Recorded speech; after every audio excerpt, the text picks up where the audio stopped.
Sal in the building. What's up, Sal? Since when, Sal? I gotta ask you this, and I appreciate you taking your time. I know you're at school. You probably on break, but yo, since when, as a so-called black person, do we have the luxury of being able to not look in the mirror or not be held accountable to the things that we got going on? Since when, bro?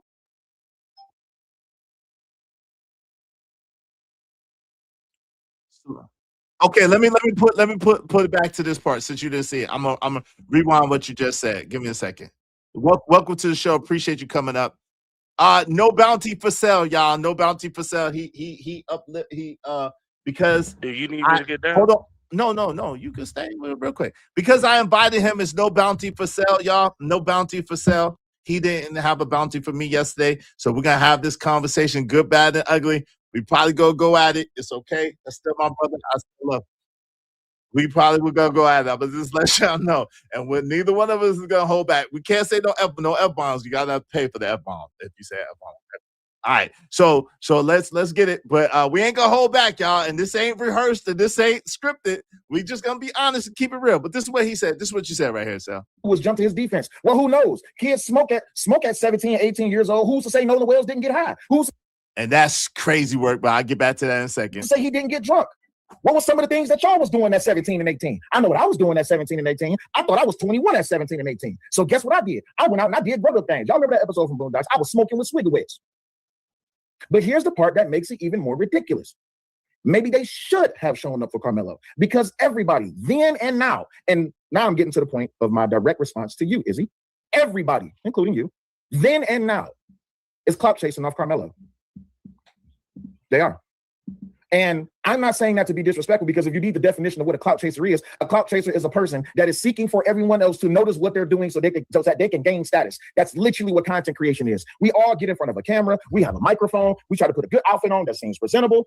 We upload content. We sometimes review content. We bring awareness to it. It's literally clout chasing. Everybody does it. Not just in content creation, but they do it in politics as well. They've been doing it since the dawn of time. You are grandstanding to put on a show for people in a hope that you have interest in enough so that they will come back or even throw money at you. Which, by the way, if y'all want to support the show, you know you can hit the cash app $SELLYOULGST, or you can hit the Venmo, which is Mind Chaos Brew, or you can hit the PayPal, which is Butterfly Progressive. If you need the links in the chat. That was nasty work, Sal. Absolutely, it was nasty work. Let's go.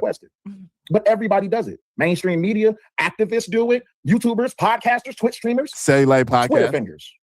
Even some of the same people who claim to care about Black lives are still riding the Carmelo wave for views and donations and relevance. If the hustlers are going to cash in on Black pain, at least be consistent enough to cash in on the cases that force us to look in the mirror. But they don't. They never do. And that is the entire point of this episode and my response. All right, so Sal, that's where we was at. So my question was, how can you, as a Black American, ever say that we are not forced to look in a mirror? And oftentimes it's a mirror that doesn't even have our reflection in it. First off, a lot of people refuse to look into the mirror, especially when it comes to immorality, because a lot of people are just wrong. I find it funny that when that everything I said on that show was true. I stand by everything that I said. That y'all treat racial injustice as if it's a grift, especially when it comes to content creation. And even earlier, because there was something that you said earlier that really made me take down in my notes, right? What I said is that why do we only consider them victims and do streams about them when another race is involved? Are Black people not victims when it's Black on Black? Because I rarely hear people do content when it's Black on Black crowd. So this mirror that you're talking about, it's the mirror of hypocrisy. And a lot of people refuse to look into it because they're going to see themselves as being hypocrites. And that's what I see a lot of people that are talking about this Nolan Wells case. A lot of people that were speaking on the Carmelo Anthony case, they really just wanted to do it for a grift. So I can't speak for anybody else, but and I want to address that, but I want to get back to the question I asked you that you totally danced around and didn't even address at all, right? So the thing is, Kanika Jenkins, absolutely, people were covering that. And those were all Black people involved, but it ended up being a Hispanic dude that did that, right? Hold on real quick. Shanquilla Robinson, black people were covering that, and it happened to be one of the friends that was a black person that did that. Man, just the list goes on and on and on of cases. The case where the black man had harassed that woman, put his hands on that woman, and the young man in Chicago popped him as a result of it and deleted him for putting his hands on his mama. We covered that ad nauseum. So generally speaking, right, high profile cases that touch on the things that we talk about on a day-to-day basis, those are the things that get the attention. So I cannot say that we just don't talk about black people. That's not true. But like I pointed out to you on your show, a lot of times when it comes to black people, we know who the perpetrator of the crime is. So because we know, meaning the victim of the crime knows who the perpetrator of the crime is, because they know, they either get locked up and arrested expediently, or they get dealt with street justice, which is not necessarily right, but it just is what it is. So it is not for us a need to really even go into that because it's already known. But the cases that are not known and people don't know what happened, we all talk about it. Right. And so we're going to descend into a fragile style of content creation just because it makes national news, but we're still going to give the loudspeaker phone to the degeneracy within the community, but only when it comes on a national level, right? Well, you got to put that in layman's terms because I know what you're trying. I put it in very layman's terms. Hold on, real quick, because I know what you're trying to say, but that doesn't. What the correlation doesn't even articulate, nor is it educated. Go ahead. It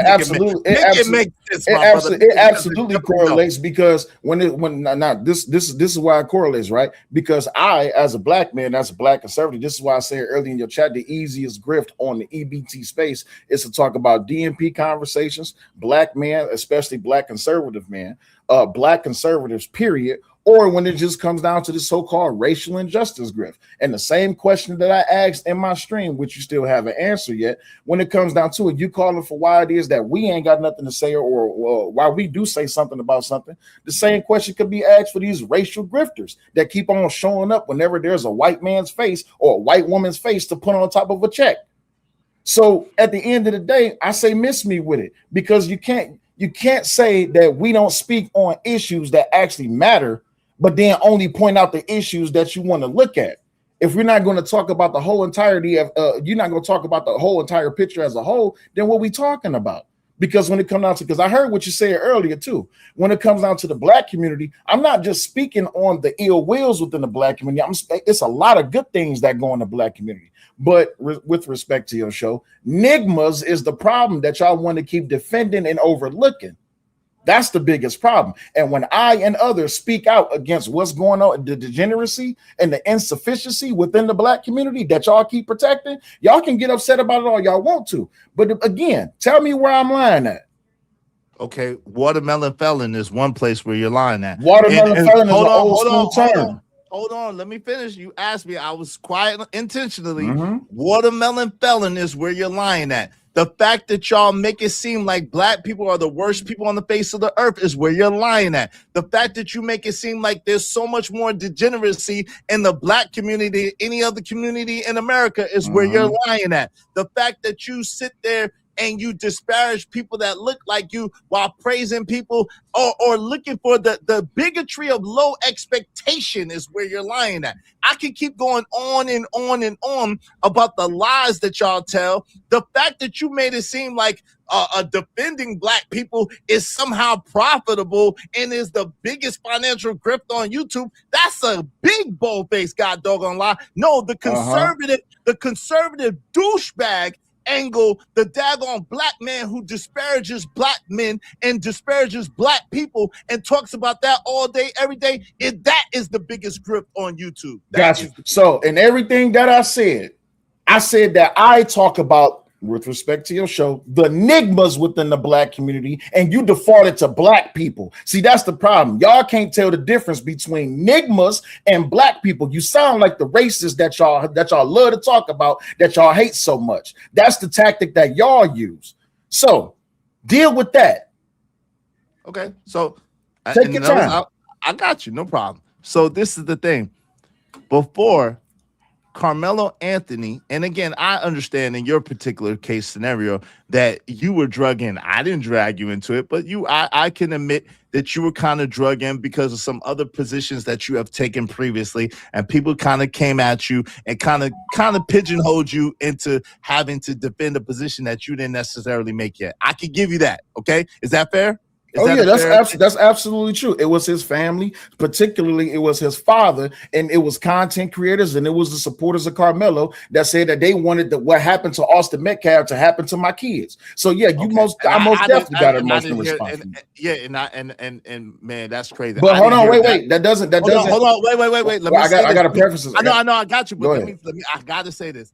I never knew that people said that about your kids, and I'm sorry. I did know that that it seemed as if you didn't really want to talk about it, but people were kind of pressing you to talk about it, even though you didn't. But go ahead. All right, so it wasn't just my commentary or the lack thereof my commentary on Carmelo. It's just the fact that, one, as a black man, I'm an easy target to a lot of people. And then two, as a black conservative, I'm definitely an easy target to a lot of people because it's popular to talk smack about black conservatives. But that's the reason why I really led into a whole nother thing once I did start speaking out against Carmelo, not because he's a young black man, but just because the letter of the law. And people don't like the fact that I look at the letter of the law rather than look at race, because I don't hold race above the letter of the law. I don't think that I have to sit here and say that I support Carmelo just because he's black. No, I support what it comes out within the law and how you perceive it. So when people are coming up out the woodworks, or I see Shadow came up here, but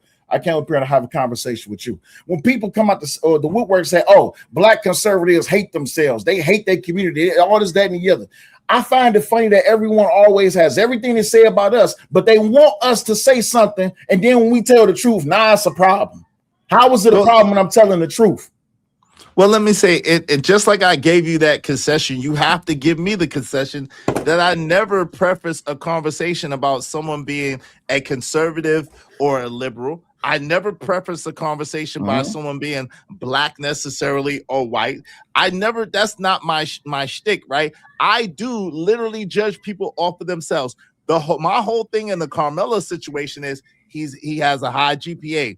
He's never been in trouble before. He is the captain of the football team, and he's on the track team. He has 2 jobs. He seems to be a responsible, good young man. I believe it was an accident. A bad decision is something that he did. Now, when you go to watermelon felon, that is absolutely, positively, unequivocally a racial slur. Like that, you know that it is. Like we cannot be disingenuous. Come on, man. You know for a fact that's a racial slur. You know for a fact that is teasing and mocking and being very, very cruel and unnecessary. So we can't go there and do that. Didn't I say we might argue? So you mean to tell me that watermelon felon hold the same weight as the N-word? That's what you're telling me? You mean to tell me black people is that sensitive, that they are that fickle, that they are offended by watermelon felon? That's what you're telling me, Izzy?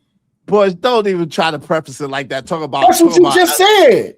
No, but you're trying to poison the well by trying to make it seem like we got to be fickle because we don't like, or we got to be soft, or we got to be whatever because we don't like watermelon felon. That is an offensive terminology. Just because it may not be as offensive as the N-word if a white person said the N-word or a non-black person said the N-word. However, it's still offensive nonetheless. Got you. But here's the problem, though. How can you say that watermelon felon is offensive when you didn't even know who said it? I'm sorry, not didn't even know who said it. You didn't even know it existed until a white man said it. But black people say, wait, time out. Black people, now see, this is where you slip up at. This is why I hope you didn't do this, but you did it. You walked right into it.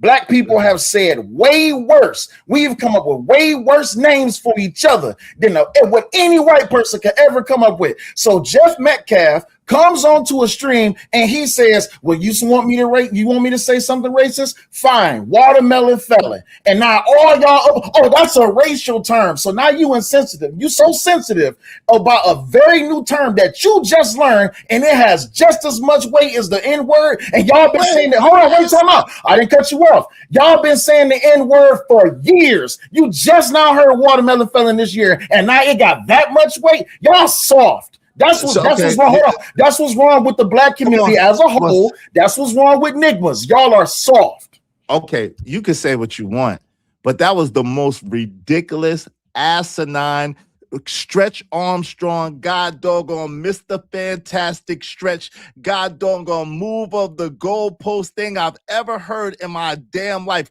First of all, no one compared it to the N-word. Second of all, I don't even think that Jeff Metcalf said it. I think that it was an AI addition to what he said, because I actually watched the video that he actually did, and I didn't hear one time where he said watermelon felon. That's just number one. I watched the whole almost 3-hour video that he did with that girl, and I didn't hear him say watermelon felon. I saw it in a clip. Hold on, okay, but regardless, I saw it in a clip, but regardless.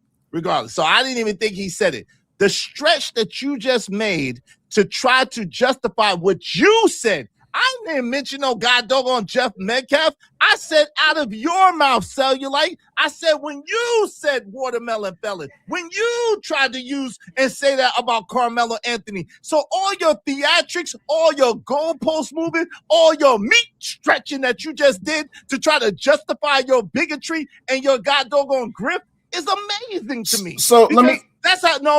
I got you. That's how far y'all will go to god doggone grip and to god doggone put down the black community. You will say something disparaging, something disgusting, something emasculating, and god doggone dehumanizing and vilifying to one of yours. But then you'll try to justify and put it. Oh well, are you saying that is worse than the N-word? No. Got you. So you mean to tell me, me saying watermelon felon about a young black man that overtakes everything that the black community has been saying and doing to themselves for the last forever. That's you mean to tell me, I really want you to pay attention to what I'm asking you. You mean to tell me that Nigmas and batches have been doing the worst, displaying the worst, expressing the worst, projecting the worst, producing the worst when it comes to the black community? And now I said watermelon felon, and that's supposed to be a heavyweight hit to the black community. First of all, for me to tear down the black community, it has to be a black community. The community that y'all swear exists does not exist because y'all don't support each other. Y'all don't love each other. Y'all don't care about each other. If y'all really did care about the black community, then everybody should have been doing streams on the mass massacre that just happened over Juneteenth in Chicago. That happens every year, yet nobody did streams about it. But when you want to talk about a black conservative man, when you want to talk about a black woman, when you want to talk about a black deletion, when you want to talk about DMP conversations, when you want to talk about black content creators, when you want to talk about black celebrities, or when you want to talk about Trump, it's the perfect time to fire up a live stream. But y'all only want to focus on the negative because that's what's valuable to y'all. Try it again, Izzy. You can't do that to me, bro. You can't say that something that I said that has just been heard by a multitude of people this year is overtaking the use and the propagation of the N-word. Listen to our rap music. They've been saying the N-word in rap music since forever. Get out of here, Izzy. Try it again, bro. Don't try it again, man. Okay, so now you got to try again. Because again, your argument is so dishonest that it's ridiculous. Your argument is so disingenuous, it's ridiculous. You are using false equivalencies in order to justify your action. I never made those comparisons that you are asking me about. I never tried to say that it's any better or any worse. You said to me yesterday, bro, tell me today you said, tell me where the lie's at. Yesterday, you said, Izzy, I'm making fun of Carmelo. Tell me where I made fun of Carmelo. And I didn't see the beginning of your video yesterday. And when I did see it, I said, there you go, Sal.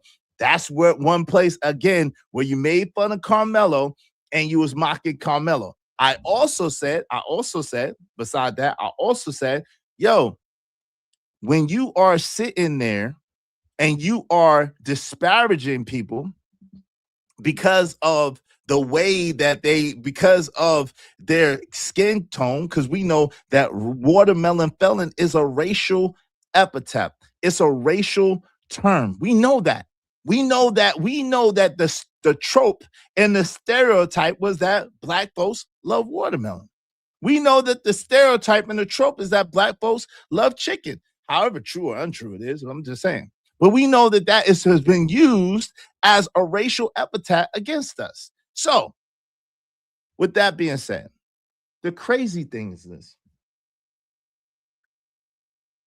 Black people in America are no more violent than any other people in America. Black people in America are no more degenerate than any other people in America.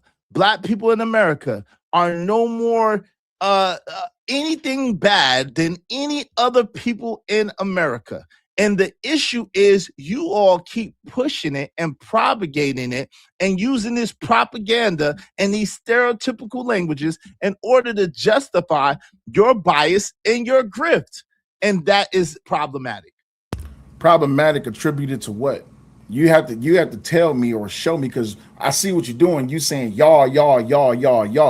Address what I said, right? I'm talking to you. Okay, cool. I said you. Okay, cool. So when it comes to, because you hold on real quick, because you made a bunch of arguments. I never talk about conservatives, but yet you brought up conservatives. I never talk about a lot of stuff that you said, and I never say that. So I can say y'all. If you're gonna bring conservatives, I can say y'all. Okay, so I'm gonna deal with what you say, right? Because you said that's absolutely a grift. The things that I say, right? Facts. Okay, cool. So I'm gonna deal with the things that I say. When I talk about statistically per capita within the black community, who does more crime to each other in the black community? Is it white people versus black people or black people versus black people? Who does more crime to white people in America? That's not the question I asked you. I asked you a simple. Just answer the question. Hold on. Just answer the question. No, I am answering the question. And this is what I'm saying. This is a prime example of how you all try to use this racist rhetoric and these goddamn fake ass statistics to try to justify your bias and your grift. No, you cannot say that. That is a loaded question. Oh, who commits more crime against black people? It's not a loaded question. It's just a question you don't want to answer. Hold on real quick. Hold on, give me 1 second. Black people or white people? Duh. Who commits more crime against white people in America? Black people or white people? Duh. That people commit crime around the people that they're around. That's a non. Okay, simple. Thank you. That's why I asked you. That's why I asked you that question, right? Because it's a rhetorical question. Of course, black people do more damage and do more crime than black people. So when I'm talking about within the black community, how black people are doing crime and higher statistics than anybody else towards black people within the black community, how are you mad about what I say? If you agree with me that per capita within the black community, there's so much black on black crime, even a crime that's not reported, how are you mad at me for telling the truth? Is it not true? That's my question to you. Is it not true what I said? Because if it's true, then you shouldn't have a problem with it, right? No, the problem. So what's the problem? Hold on real quick. The problem that I have with it is not a matter of all truths are not created equal. Y'all gotta give us a second. I apologize, Shadow. I apologize, Ben, Israel, and Trucker. Y'all gotta give us a second. We gotta go back. I might have to drop y'all down so that we can have this conversation, y'all, and then give y'all a chance to come up in a minute. All right. So it's all fair. Let me, Shadow, go ahead. What did you want to say real quick? Because you came up, you support the show a lot. What did you say real quick before I get into this? And I'm gonna just make this super quick. So, I understand what you're coming from, but you're intentionally asking a question with the intent designed to make a specific narrative. And it's cool. But the reason he asked you the counter question and your first comment is, that's not what I asked. Okay, fine. Who commits the most crimes based on their demographic in the area that they're in? And when you ask that question, every single group hits that list. But what you're doing is you're trying to use it to equate to what you're doing. And keep in mind, I am a black conservative. So you can miss me with the whole, oh, you want to attack black conservatism. No, I don't. I think that's garbage. But you also said the reason you went after Carmelo is because the letter of the law. You clearly don't know Texas law.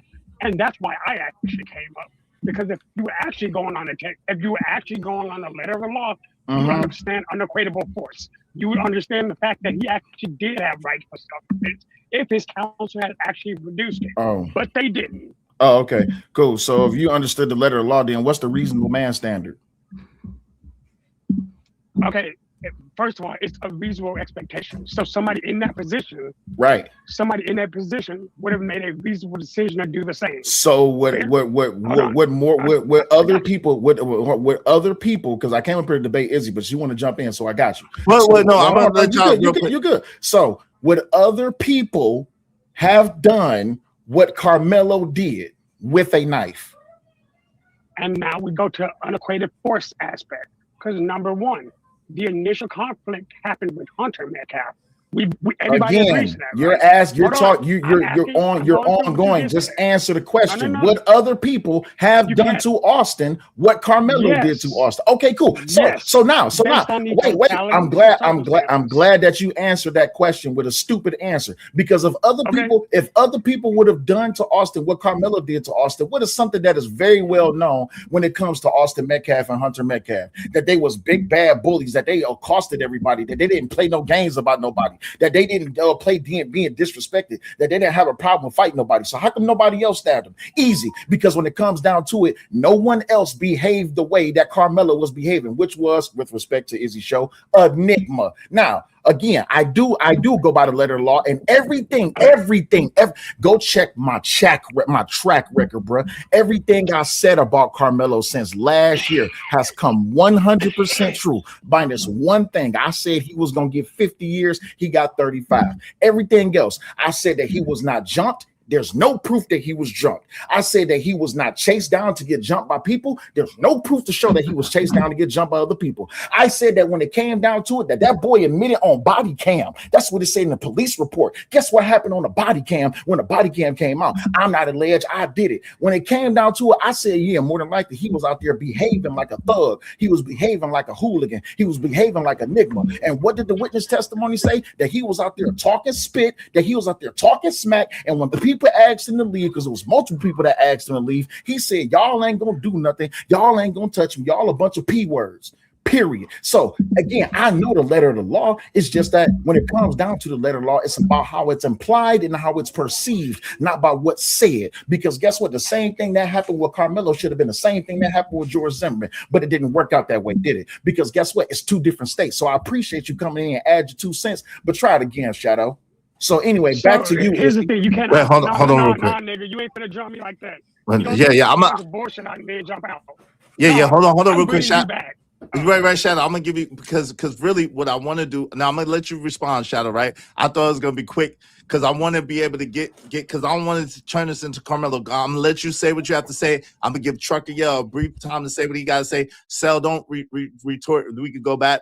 And then. Brother Israel, give me a second. I'm gonna drop them down. I'm gonna keep you down. I'm gonna go back and forth, and then a little later I'll give y'all. If y'all want your comments highlighted in red, because we're having a spirited back and forth. I wouldn't call it a debate, a spirited conversation. Make sure y'all do so through the super chat or the cash. I'm not trying to diss y'all. I'm just trying to have the conversation. So if y'all want your comments highlighted red, you want me to see it, you want me to acknowledge you, do so through the super chat and the cash. What's up, Just Me? What's going on? Go ahead. Go ahead, Shadow, you got it. All right, so we're not gonna turn this to the whole Carmelo thing because I don't spit stupid ass narrative. So I'm gonna actually give you some actual facts on what happened. So based on the actual things that happened, I live in the city that this happened in. So all that other mess you're talking, miss me with that. Because get this, unequated force, because Hunter started the engagement. Austin started the physical conduct. Guess what that means? That means by Texas law, he was jumped. He was literally engaged in a confrontation with two people who were literally twice his size combined. So if we're gonna keep playing this game, let's actually explain how this actually worked out. I'll agree, he never got chased. He didn't need to be. But get this, shout out respectfully, but do like this, bro. Oh, you got something on your lip. Damn. Yeah, I got something to do. You got something on your lip, bro. Yeah. Okay. Cool. Okay, good. Go ahead. Go ahead. Thank you, Sal. No problem. I didn't even see that. I appreciate you. No, I didn't. I missed it too. So, get this, man.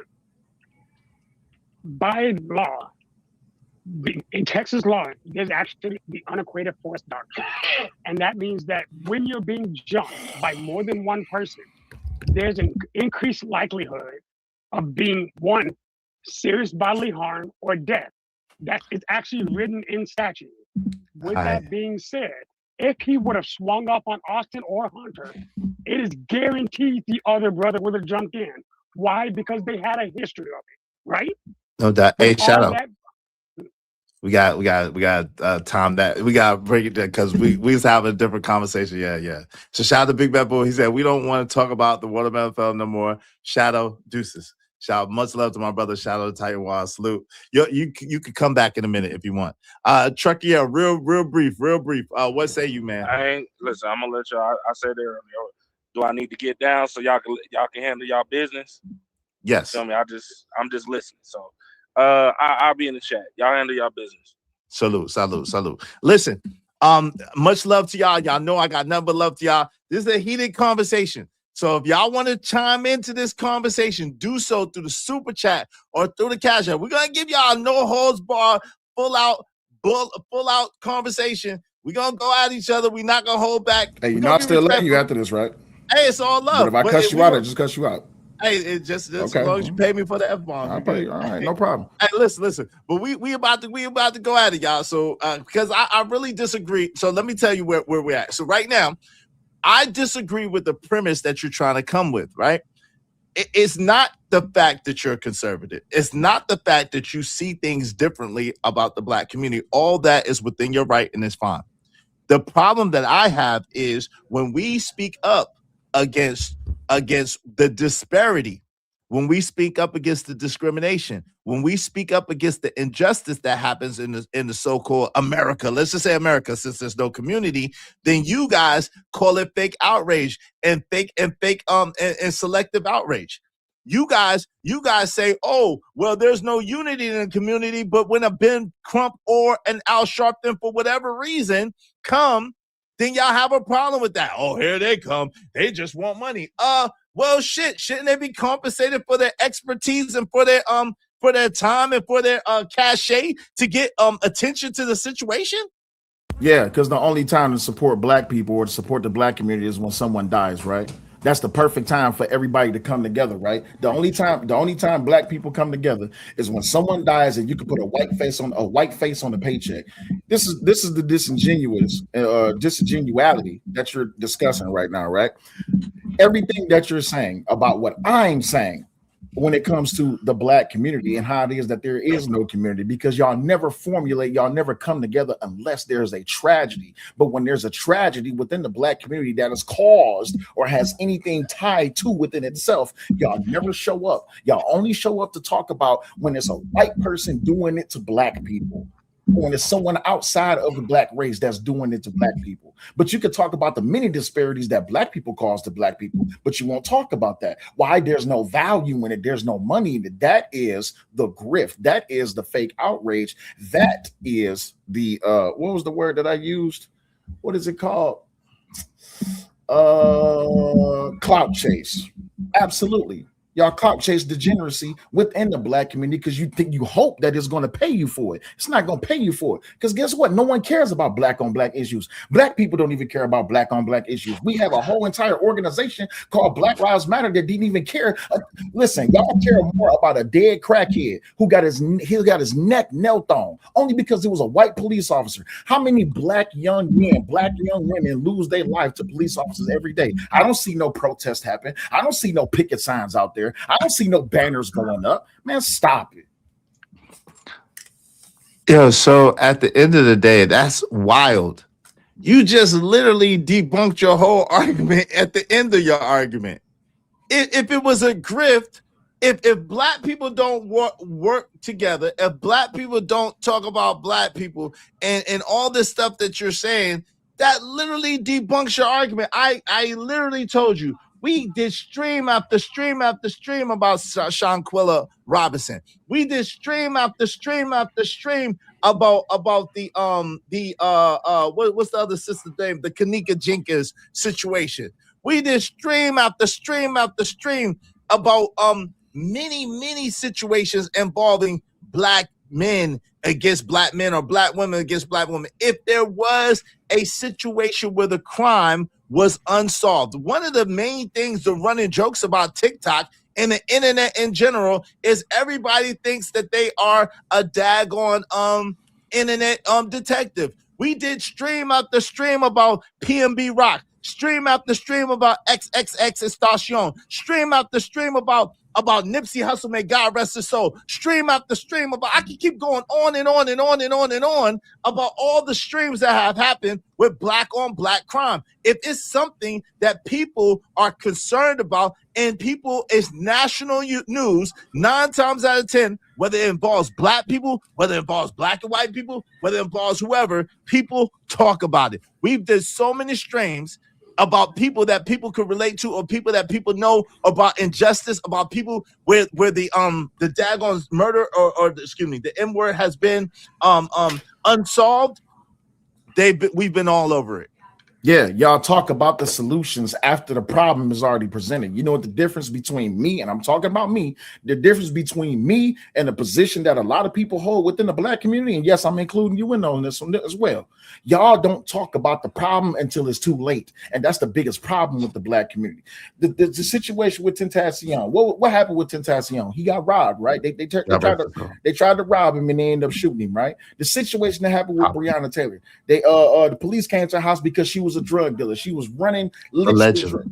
Ain't no allegedly. It's in the allegedly. Ain't no allegedly. They said it was her boyfriend, and say it was her boyfriend. Her house was the stash house. When it came down to it, guess what? God rest her soul. But at the end of the day, when you playing that game, what you likely to result to, Izzy Bands? You got to be jail, dead, or what?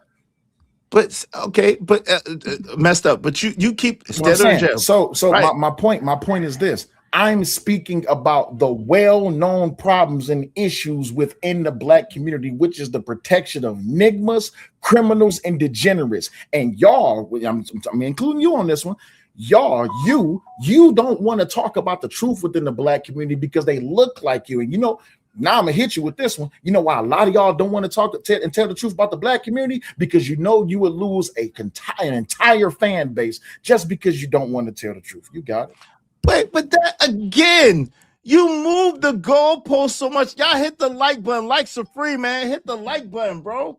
Likes are free and support the show. You moved the goalpost so much, you should be a god doggone goalie, bro. First of all, you can't say that the black community don't support each other. We don't make no money by talking about black people. We don't work together. We can't get financially free by working with each other, and then turn around and say, oh, well, y'all don't want to lose that support that don't exist. Hold on, I didn't interrupt you, even though you said a whole bunch of stuff that didn't make no damn sense. I didn't interrupt you not one time. I let you spew that ridiculousness. You cannot have it both ways. Either we work together and we get money off of each other, or either we don't. Either we need racially charged situations and allegations in order to get paid. You can't have both. You can't have it both ways. So that's number one. The second thing that you said, which was absolutely asinine and makes no sense at all, you're trying to make it seem as if we we created this system and we are just outraged for the sake of outrage. No, when there is injustice, when things happen that cannot be explained, that don't make sense, and people try to get away with it, when there's injustice and people try to get away with it, that's when the people speak up about it. It has nothing to do. We speak all day, every day. You've even said it earlier. We speak all day, every day in the disparaging behaviors of men and women. That's DMP conversations. We speak all day, every day in the disparaging behavior of people who bring us down and who we call them crackheads. We call them all kinds of crazy names, right? But the difference between us and you is that we don't sit and look at those people as the worst people on the face of the planet. We don't try to pretend and lie and make it seem like just to be black means that you're less than, or just to be black means that you are inherently bad or inherently evil. We don't do that. What we do is we speak about what we see, we speak about what we know, and then we try to help give a solution to get the people to be better. That's what we do. Got you. So number one, you're listening to a point. Because what I said is that black people only show up in mass for black people when there is a tragedy. That's number one. Number two, you talk about people who bring us down. Yet the real problem is y'all are perpetually populating degeneracy, and y'all refuse to talk about it nor call it out, because the only thing that you see value in is defending it. Because the moment you start telling the truth about the black community, the moment that you start doing that, the first thing they're gonna say is that you hate yourself. So my thing is this, and I'm asking you this directly, Izzy. Are you afraid to tell the truth about the black community because you don't want to lose support? Or are you afraid to tell the truth about the black community because you don't want people to see you as a black conservative? That's a direct question. And the answer is neither one. I'm not afraid to. I absolutely tell the truth about the black community, and I'm not afraid to tell anything about the black community. But my truth obviously is not your truth. I don't think that most of the black people are degenerate. I don't think that most of the black people suffer from this inferiority situation. I don't think that the majority of black people are inherently evil or bad. That's the point. I don't think that. Got you. And again, you did it again. I'm not talking about the majority of we always speak in generalities, right? We always talk about the minority versus the majority. When I'm talking about a subsect of the black community, I'm talking about, again, the enigmas within the black community that black people love to defend. How are you missing that? That's like the fourth time I've repeated it. Because the problem is I don't defend them. The problem is my whole thing is you all make it seem like that is the majority of black people, i.e. there is no black community, i.e. y'all enigmas this, y'all enigmas that, i.e. black people are the worst, black people are this, that. So at the same time, y'all make it seem like it's the majority of black people. My pushback is it's not the majority of black people. I don't defend nigmas that do nigma stuff. I call it out. I condemn nigma behavior. But guess what? Nigma behavior is not just people that look like us. Nigma behavior doesn't have a color. That's the problem. Okay. So because now I'm dealing with me, when I talk about nigmas, why do you feel that I'm talking about black people, and you sit up here and say, well, now you say it as if this is the majority of black. Yeah, the majority of black people is afraid to check these nigmas because either they're their family members, they're their friends, or they're close in proximity by way of their community. So when I'm telling the truth, and you still haven't dealt with this yet, when I'm telling the truth that you know yourself when it comes to nigmas, you refuse to acknowledge the truth, and you want to be a part of black people that want to defend enigmas. That's a problem. No, I guess what the problem is, and I'm hearing this, part of the problem is y'all call Carmelo Anthony enigma when everything else would suggest he's not enigma. The problem is that y'all don't know how to classify or identify properly who enigma is and who enigma ain't. I guess that's what the issue is. So we disagree inherently on who's enigma and who's not enigma, because really, to me, Carmelo Anthony is not enigma. He's a good kid that made a bad decision and did a bad thing. That's who Carmelo Anthony is to me. To not relitigate that case, but that's what I'm saying. So I don't defend nigmas. I don't defend people who I think are nigmas or who I think do nigma things. I defend the fact that all black people are not nigmas. And it seems as if, and I could be mistaken. I could be mistaken on this, but it seems as if y'all make it seem like black people as a generality are less than. Y'all make it seem like black people as a generality are not worthy. Y'all make it seem like black people as a generality have something inherently wrong with them and are not capable of being good people. This is what I have an issue and problem with. Okay, cool. So everything that you have an issue and problem with, I'm not talking about good black folk. I'm not talking about black folk who have basic human decency to respect someone else's life. I'm talking about black folk that defend enigmas like Carmelo just because he's black. And yes, there's absolutely nothing wrong with me calling Carmelo Anthony Enigma. Just because he's 17 and he a good kid don't mean nothing. You have a ton of Enigmas who got more money, got more status, got more clout, got more notoriety, own land, own businesses, got a whole bunch of things going on. We will still call them Enigma. But my problem with you is, why is me calling Carmelo Enigma because he was displaying Enigma behavior a problem when it's the truth? Enigmas they go against societal standards. Enigmas go against societal expectations. No one was doing any harm to him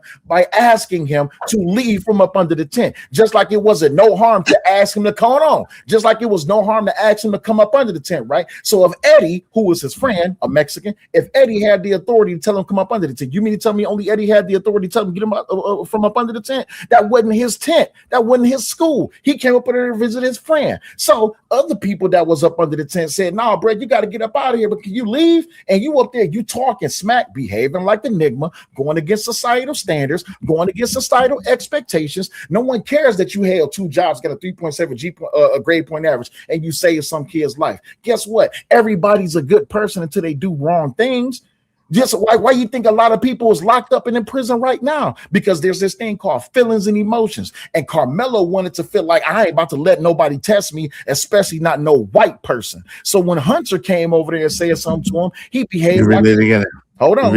I'm not. I'm speaking to the. I got you, but I'm speaking to the Enigma behavior. When Hunter, this is my perception. When Hunter came over there and said something to him, he was already fired up because all the other people said something to him, and it wasn't just white people that said something to him, because it was black people that said something to him too. And you know how Enigmas is, when another black person tell you something, you feel like you got to boss up on him. So that's how he was behaving like Enigma. When white people were saying something to him, he got this whole entire background about him. So that I'm not gonna let no white man or the white girl just say something to me. So then when Hunter came over there and said something to him, he definitely was like, "Oh, I'm definitely on that demon time." And then when Austin pushed him, now apparently, again, like I always say, the white man's ice and the white man's push is that much deadlier. So all of these things wrapped up into one, when easily Carmelo could have just walked away, just like Enigmas do. A majority of the things that go on within the black community that black people love to defend is what Enigmas do. And when Enigmas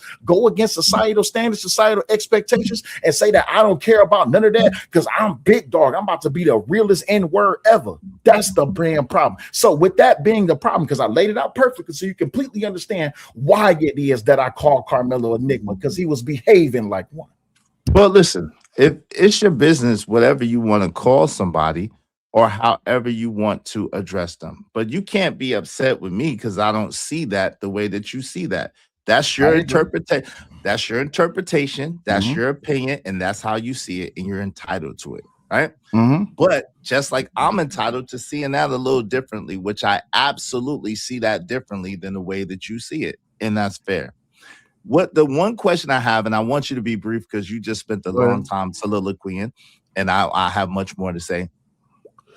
In your opinion, are most black people in America today, are they degenerate or are they not degenerate? No, and I'm glad you asked that question. I just asked this on DJ Hamp's show.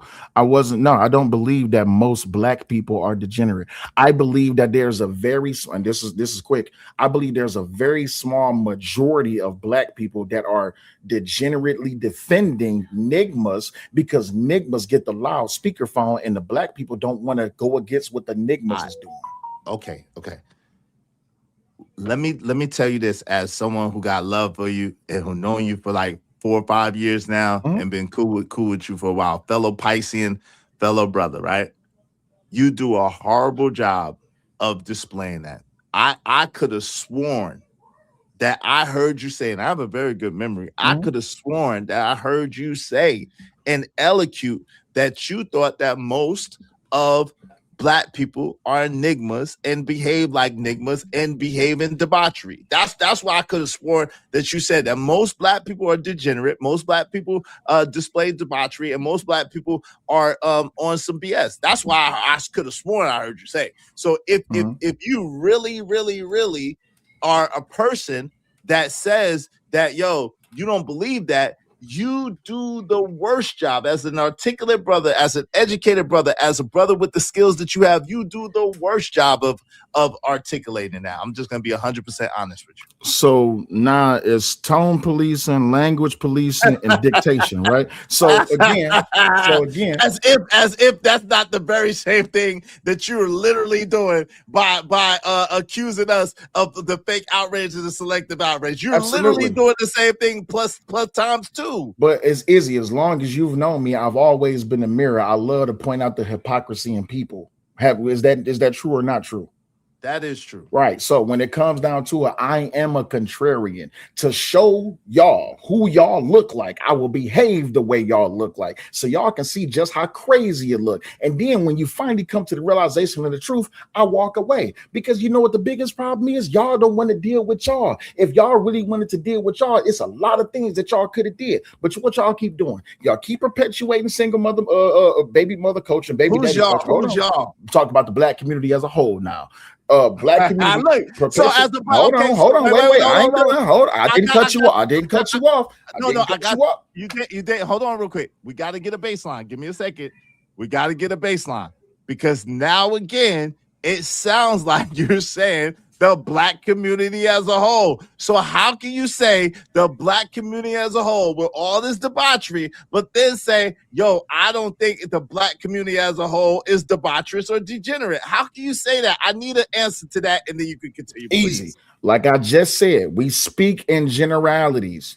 I'm talking about the black people that defend enigmadom. Do you understand what I'm saying? Okay, but you believe that most black people defend enigmadom, right? Do I believe most black people defend enigmadom? Yeah. Can I give a percentage? Is that okay? Yes, the percentage is fine. I believe 35% of black people defend enigmadom. Okay. So that okay. Because I would honestly say most black people are not defending enigmadom, and most black people are not participating and behaving in the way of what enigmadom is. So I would say 35%. The problem is that I'm talking about that 35%, and then the remaining percentage of who actually is Nigmas that is out here doing and behaving in the ways that they're behaving. They never come with things that's substantiated. They only come with things about emotions and feelings of how they perceive things, and they perceive things through revisionist history. Okay, so if you add that 35%, how many? See, that's slick. Use a slick cat. 15% is 15% is Nigmas. 35%. And then 35%. So that's half. It's like half. So you think that 50% of the Nigmas are basically 50% of Nigmas 15. No, I got you. Listen to what I'm about to say. I got you. I listen very well. So you believe 50% of the Nigmas either engage in debaucherous behavior or are a debaucherous behavior apologist and or excuser of excusatory. Yes.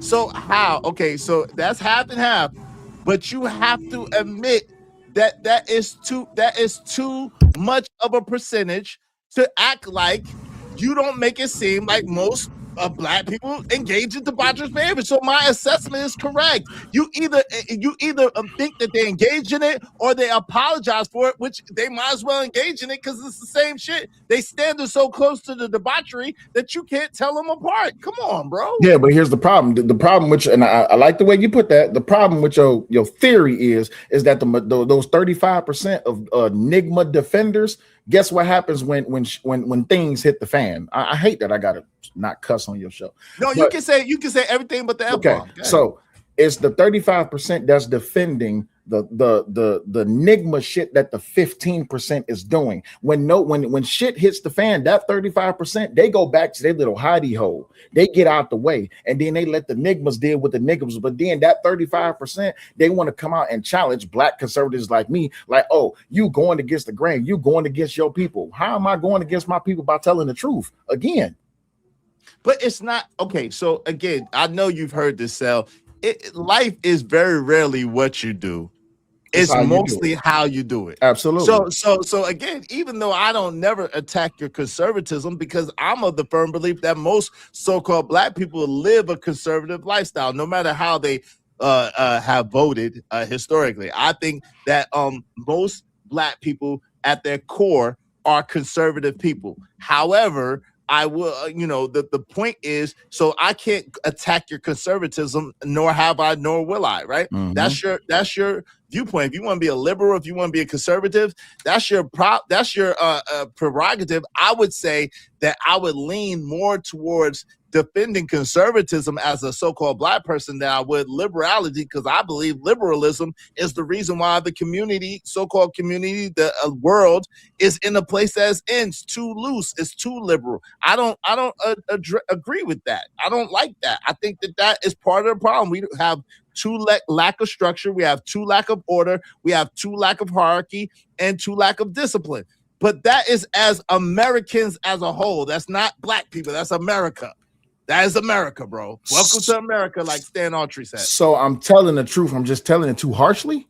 No, you are selective about your truth. It's a partial truth. A part truth is a whole lie. It's a partial truth that makes it seem as if black people are doing something that the whole United States of America is not.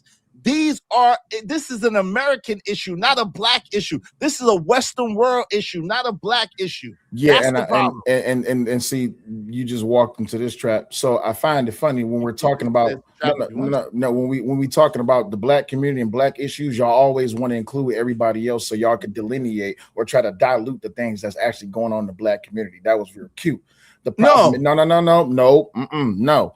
Don't include other communities. Deal with the black community, because when other communities get asked about the black community and they say something about the black community, y'all be the first ones to jump up out your ass and y'all want to go defend everything. Y'all want to go defend against everything that they're saying rather than deal with what it is that they're saying. And you know why it is that they say these things? Is because y'all the ones that you keep putting it out there and projecting to other communities that we are an issue for telling that I am an issue for telling the truth, that 50%, 35%, which is black people, 15%, which is nigmas, is a problem within the black community.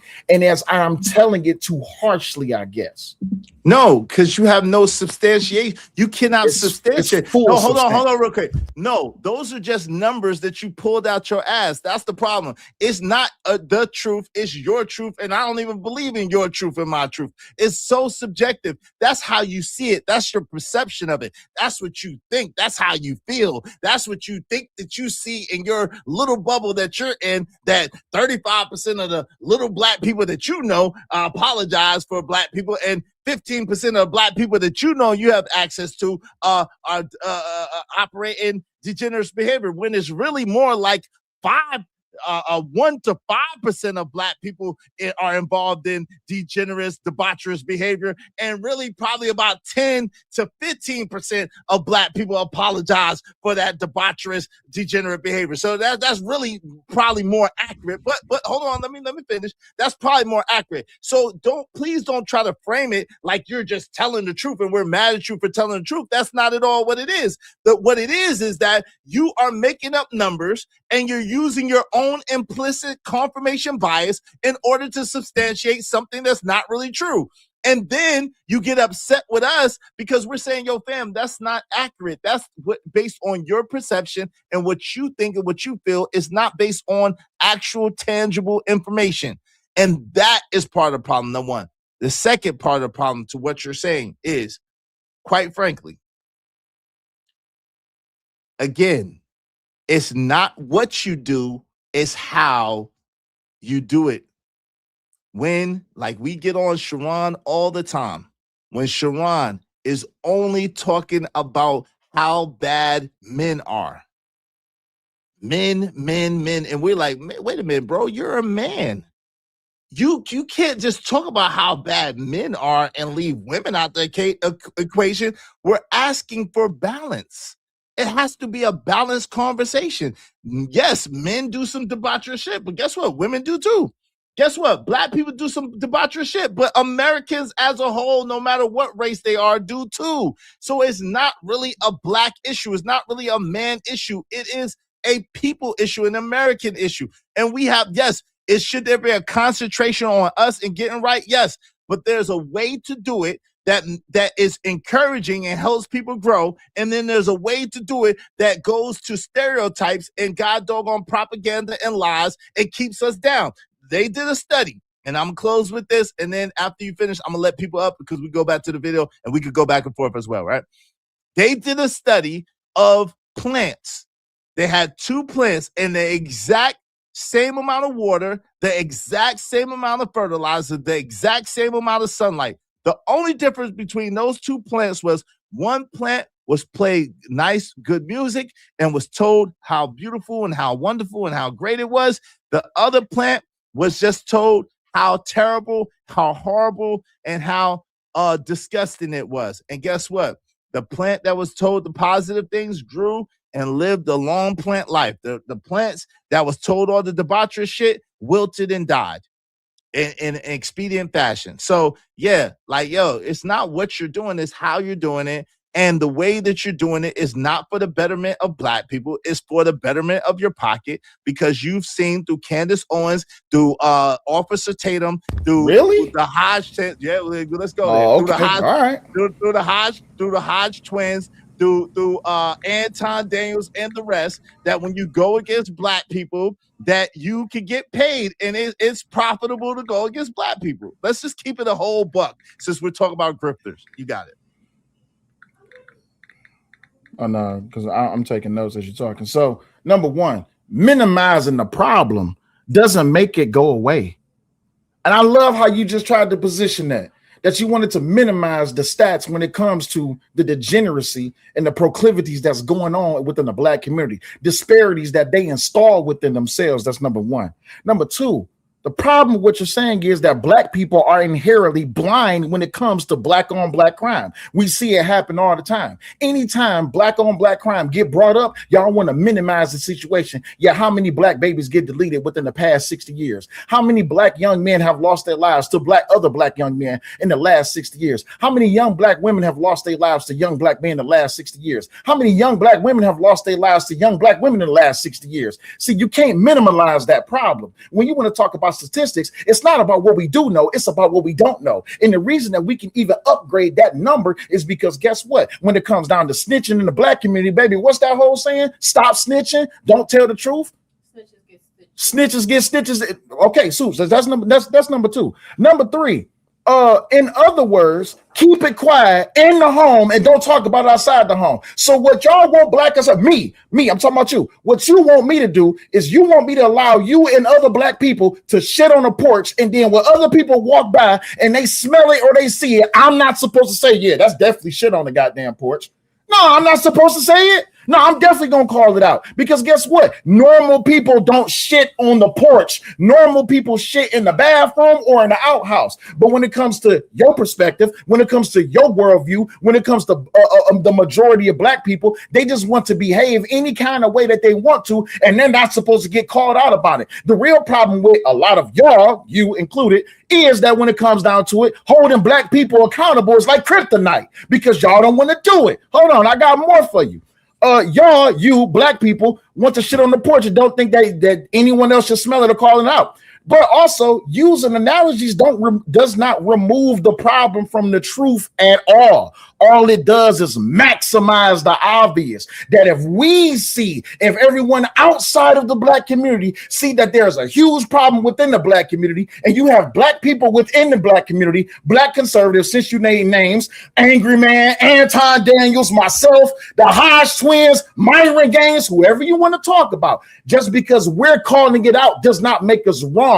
It's the fact that y'all don't want to acknowledge it, which goes true to our point that y'all are blind when it comes to black on black crime. Stop defending nigmas and hold them accountable, and stop being afraid of reproach, because that's the only. Now, since you brought Sharon into it, Sharon is a great example of this whole entire thing. All Sharon does is talk about black men, and yet he has a white wife. No black woman respects this man according to the culture, because if you have a white significant significant other, you're not for the black culture. So how is it that so many people flock to Sharon just because he talks about black men? Well, it's simple. It's easy. Since the 40s, the 50s, and the 60s, all y'all wanted to do and position yourselves with was get rid of the black man. And now you have a black man who has a white wife who is positioning himself specifically to go against black men, and black women only follow him and support him because he's going against the men that they can't handle. That's what you call beta alpha scent cucking. Now, last thing, the betterment of black people resides within themselves. The problem is that they just choose not to do better because they don't want no damn better. When it comes down to it, this is why, hold on, this is my last point. You muted, G. You muted. No, go ahead. I need you to this put is my, a number. this is my last point. Okay, can you put a number on that last point? That 50% that I was talking about, the 35 that defend the 15, you know what the real problem is? The real problem is this. It's a sad situation in America when we can look within every form of media, when we can read every form of literature, when we can look back into history and we can see that as black people, y'all gave up everything just to be accepted by the white community. When you want to talk about Martin Luther King, the number one thing he did was preach about integration. Then y'all complain about integration. Yet you keep running back to these people. When it comes to the music industry, y'all go out and y'all sell some of y'all best artists, y'all best tracks, y'all best styles, y'all best craft to these other folks. And then you get mad when they got something to say about us. Try it again, Izzy. Y'all don't want better. Hold on. Y'all don't want better. Y'all just want to be treated. Y'all just want to be treated better when y'all don't even want to treat yourselves equal. It's amazing that y'all say y'all, hey, we're talking about black people. That literally, that's the only bar I really need, but I'm going to go a little bit further. It's amazing. You say y'all when you're talking about black people as if you're not a part of the black community. And therein is the rub and lies the problem. You see yourself as outside of the issue and the problem and the situation. Y'all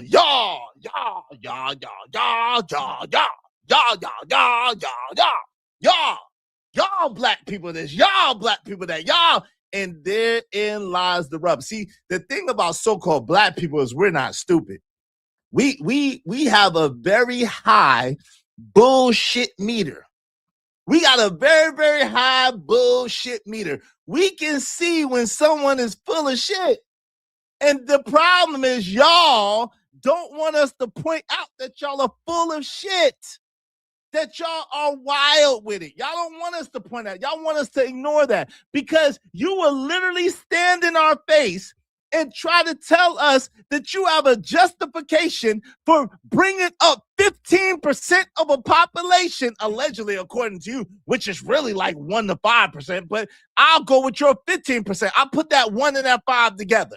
I'll say you're 15%, but you think that 85% of the people are decent people. 85% of people want a decent wage, want a decent life, want decent education, want quality lifestyle. But you want to focus on the 15% and we're grifting? You want to hold us accountable to 15% of the people who are debaucherous and degenerate and we're grifting?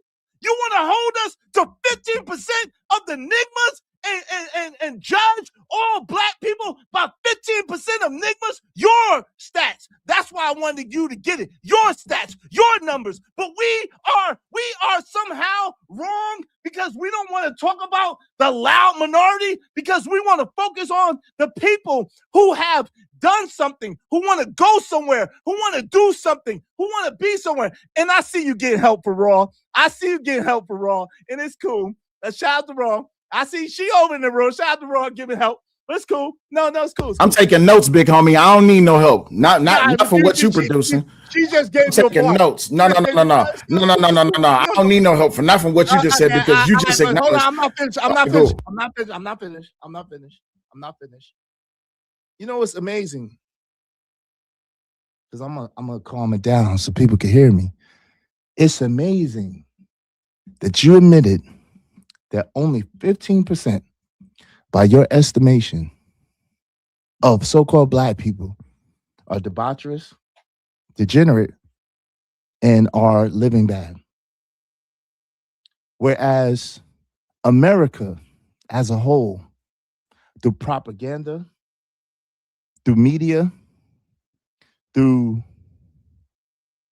racism, through bigotry, through prejudice, has been trying to depict black people as a whole as the 15%.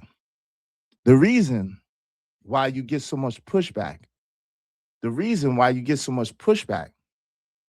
on how these people are behaving, meaning you and the people like you that talk about this 15%, is because we understand and we know that it has been a concerted effort to make us seem like less than human. 3/5 of human beings, anybody? It has been a concerted effort in America to make it seem like we are less than, like that we don't have any value, that we don't have any worth, that we are not actual human beings. So forgive me if I would like to lean towards that 85% that you talk about, which really is 95%. But forgive me if I would like to lean towards that 85% of good black people that want quality healthcare, that want quality schooling, that want a good lifestyle and a good life, that want to live in a good neighborhood, that want to raise their children and have their children be good citizens. Forgive me if I want to focus on that instead of focusing on the loud minority of debauchery that they have been trying to propagandize us to be the whole time. I don't want to give any concession to the lies that they've been telling the whole time. Are there debaucherous, degenerate black people? Absolutely. Just like there are debaucherous, degenerate white people. Just like there's debaucherous, degenerate Asian people. Just like there's debaucherous, degenerate Indo-European people. There are. However, what society gives its underworld the least of them and judges everyone else by the least of their society? Only in Black America. Welcome to America. So, really quick, before anybody get in, because I just want to say this right quick. I don't even got to yell. Show Shadow in Israel. I don't even got to yell for this one. The loud minority, the fact that you acknowledge that the loud minority is a problem. Then why you mad at me for saying out loud what you already know? If you know that the minority of black folks, the 35%, is defending the 15% that are legit nigmas, why am I a problem for talking about that 50%? That's number one. Number two, you said three-fifths a human. Bet. How dare you bring up 3/5 a human when y'all have deleted more, and I'm saying y'all, the black community, have deleted more babies than the lives lost in the Civil War 2 times over. That's number two. Number three. No. Hold on. I'm not done. I didn't cut you off. Number three, it's not about giving concession. It's about acknowledging the problem and dealing with it. See, the problem is that you acknowledge that there's a problem within the black community when it comes to Planned Parenthood, when it comes to depending on government, when it comes to being the dependent, when it comes to welfare. You acknowledge that. You acknowledge when you say that it's a problem. You acknowledge it's a problem, right? So we don't have a problem within the black community with Planned Parenthood. I'm not, but that's not an argument that you can make with a man. That's not an argument that you can make with a black man. That is an argument. I'm not done yet. I'm not done yet, though. Hold on, I only got one more. I only got one more point. But in all fairness, that's some bullshit, and you know you got doggone. Somebody got background, bro. Somebody got background. Give me y'all mute real quick. Yo, you know you filibuster and sell because you know that's not an argument that you can make with a black man because I have no control over that at all. So you can't make that argument with me. And yet the black. I agree. I don't believe in planned. Got you. I understand that, but we have someone by the name of Margaret Sanger. You know who that is, right? A white woman, yes. Okay, a white woman that did what? that put Planned Parenthood and was promoting eugenics amongst the so-called black the background. I don't know who got the background, bro. I got Say it again. I couldn't hear what you were saying.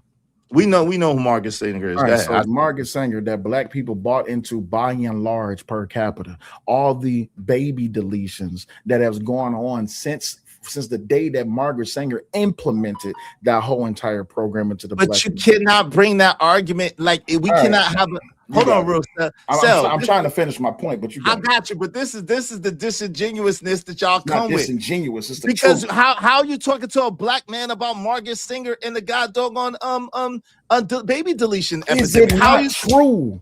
How are you talking to me about that? How are you bringing that into this conversation? Because I'm talking about the majority.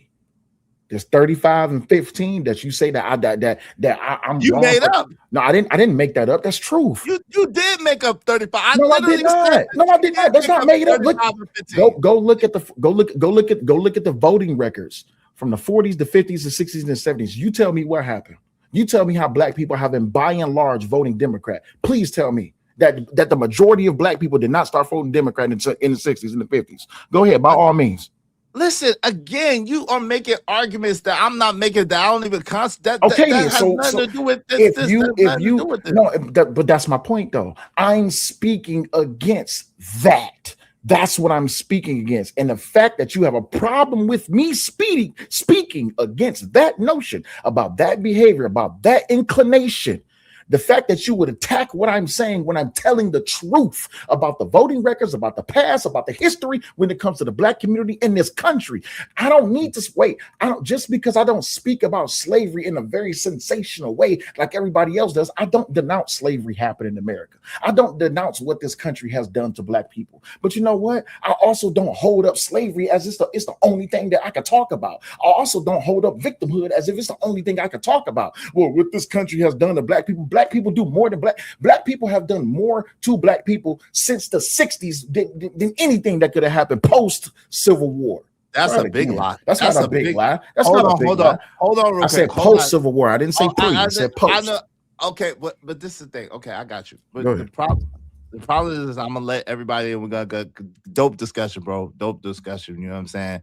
Very, very, very, very. I had a good time, man. I've had a good time going back and forth, matching wits with you. Salute to you, my brother.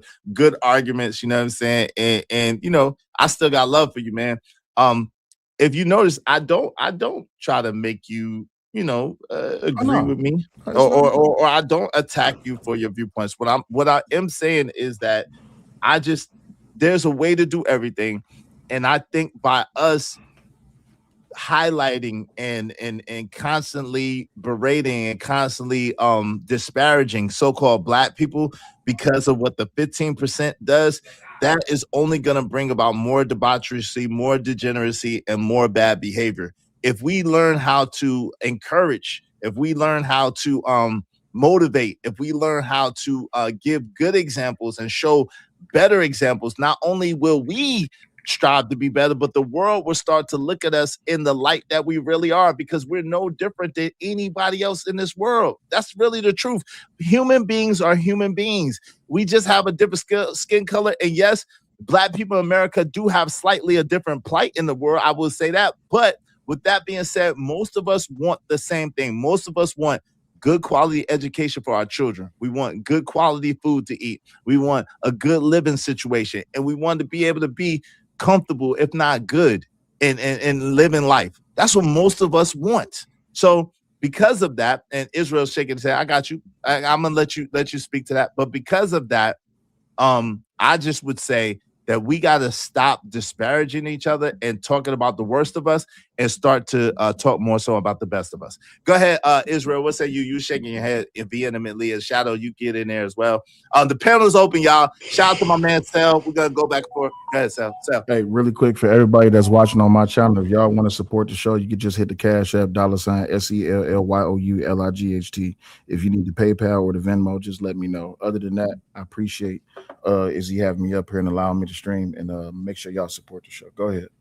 Yeah, definitely. And support my show. $, here it is right here. Support the show. Support. If y'all want your comments highlighted in red, you got to do so on this side of the game. hit the Cash App or the Super Chat, and I'll read your comments. You know what I'm saying? But support Cell as well. All right. Go ahead, Israel. What say you, bro? Shalom, my brothers. It's so good to Peace. see y'all today. Peace. Shalom. I I have an appreciation for both of y'all. I've never said that before. As long as I've been doing this, I just wanted to get that out, give y'all flowers while I'm here. While y'all, one thing I want to do, I want to respond to what's going on today, but I want to backtrack just 1 second, right? I made a comment last time we were on about Malcolm and Martin, who said the house burning first, and I want to correct the record. As I said, which was correct, Malcolm said it first in 1963.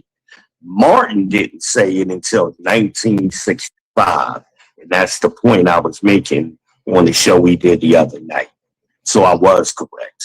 But anyway, going forward, I meant to tag Cell and or both of y'all, and I made a little video about that. I tried to tag you on something wrong. Anyway, it's funny. I struggle with this because I agree with both of y'all simultaneously. And two things can be wrong and right at the same time. And I think y'all closer together, man, than y'all are apart. That's what I think. Now, one thing I think we need to do as Black people is we need to start defining stuff, right? Like, what is a community? What are we talking about? Because I think sometimes we're not comparing apples to apples. And I think and then that's how these arguments go. Because, and then we're saying we, y'all, us, them, you saying y'all, he's saying y'all. And I think y'all talking about two different y'alls. Like, we need to be specific about what we're saying because words matter. So can we start before we go on now? Can we define what a community is? Yeah, Sel, would you like to take that? What you think a community is? Now I could go off there. What I think the Black community is. No. What is a community? What See is, how you just what is no, rephrased what I asked? I was answering the message, so I didn't hear you.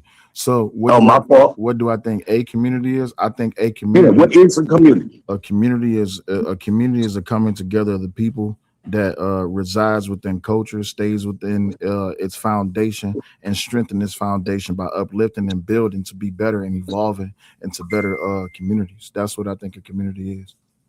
That sounds cute, but it sounds like a bunch of bullshit, to be honest with you. Specifically, what is a community?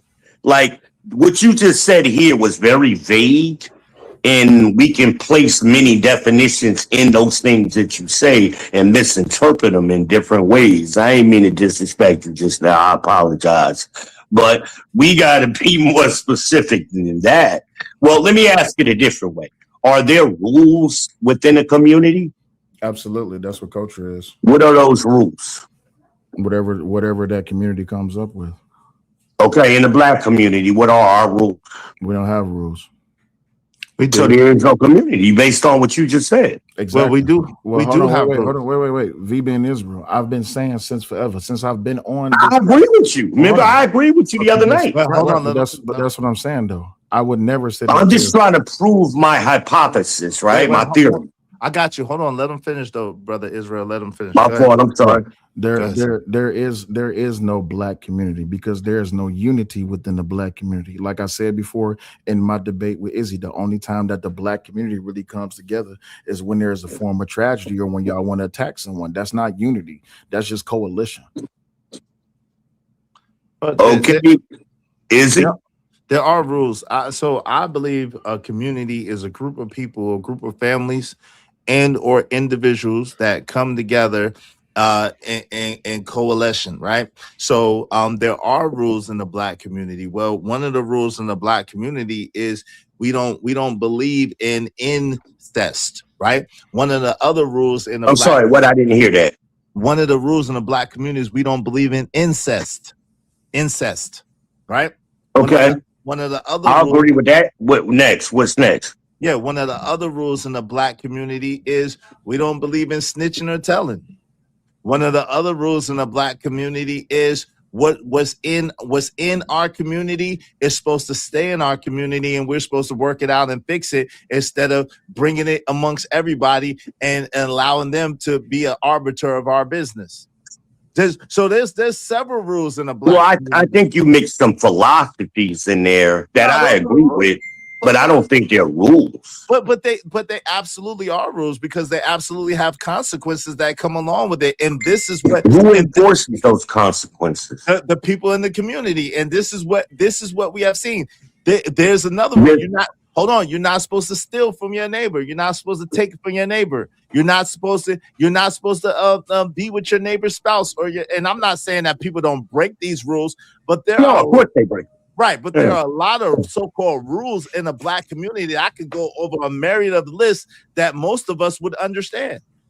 So one thing you said in the beginning was that it was family, right? So what constitutes a family?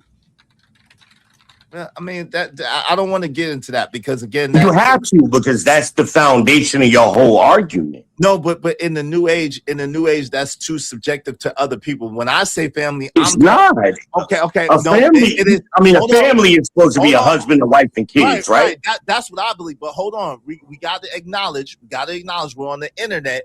And there's people couldn't even define what a woman is. So when you start getting into one black woman couldn't define what a woman was. No, she represents another group of people who can't define it. So I don't want to get into the woods. I'm just telling you, brother. I don't want to get into the woods of that. I understand. I believe. Hold on, real quick. Let me just say this. I believe, as you believe, that is a man, a woman, and a child, and children that constitutes family.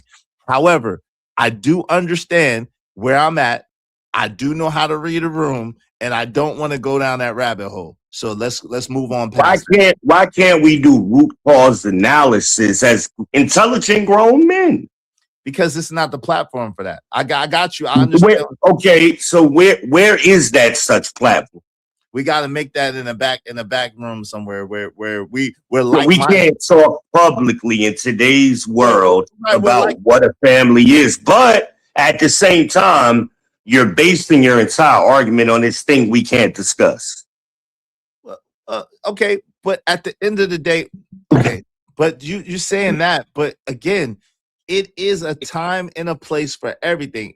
Generally speaking, it's not about what we do, it's how we do it. So again, I'm of the same mindset. I came from the same era, the same East Coast.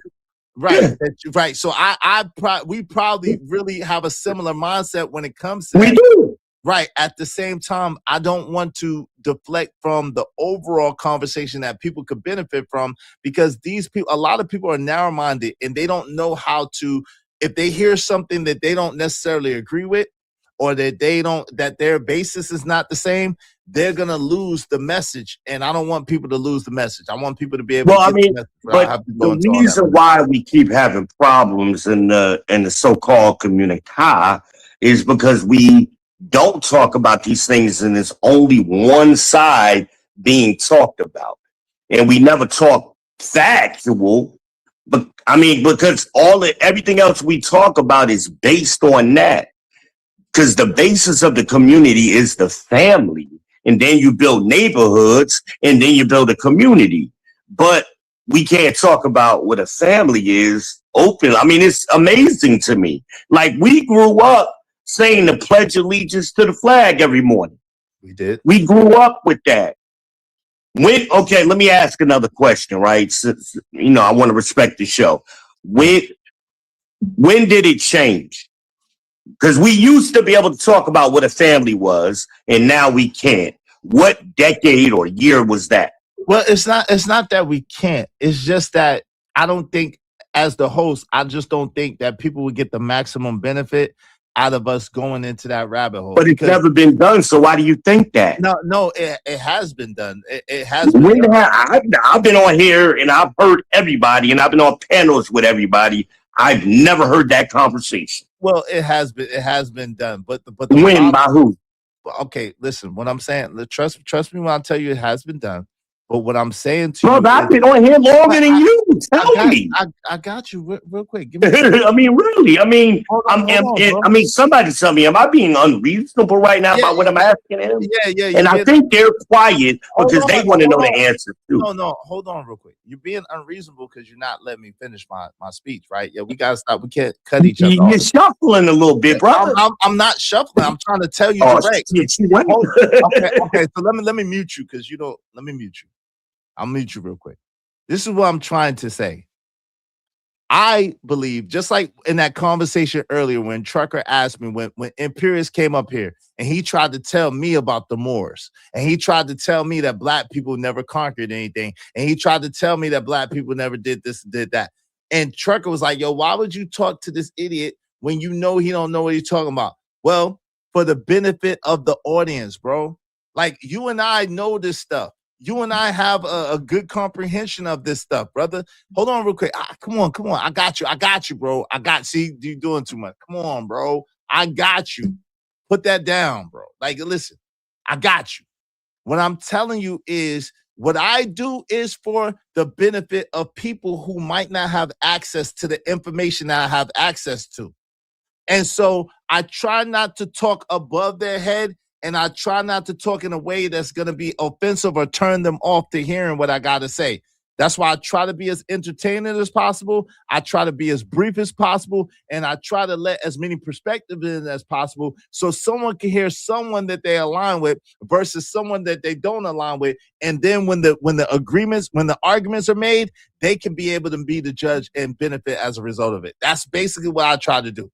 So I don't want to get into these long-winded diatribes about God doggone family or whatever the case may be, because at the end of the day, we agree and people can't benefit from that. Go ahead. You got it. You said you don't want to get into a long diatribe while you just did it. I answered the question in 15 seconds. So who's doing the diatribes? I mean, really, we have to, as the brother was pointing out earlier, I believe it was Cellulite. He brought up he didn't name the number, but it's 50 million abortions in the last 60 years. Come on, bro. If you've been on YouTube longer than me, why are you saying that word, bro? Why are you saying trigger words? If you've been on YouTube longer than me and you know terms of service, why would you put my channel in jeopardy? You never heard me use that word. Please don't use words that I don't use. Hold on. Please don't use words that I don't. See, that's what I'm saying. I just don't it would be like... Hold on real quick, brother. I don't know if you can hear me. Hold on. He didn't use that word. I didn't use that word. Cellulite said what he was saying. You knew. Hold on, brother. Are you listening? You talking. You're not listening. Hold on real quick. Cellulite expressed. This is what I'm saying. Because everybody don't know how to have these conversations and know what words to not use and what words to use. That's why we cannot have this conversation in an open forum. That's why. Brother, I apologize. See how long you expanded? I already apologized. I didn't, but this is the thing when I'm saying to you. And then you asked me, can I hear you? I apologize. Okay, I didn't hear you apologize. My bad. Go ahead. Go ahead, Bruce. But yeah. And then I'm gonna pass the mic. That's how we the point, because you did what you did just now, the point which was valid, we used to be number 2 in population.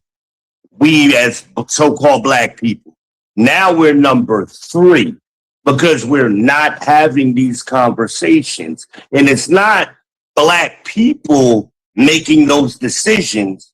It's a subset of black people that's hard that we're not allowed to talk about either, because we ain't allowed to talk about nothing anymore.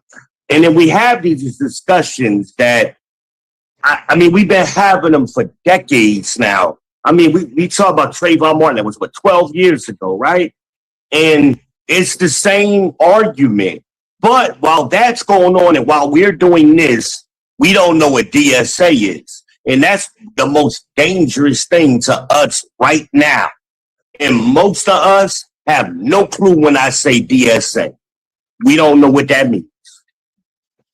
And they're taking over and they're bringing other groups in to replace us while we are having these arguments continuously. And you brought up Shanquilla earlier. My daughter went to school with her. As a matter of fact, I'm about to move back to Charlotte in 2 weeks. 10 minutes away from where the girl lived. Yeah, I mean, I couldn't believe it. But you know what horrified me the most about that of all things? Because we don't have a community anymore. There was no outrage in Charlotte. And I live in Charlotte. None. No outrage. Also, her daddy, if we're going to call him that, if it was me and my daughter, I would have been on the first thing smoking down in Mexico. Where was he? Sitting in his mama's house talking to Anton Daniels and everybody else.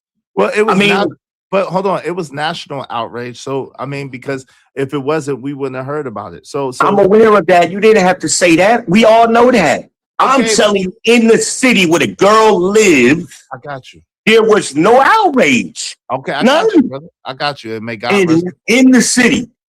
I lived at that time. Maybe I wasn't in on. She lived right off of Baby Stewart. I was like the next exit up 85. So I was, but I'm about to move 10 minutes from there. Like that's why I'm moving in 2 weeks. But that's my side of town. I claim that as home. But my daughter went to school with her. My daughter was younger than her, but so my daughter would have been a freshman and she was a senior kind of thing, you know. My daughter didn't know her. But my point is, we keep having, and I named all of these cases starting in Marissa Alexander, you know, because I was given the origin of Ben Crump, but I named all of them just from memory. And we keep having circular arguments. You brothers are too damn intelligent and too valuable. Y'all are valuable. This ain't normal, the conversations that y'all have.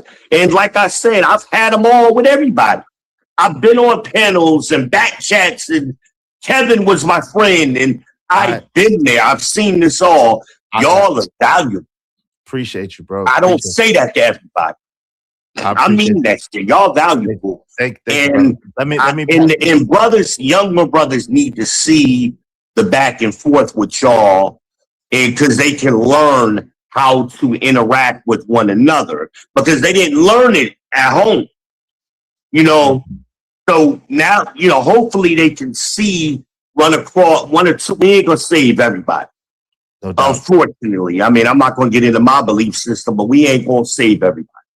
No doubt. So, but the ones we can save, it's going to be brothers like y'all who can articulate. Even you got loud for a minute, right? And then you calmed yourself down. Like, young men don't know how to do that. And they go straight to the guns.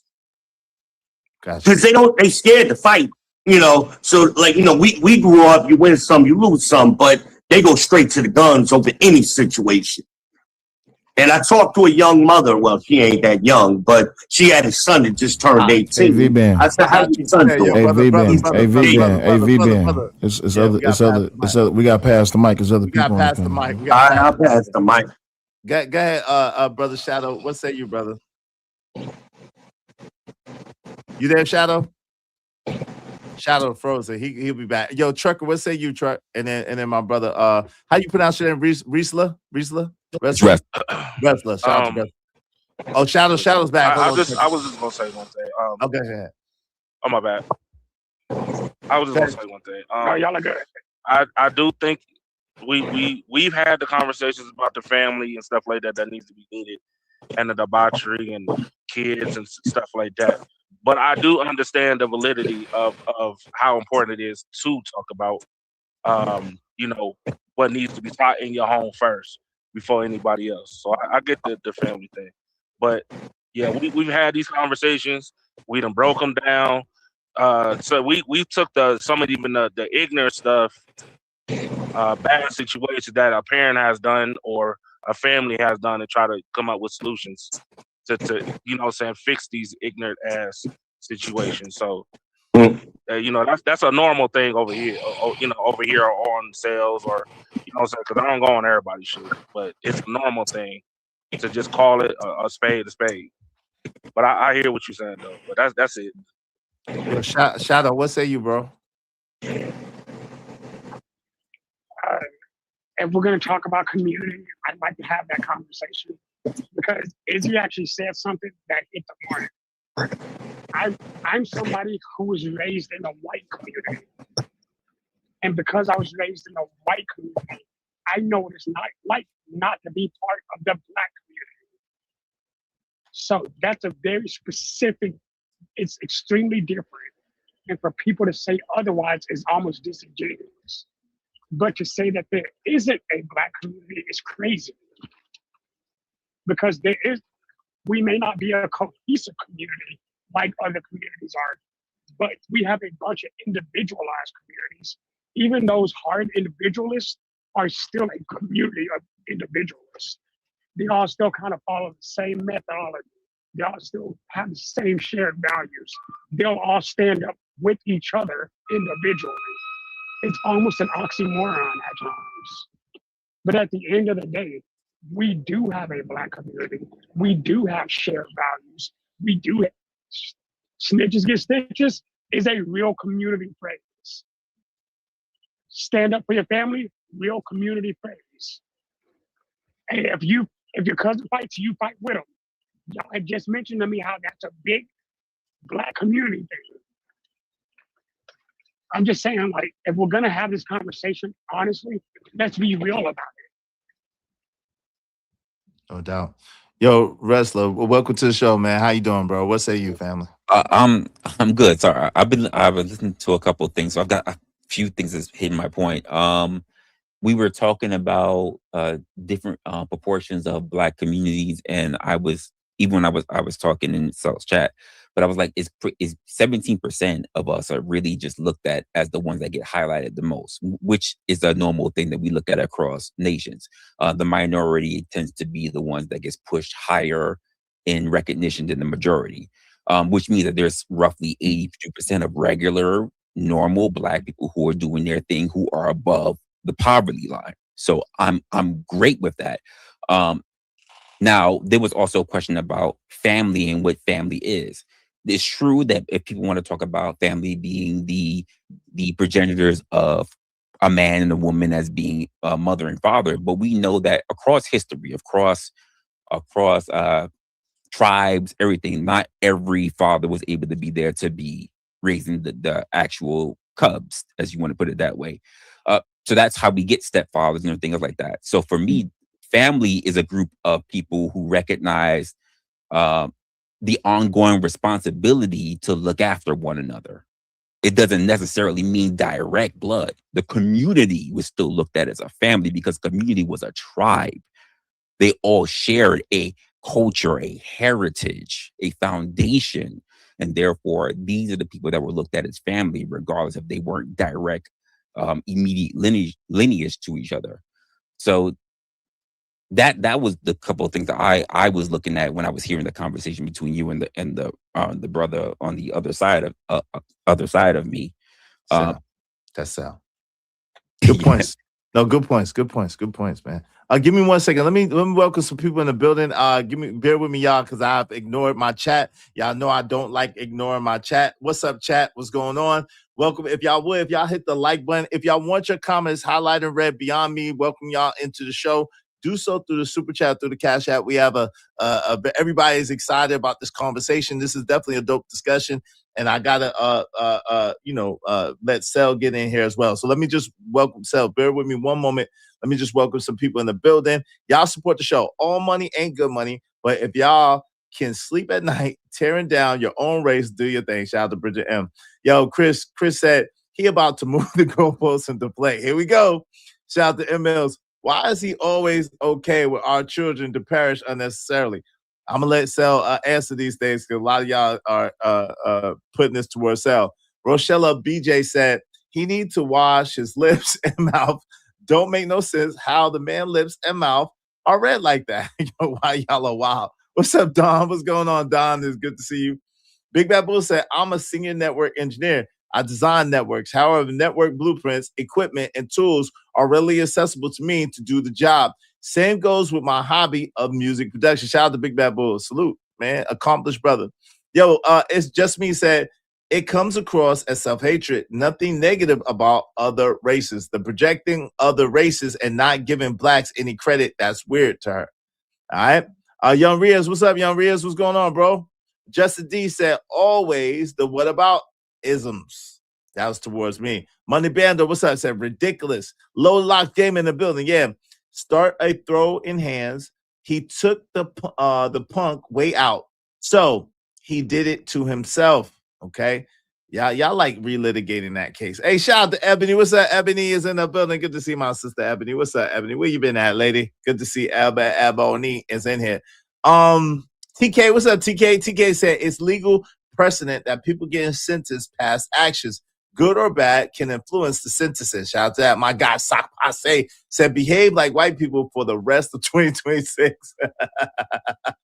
Yo, Studio Mansion, what's up, Studio Mansion? Did catch heat for complaining about Tyranny's baby shower. I did catch a lot of heat for that. I did. Ignorant TV, even though me and Tyranny is cool, but I did. Ignorant TV said, I ain't gonna lie, Sell makes hats. Huh? Come on, man. Chill, Ignorant. You wildin'. I'm sorry, Sell. I didn't even read that before I read that. I'm never gonna be worried about a nigga who frees fruit and eat it like it's a 5-star meal. Shout out to Von Bryan said community are groups of families that live in one area. That's one definition. Shout out to my brother. Greetings, peace, grace, and abundance to you too, beloved. Good to see you. Yo, dedicated to my children said he seems ready to go left with someone. LOL. Nah, it's good. It's good. Hey, Following Logic. What's up, Following Logic? Said, huh? What's up, Tony Golden? Tony Golden and Builder said Democratic Socialist Act, I think is what they're saying. Shout out to Tony Golden. Shout out to the brother. Salute. Yo, if y'all want y'all comments, highlight. Hey, Nala says, my sister Nala in the building. Hey, Taz, we gotta show our sister love. No offense. What's up? Petty Pendergrass, what's going on? Shout out to my man. Did you say Taz and Nyla? Yeah, Nala says in the building. Yeah. Shout out to what up though, Petty Pendergrass. What's going on? All right, go ahead, Sal. You got the floor. So I just wanted to welcome everybody. I just wanted to say this really quick.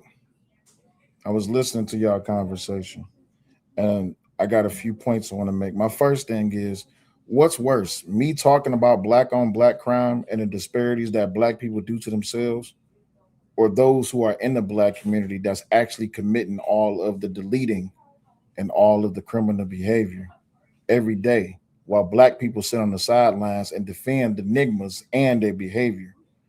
Big problem with that whole entire thing is y'all think that my voice, which is not that I don't have 2 million, 8 million, 5 million subscribers. And when I go live, I don't have hundreds of thousands of people in my chat and all this, that, and the other. I'm just using my little bit of platform to just speak the truth about what it is that I see going on within our community.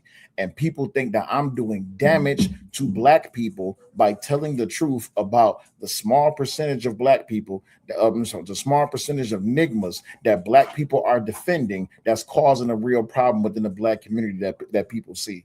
And then the other thing is this. When it comes to the problem is that in this whole identity thing is y'all think that being black is more valuable than being honest, and that's a problem. Y'all look at the black identity as if it's something that it has more weight than anything else. If being black was that more valuable than everything else, then y'all wouldn't be out here listening to the music that y'all listen to, producing it, behaving in the way that y'all behave, doing the things that y'all do. Y'all would not give no airway or no airtime to that. But yet y'all keep propagating it, y'all keep populating it, y'all keep pushing it out there, and y'all supposed to act, and we the public is supposed to act like we don't see what it is that's right before us. Come on, man, miss me with that, bro. And then the last thing was V-Man Israel made a very great point. He asked you a question, which I don't know if you wanted to answer it or if you just tap dance around the question. But V-Man Israel, his point is that when is the time to tell the truth about black people? And you said when it comes to speaking like this about us, we can't do it in the front. We got to talk about it in the back. My thing is, it should never be a threshold to honesty and truth, even if it is about us. because the truth is going to hurt. But maybe the truth needs to hurt. Maybe people need to have some bones broken, and maybe they need to shed a few liters of blood so they can understand this truth. It's time to stop being soft with the truth, just like Cash on bail. We need to stop that. We need to start telling the truth as brutally honest as it is. But this is the thing. It's not, hold on real quick. It's not about truth or non-truth, right? It's about appropriate conversation and non-appropriate conversation. Because again, some people don't understand the TOS of YouTube, and when they're discussing things, they don't know what to say and what not to say. So then it comes into my channel is now in jeopardy, and what I work for is in jeopardy. So I, like I said, being that I understand that and I know that everybody doesn't have the same sensibilities or the same sensitivity, that's why I said that's not a conversation for above, right? Mm-hmm. Also, I just found it amazing, and I wonder if anybody else does. I'm passing this to everybody else but you, Sel. Mm-hmm. I just found it amazing that Cellulite chooses to focus on the loud minority and then blames other people for pointing out, like, hey, there is much more people who are good people who are doing good things. Why are we not focusing on that? Does anybody else find that odd beside me? That's exactly what I was about to say. I was getting ready to ask. Like, I don't think anybody has a problem with you cooking the enigmatitis, all them the folks. Right? We don't have a problem. But there was one thing that kind of defeated your point earlier, Sel, is that we put the nigga-titis on the wrong individuals. And that is that happens too much. It is a lot of good folks out here. You get what I'm saying? It is a lot of shaking and moving. It's a lot of young black males and females out here getting it.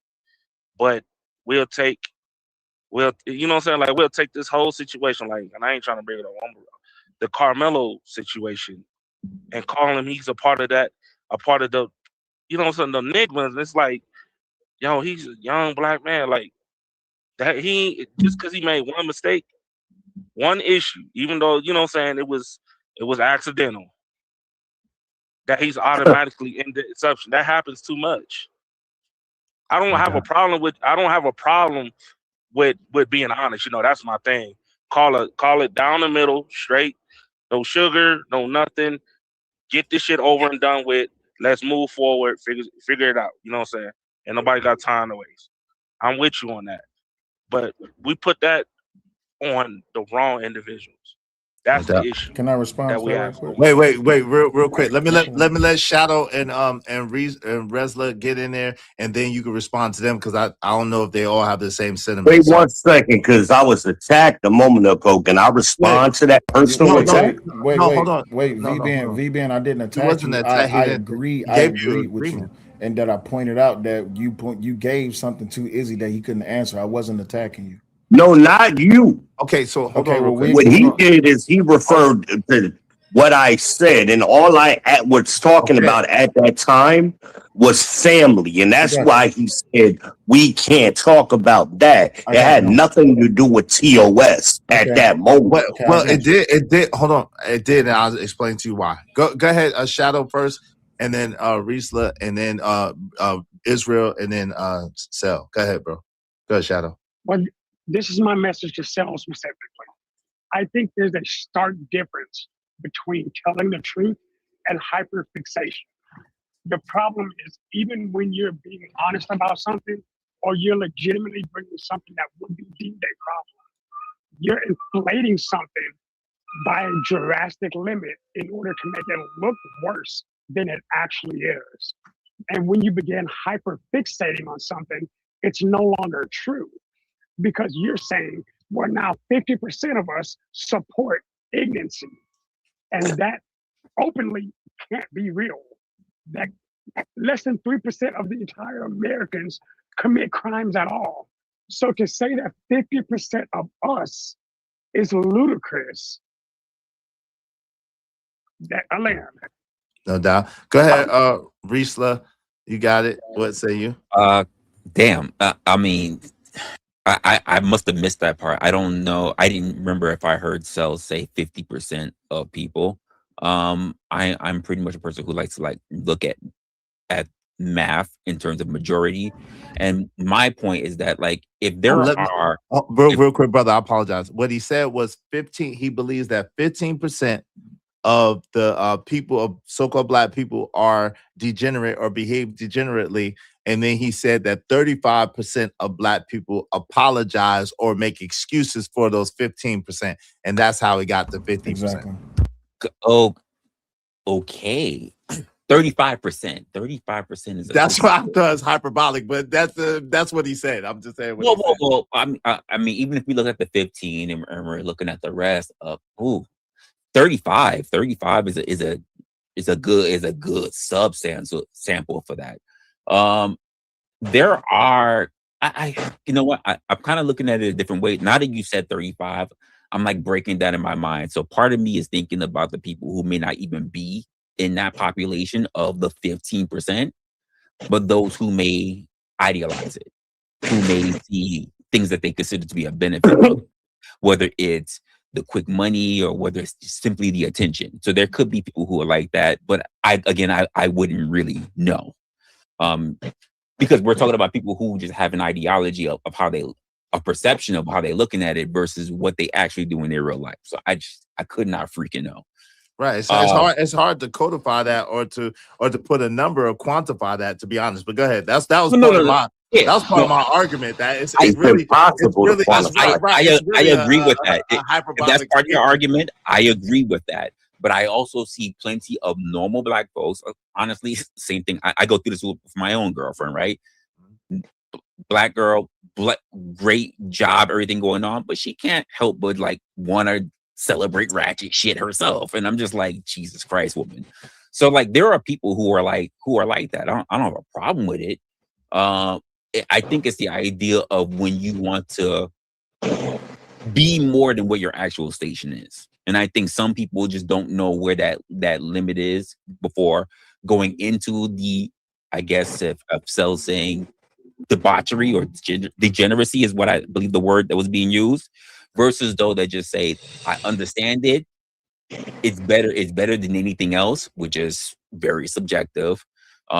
Because I think part of the problem that we have just in media in general is the fact that all of the great things that we are doing are not being celebrated, and the things that is getting pushed throughout the world in media is the 15%, and that's how we're looked at as a whole.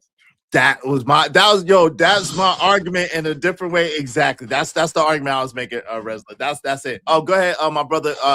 Let me just say this. Hold on. Can y'all mute? Can y'all mute if y'all not talking, please? And I'm gonna pass it to you, Sal. Can y'all mute if y'all not talking? Let me just say this, brother Israel. What I was saying is that the TOS, when you said the A word, and I know you apologize for it, but when you said the A word, that is against YouTube TOS. There's also some other things that we have not been discussed that can be discussed around that is against the YouTube TOS. So that's why I said that. Go ahead. You're being disingenuous right now, because 2 minutes before that, which is what we were talking about, I was talking about family. And that's when you went into, oh, we got to go in the back and we're going to be over somebody's head because we're talking about family. Yeah, 3 brothers have come up here and made comments about a community is where family lives. Where is that? Where I ain't seen families in quite some time. We got 70% of our children being born in wedlock, and our kids can't read. And we're talking about what? That's not true. If we can't That's not true, sir. That's not true. Those numbers not true. Hold on. Neither one of those stats is really true. That is true. Our boys can't read. I didn't give a stat. I made a statement. Okay, but that statement, no. Okay, so listen. You made a stat and a statement. You said that 70% of the children are born out of wedlock. And what you said, born in wedlock, is what you said, but you meant born out of wedlock, which is not really true. Those are hyperbolic statements. No, it was a misstatement, and you're going off on a left field for no reason. I think everybody understands what I mean. I get you. No, but again, the premise is it's not accurate. But you see how you're shuffling to deflate against what I'm saying? I'm not. You're missing the point of the argument, brother. The point. I'm not shuffling. Let's stop with this shuffling narrative. I don't have to shuffle, right? I could just mute you and then get my point across like I just did, right?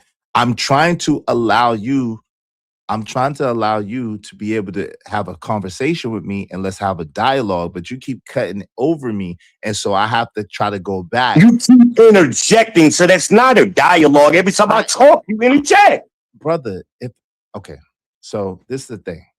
I am the host of... So that gives you the right to take away my rights that I defended this country for, so you can make yourself look right? Everybody here is shaking their heads at you. Are you paying attention? Do you see what Cellulite is doing? Okay, y'all, hold on. Y'all, let me ask, y'all shaking your head at me? Are y'all shaking your head at me? A little bit, not a lot, a little bit, and maybe I gotta mute you. Yo, Cell, are you shaking your head at me? I'm playing the game. Yo, brother Resler, are you shaking your head at me? No, I'm not. And we got to relax a little bit. Like this is YouTube. He is the host of his show, but also YouTube does not promote free speech. It's up to the host. Come on. But I'm trying to be respectful. But I'm trying to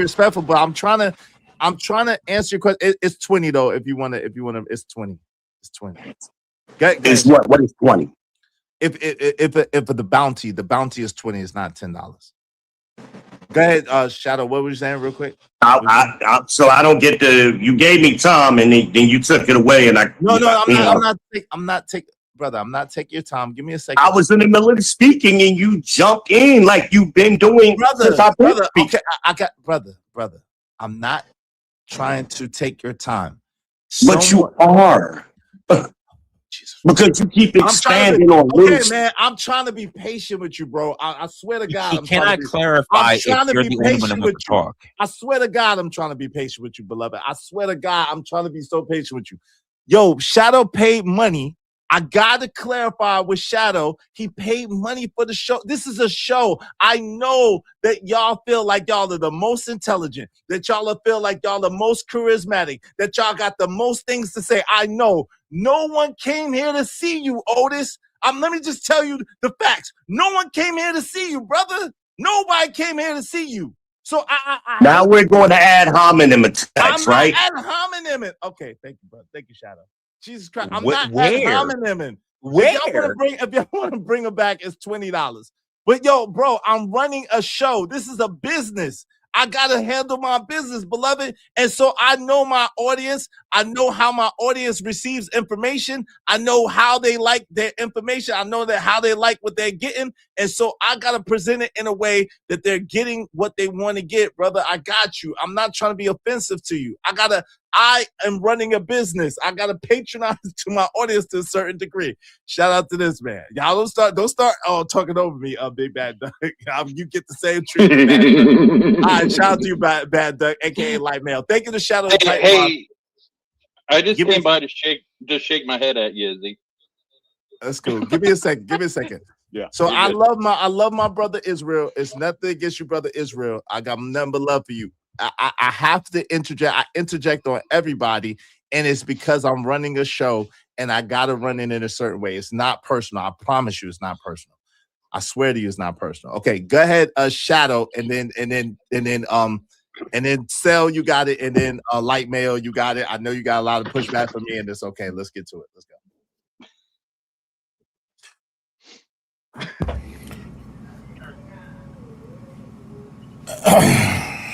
Okay. All I'm gonna say, I'm gonna just say it like this, because when it comes to what Shadow was saying, right? I'm gonna address what Shadow said, right? Okay. So Shadow, I hear what you're saying, right? I'm back. Can you hear me, Shadow? Can you hear me? No, can y'all hear me? Yeah, we can hear you. Can you hear? Can you hear? Okay, I'm back. Sorry, a call came in. I got you. What's up? All right, so I'm addressing what Shadow was saying, right? My thing is, I don't think there needs to be a filter on how it is that the truth needs to be told.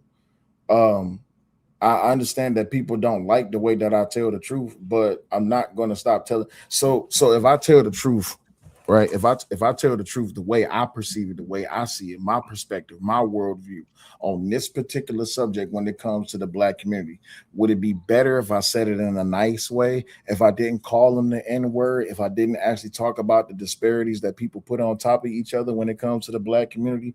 How far can I go? Or where do I stop when it comes to the truth? See, that's what irritates me about this particular subject when it comes to us as Black people. We always want to have the discussion to a point. We never want to cross the finish line when it comes to dealing with this problem within the Black community.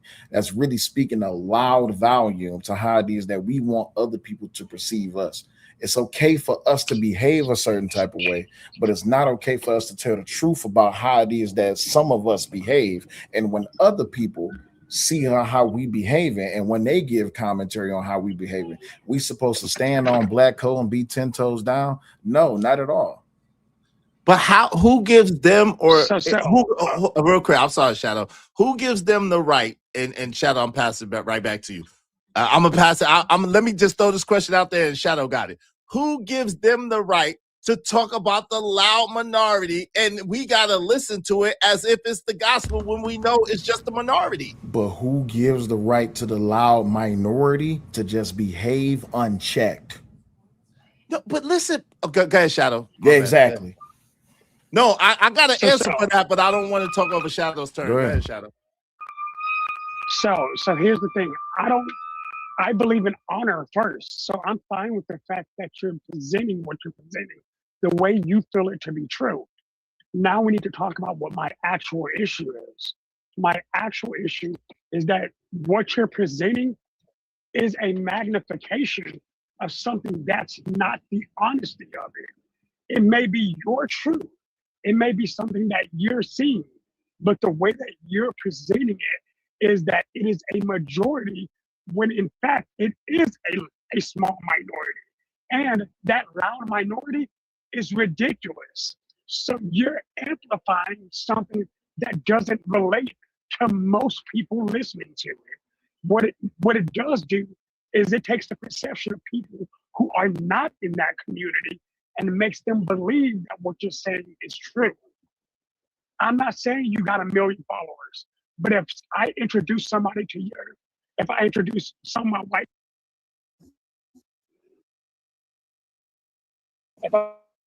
white friends to your site, right? Can y'all hear me? Yeah, we can hear you now. You had went out for a second. We can hear you now. Okay. Go ahead. Yeah, a call hopped in. And then they're like, yeah, well, I can see where he's coming from because you know what? He actually made a good point from somebody in the community. But again, like Izzy said, you use y'all when talking about that community. I don't even use y'all, and I'm literally not part of the community. I wasn't raised in it. I wasn't around it. But guess what? No matter what 98% white Montana is, but guess what? No matter what, I was born and I will die Black. And I am Black first and I am Black always, just as you are. So you should see the things that we actually go through, not what you're perceiving we could be going through. That's all I'm trying to get at. So 2 things. One, because I wrote it down.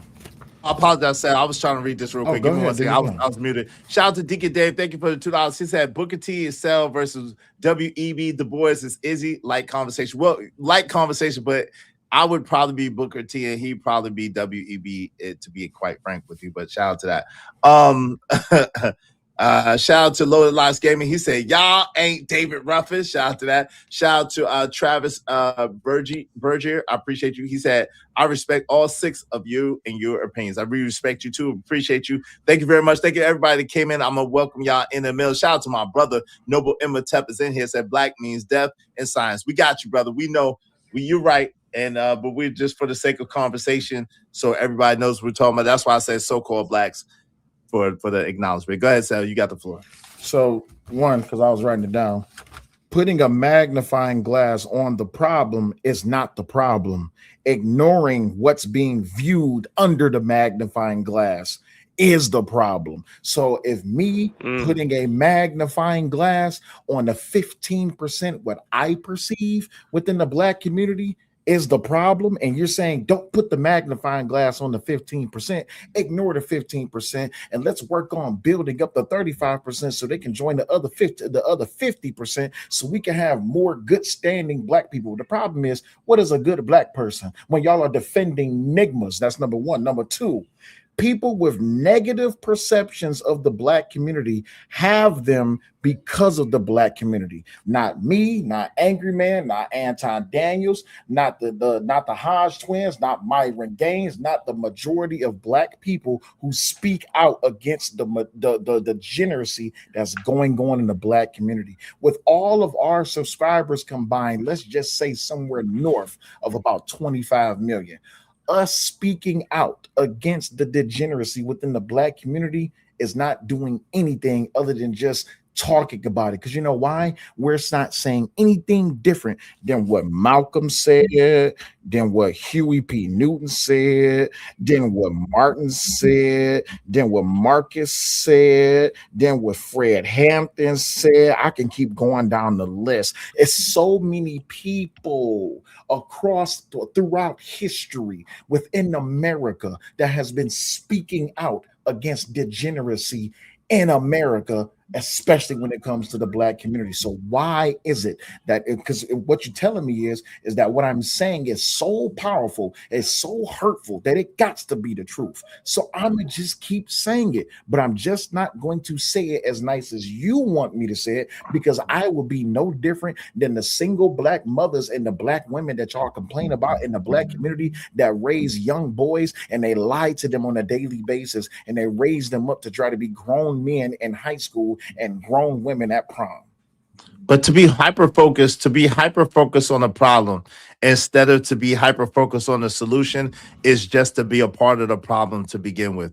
And it is to be that grifter that you speak about so frequently and so eloquently. You are that grifter that you speak about, because what you're looking to do is you're looking to profit off of the degeneracy of black people and to not really affect change. Because at the end of the day, if you were trying to affect change, you would focus on the best of us and the best of things instead of the worst of us and the worst of things, because you know the best of us and the best of things is a quiet minority, but the worst of us is a loud minority. And so at the end of the day, while you're focusing on that loud minority, that society, that the news, that propaganda that has been pushing all of these years to the fact where people actually believe this shit now, that would be the problem. That in turn is the problem. You proving my point, Izzy. You saying don't focus on the worst of us, focus on the best of us. But the best of us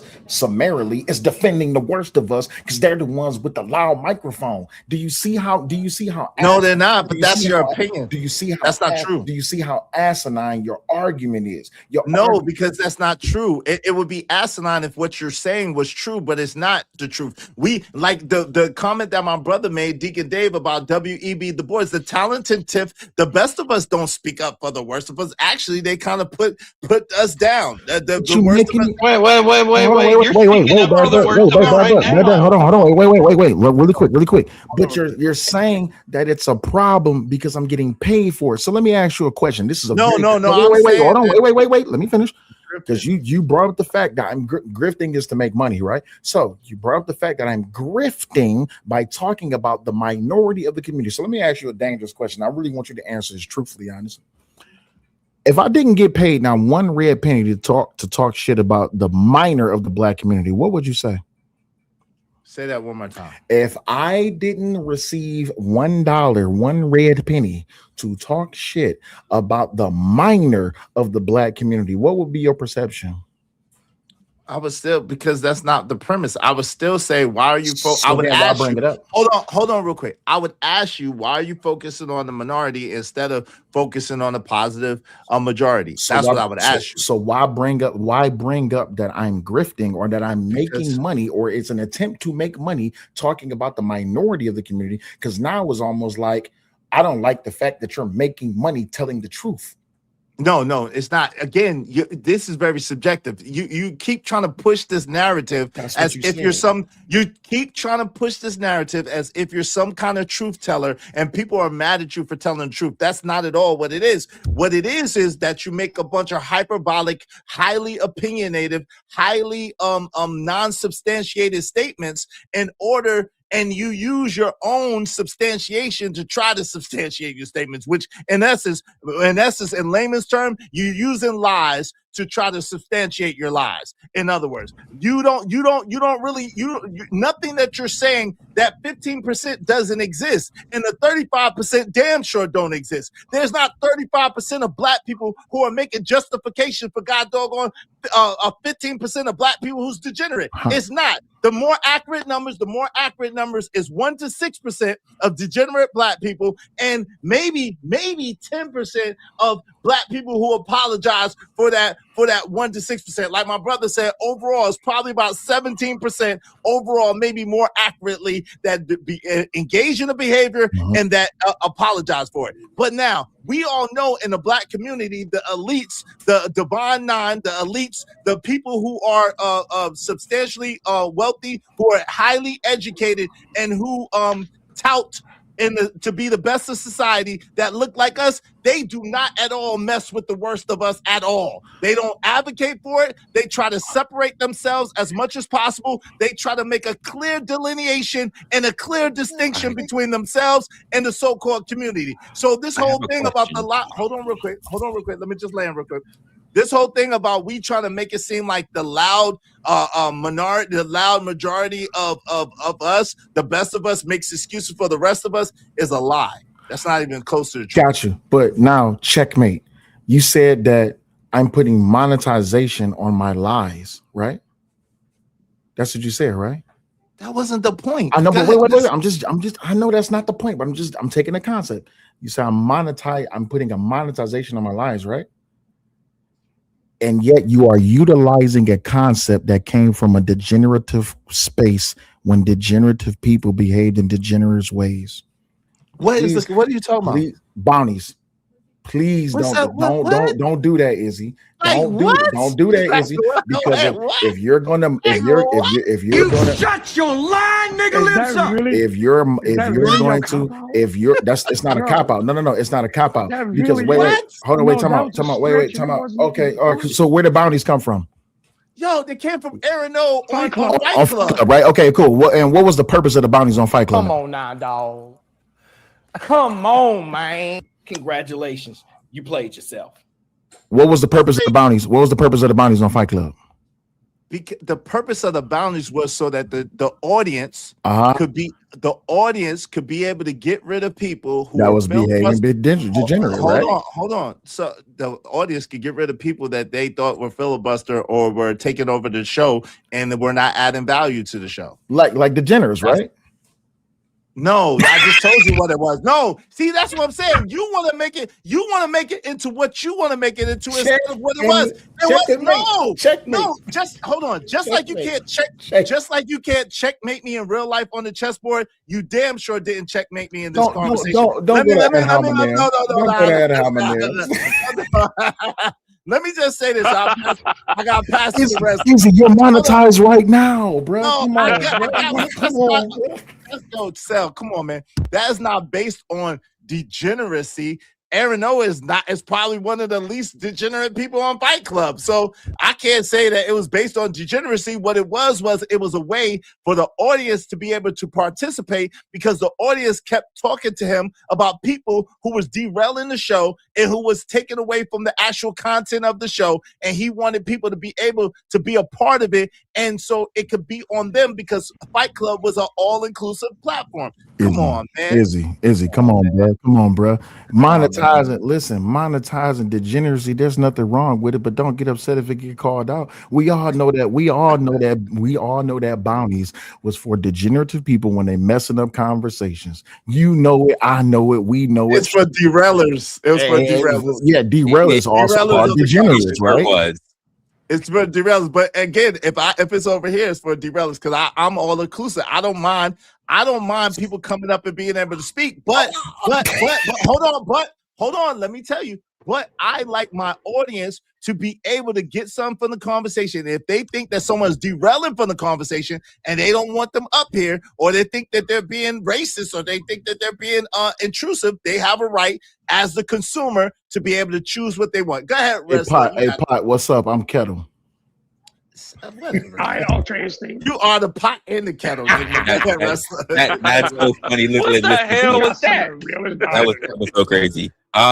So let me ask you something, Izzy. When you say like the best of us, as Black people, what would you consider to be the best of Black people? I think it's very subjective depending on who you are talking to. So I want to get your perspective. What's the best of us?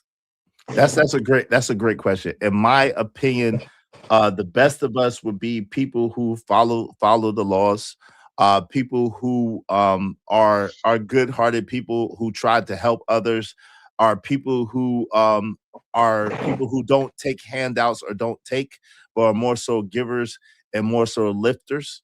So those would be the best of us, like lifters and not leaners. You heard that by Ella Wilcox, right? Yeah, lifters, not leaners. So that would, if we're looking at the numbers when we talk about Black people, that would be the average Black person. The average Black person would be considered the best of us because it's the average Black person that's in the majority, not the minority. Correct? Yes, but now if you go to the context of when I said it, right, and talking about specific like the Jack and Jills, the talented 10th or whatever the case may be, you see what I'm saying? I was speaking in that context of the elites of us, so that would be a little different than the average. Well, now we're talking about this. Right. It was a miss. Right? Right. Because the elite of us doesn't necessarily always. Right. It doesn't always. What the hell? Hold on. Let me. That's trucker. Mute y'all real quick. Mute. If y'all not talking. Let me just admittedly say that it was a misspeak, right? You're right. It was a misspeak. What I meant was the elite of us, because the point that Cell was kind of making was kind of like meaning like the elite of us who have the microphones, who have the mouthpiece, are the ones that make the excuse. That's how I perceived it. Are the ones that make the excuses for the worst of us. And what I'm saying is the elite of us, the ones that are really moving and shaking. A lot of those people don't even acknowledge the so-called community at all. They want to separate themselves as much from those people as possible. That's what I'm saying. Okay. I can see that. I can see it. So I totally understand when you're talking about the elite of us. So I understand that. But like when we were just talking about the best of us, if we're talking about just regular, upstanding, upholding individuals, and I would say that is the majority of us. However, I'm going to go back to media. That is not the thing that is representative of us. I mean, let's be honest. Even when we talk about Black communities, right? Do we really talk about those who are trying to be the upstanding individuals that you say, or is it rappers, entertainers, athletes, drug dealers? Do we talk about those who are trying to be high-profile lawyers, or those who are trying to be anesthesiologists or surgeons or whatever? These are not the things that I'm generally hearing about that we should be actually promoting. Well, but that's the thing, and I think a lot of it, to the point, is propaganda, and is that's what I'm trying to tell to Sell. I'm like, listen, we should be talking about the best of us. We should be talking about the example. We should be talking about the things, because again, we are talking to the world. And if they don't know us, like to your point earlier, if they don't know us, if they don't know how we operate, and we are speaking about the least of us, and we're speaking about it in this way, what other perception of us as so-called Black people do we expect them to take away from that? I 100% agree on that particular stance. But there's something that comes to my mind, because this is something that happened, and whether it's a political party kind of thing or whatever. But when I hear people have such a big angst against Ben Carson and what he's done as a Black man in the medical field, and you hear how so many people are going up against him, despite the fact of being a revolutionary in the actual field, I'm like, what exactly do you want to be the best of us if that's not good enough? If he's not good enough? But I think that's most people are ignorant to actually who Ben Carson was before he had that position that he got. Most people did not know about Ben Carson or the inroads and the daggone innovation that he made in the medical field. I agree. And where he came from and how he evolved and what he done. Prior to the medical field, he owned how many businesses? People didn't care. Right. But I don't think that's people don't care. And see, that's the point. And I'm gonna pass the mic around because no other people want to get in. I know Bad Duck want to get in there too. Listen, that's the point, bro. Really, honestly, because we don't talk about the David Stewarts. A lot of people don't know. They don't talk about the Robert Smiths or the Robert Johnsons or the Reginald Lewises or the Benjamin. You know what I'm saying?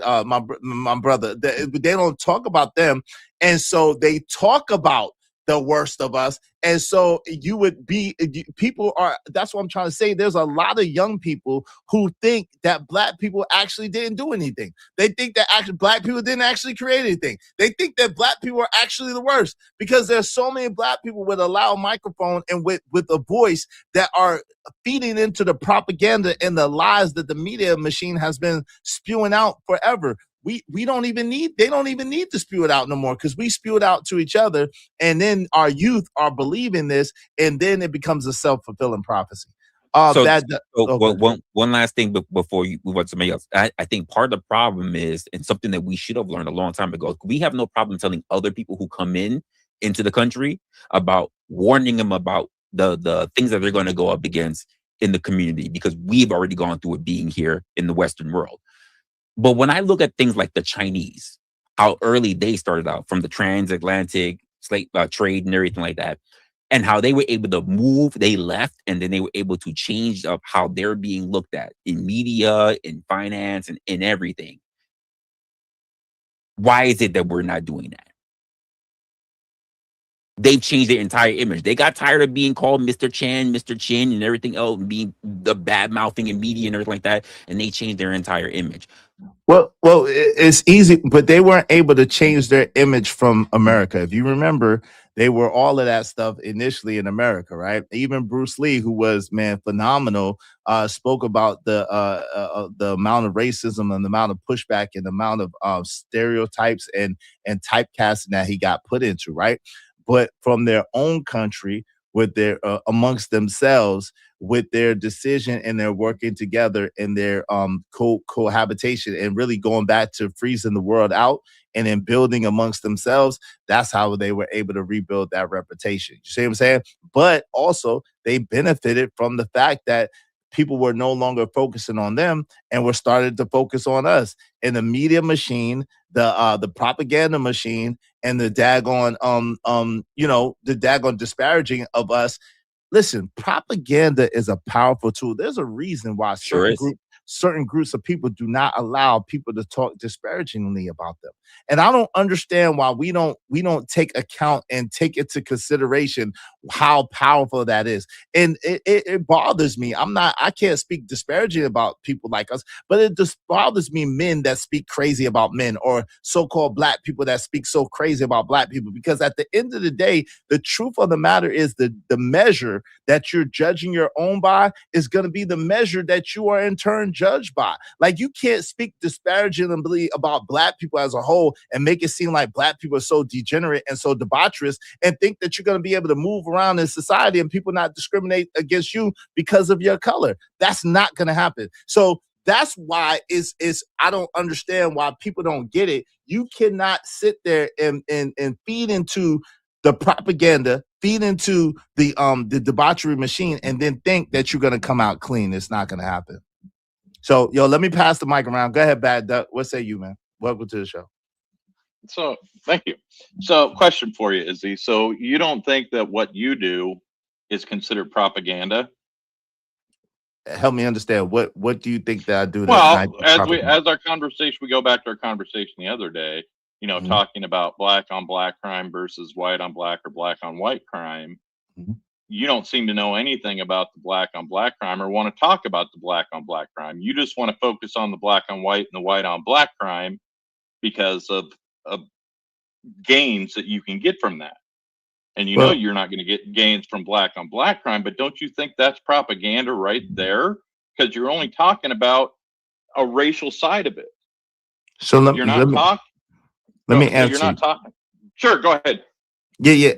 I think that you don't really watch me that much, or you don't watch me that good, because anybody would tell you that actually watches me that that's inaccurate, right? Well, If that's not I'm what you said. Well, in a when you were making the comments that you were making, right, and you were saying the things that you were saying, like that was a banter back and forth. Like I looked at that as kind of like a chess game or a back and forth. But like, yeah, I didn't take it. Izzy, I wasn't even included in those conversations. That was between you and Cell. Cell Okay, brought it up, asking you about why you're not covering the black on black and why you're not.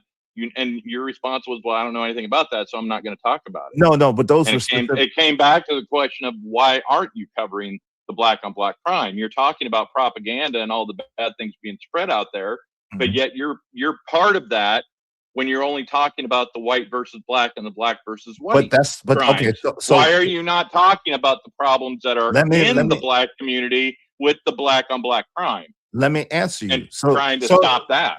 let me answer you. So the Yeah, go ahead. answer is I do. Right? I do talk about, and I gave Cell multiple examples of how I do. Now, those specific situations that Cellulite brought up, I had no knowledge of them, so I couldn't speak on those specific situations. But like I was alluding to before, anybody would tell you that I do. I speak on a myriad of things, and especially I speak on ways that we can be better in the Black community. So I speak on it, but I speak on it from a different aspect. I'm of the firm belief that you get more flies with honey and sugar than you do with shit. So, you know what I'm saying? So I'm not going to speak about it in the way that Cellulite would speak about it or anybody else would speak about it. I'm going to speak about it in a more encouraging way. I'm going to speak about it in a more positive way. I'm going to speak about it in a more transformative and an example way. That's how I speak about it. So I absolutely do speak about it, though. Do you speak about the white on black and the black on white with a honey way, or is it disparaging way? No, I speak about it in a honey way as well. Like at the end of the day, see, again, you don't really watch me, and so I could tell you don't watch, because when Austin Metcalf lost his life, I was one of the first people to say, listen, don't celebrate that. That's a life that Right. was lost, and that's not okay, right? So I also said that I don't believe that it was racially motivated, because I didn't. I believe that it was some kids and it was a territorial situation and it was an accident, some bad things that went bad. I don't believe that Carmelo Anthony is innocent. I don't believe that. So again, I know by what you're saying that you don't actually watch me. You're hearing what other people say about me without actually watching me and actually No, I've only gained what I've from watching you, and I haven't watched you that long. That's right. quite evident. I mean, Right. I didn't know about you until a couple weeks ago, so I'm Right. catching up. But that's why I'm asking you. I'm not accusing you. I'm asking you from what you have said to respond to that, because you're talking about the propagandists, and you are part of that propaganda machine. Not at all. Not at all. I'm not at all part of the propaganda machine. Like B Love says, shout out to B Love. Izzy does speak on many topics. However, we the audience tend to fall for rage bait topics and drama. Right. Like the people like Sure, drama. I can agree with that. The people like drama, and the people like rage. They like rage and stuff like that. But me myself, I'm one of the most balanced. Anybody would tell you that's why my sub count is not as high as it could be. I'm one of the most balanced people on YouTube. That's why I don't have a super high sub count, because I'm one of the most balanced people on YouTube. I give a balanced perspective on men and women's issues. I give a balanced perspective on interrelational issues.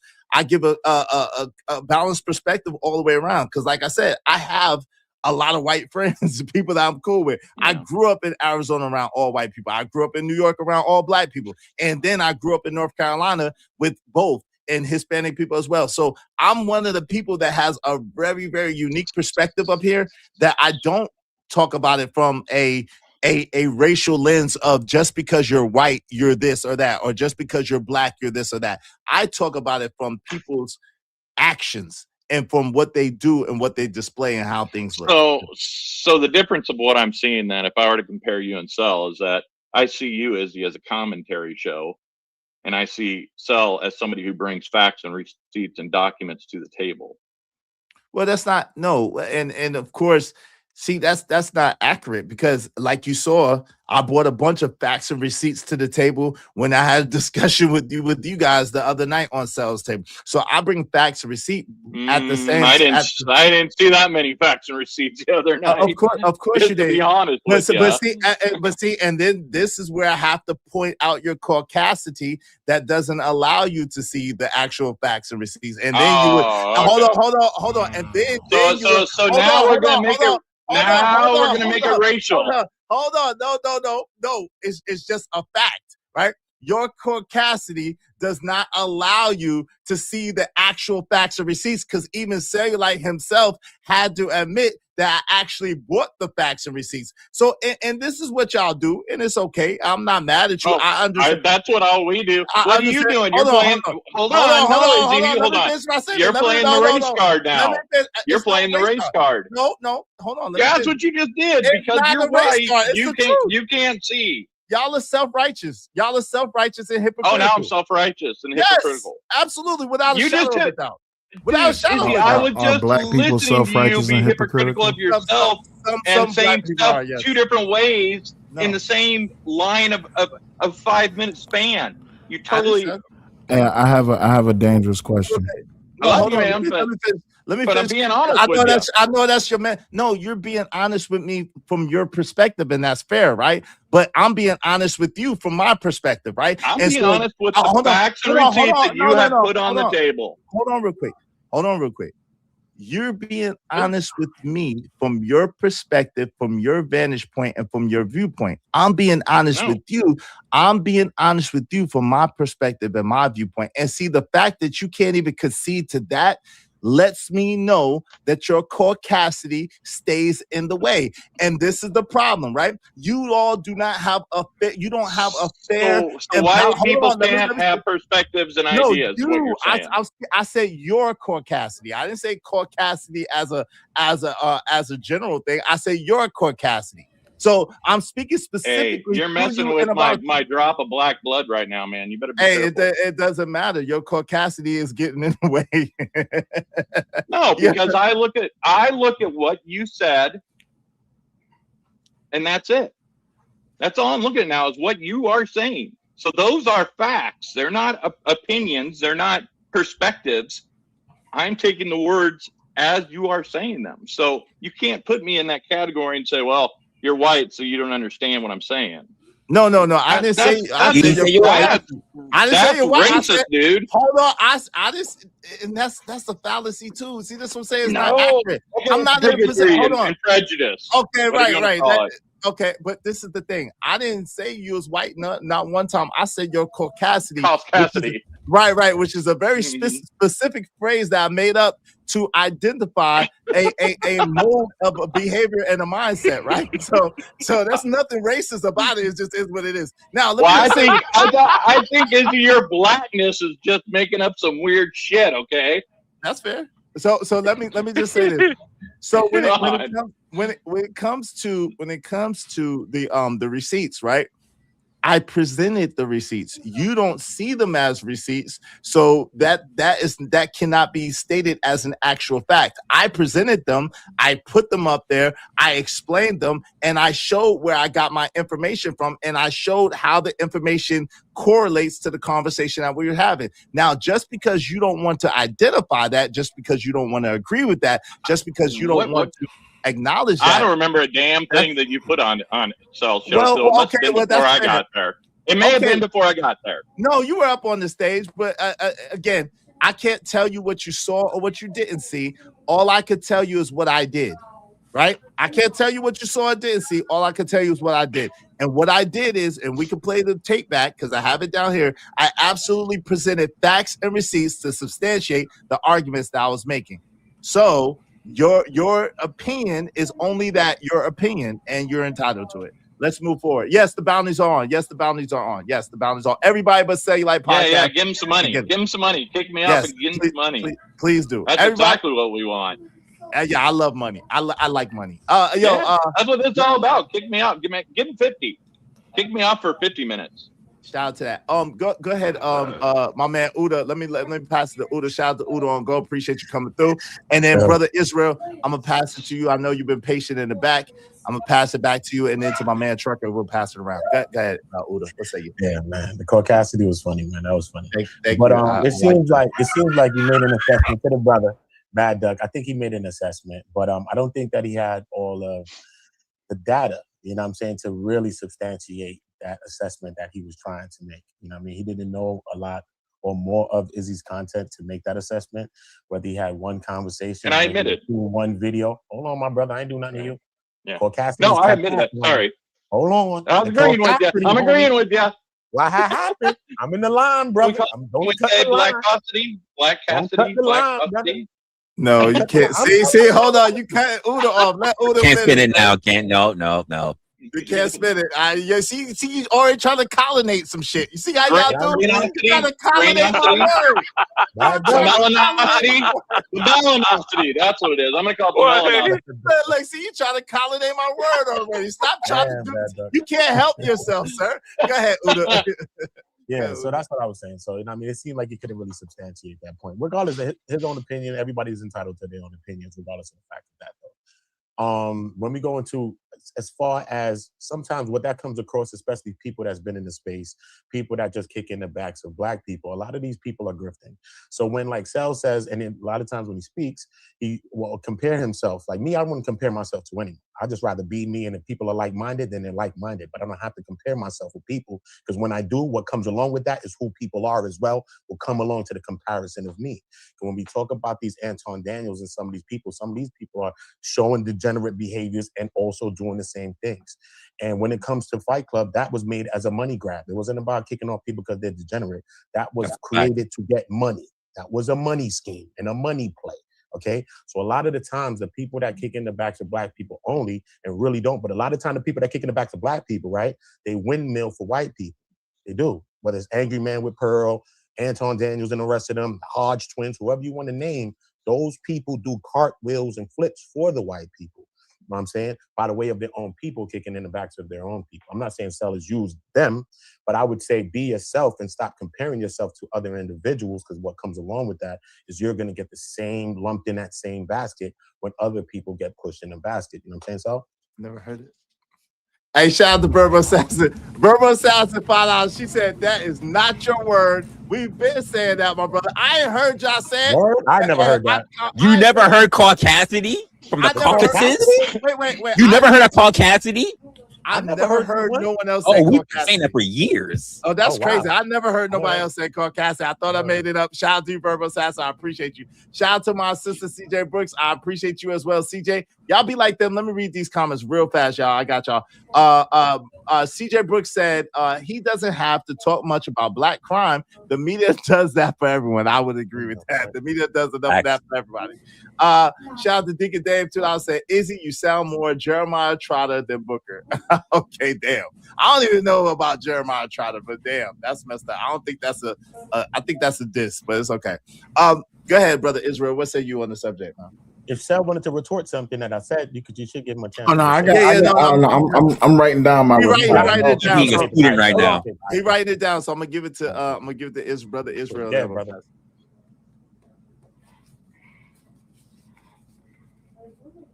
Oh, you muted if you're talking, brother. Let me unmute you. You got to unmute. Go ahead. You good? I'm sorry, my bad. I wrote a couple of things down. I'm gonna point a few statements I just want to make, but I do have a question for everybody before I begin, because somebody earlier said when we were talking about the Black community that one of the attributes of Black community is that we believe in the laws, right? So my question here is, do we all believe in the Constitution, the First Amendment, etc.? You talking about on the panel or just all Black people? Yeah, right here on the panel. I mean, yes. So then my problem with that, right? I'm gonna make a statement, not a question. My problem with that is because I don't agree with balance, right? Because you're using your wealth, power, and resources to take away somebody's freedom of speech. That's a problem I have with that. But going on, Somebody also mentioned the That's wild. Chinese. Oh, no. You made a point, but I thought it was a wild take. But I understand your point. I understand it. It was definitely a wild thing. Go ahead, brother Israel. You got the floor. That was a good one. I like that. We were talking about the Asians earlier, but one of the things that were left out on that exchange was the government intervention in the Chinese people during that time that heavily subsidized them, which allowed them to assimilate into American society. Left out.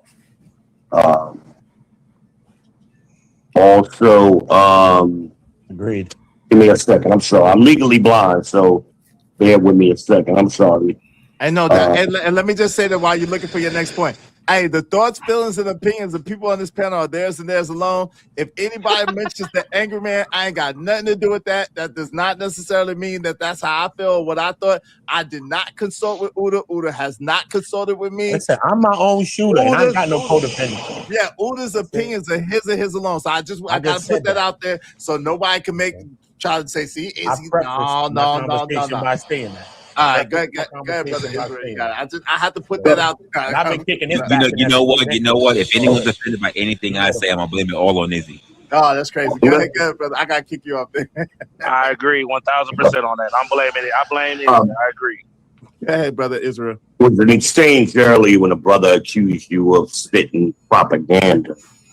I think the better word is conjecture. So even with the so-called receipts that you try to say you pull up, you show the screenshot. That's not necessarily a receipt. Just making a point. Okay? Also, for example, conjecture, number of blacks, we're talking about that. We can't even define who a black person is. So how do we know what number is what to come to a conclusion on any percentage? I don't understand that. That's confusing. But going back to the family thing earlier when we were talking about the community, many people gave the definition and they used family in their definition. But we can't define what a family is. So, I mean, I'd like everybody to put on the observable reality glasses. Where is this family today compared to what it was last in the 80s? Where is that? Because they don't see it. And therefore, if we don't have fathers, how do we have a family structure that we all learned about in school? I mean, I learned about it in middle school, high school, college, grad school. It was always mother, father, children. So how do we keep defining things without drilling down on them? Also, somebody said something about the problem.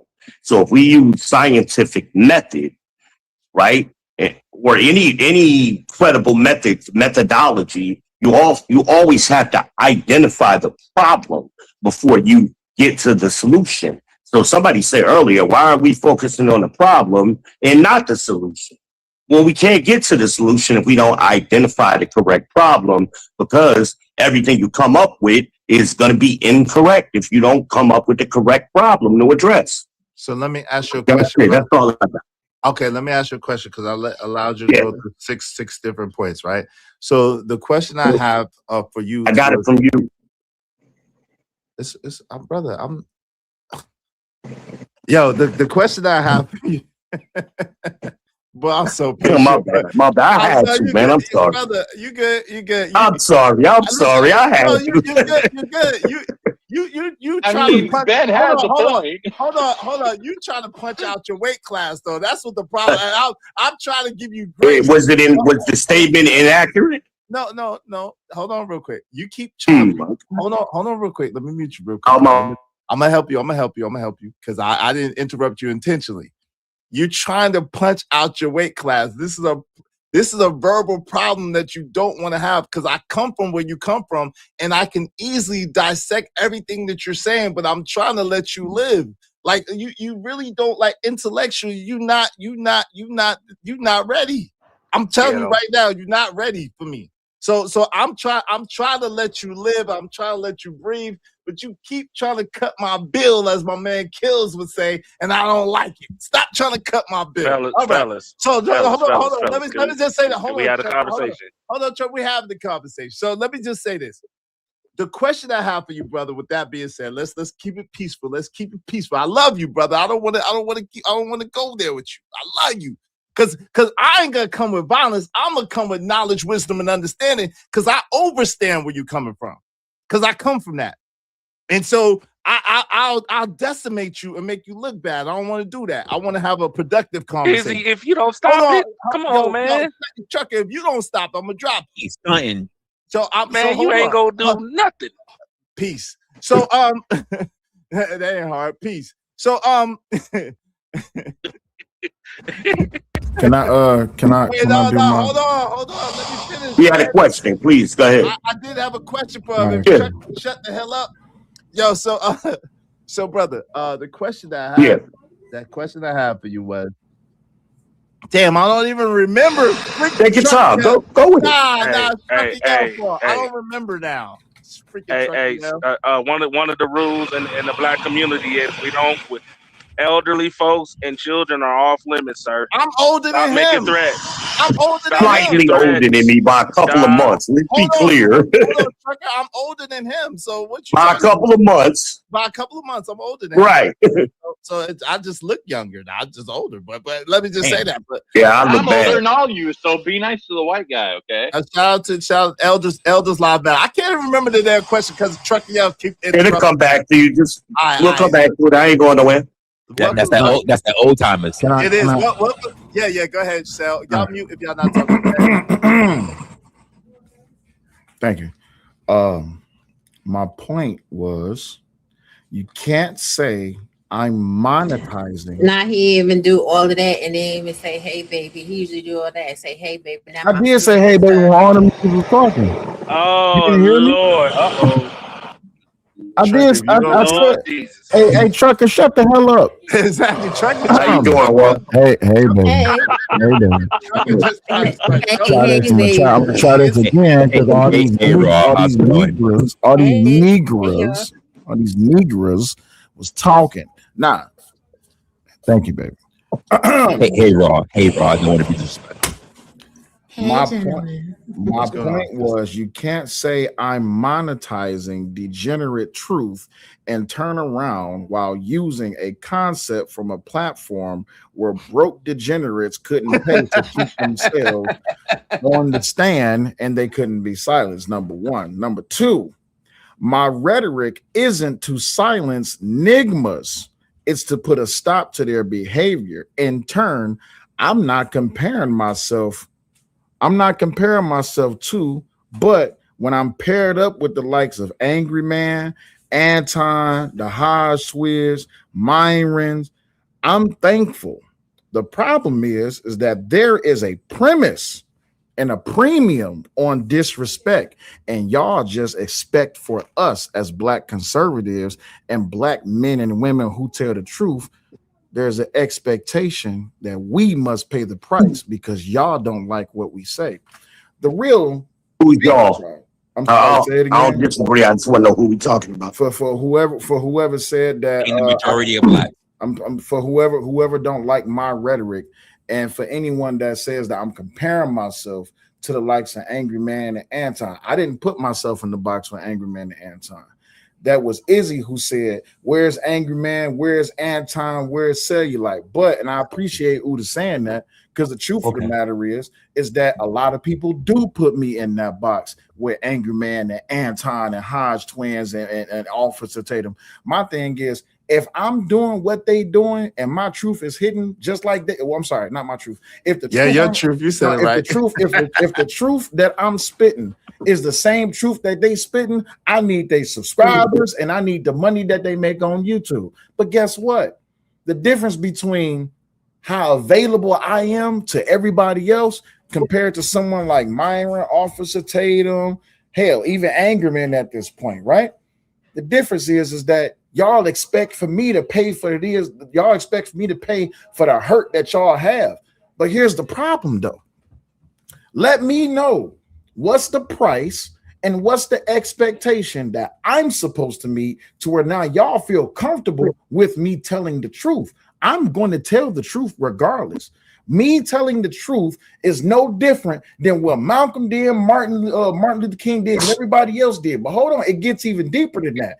Because just like I don't attack people for the truth that they spit, I don't expect to be attacked for the truth that I spit. But what you say, Izzy Benz, what you say, stand out, you say, this is America, right? It's cool. So the American way is that I'm gonna say what I want to say. I'm gonna say what I gotta say, and whoever don't like it, just don't like it. But let me know where I'm lying when I talk about the degeneracy within the Black community. And just because I'm not talking about the degeneracy in other communities, I wasn't born and raised in those communities. I was born and raised in this country called America, in the city and the state called Detroit, Michigan. I was born and raised around Black people who pretty much propagated the whole entire democratic liberal way. But when I start asking questions, now I'm not Black enough anymore. When I don't get out here and I don't protect the lies that y'all propagate, I'm not Black enough anymore, because I'm not out here defending nigmatry and degeneracy. I'm not Black enough. My thing is, y'all put more value, going back to what I said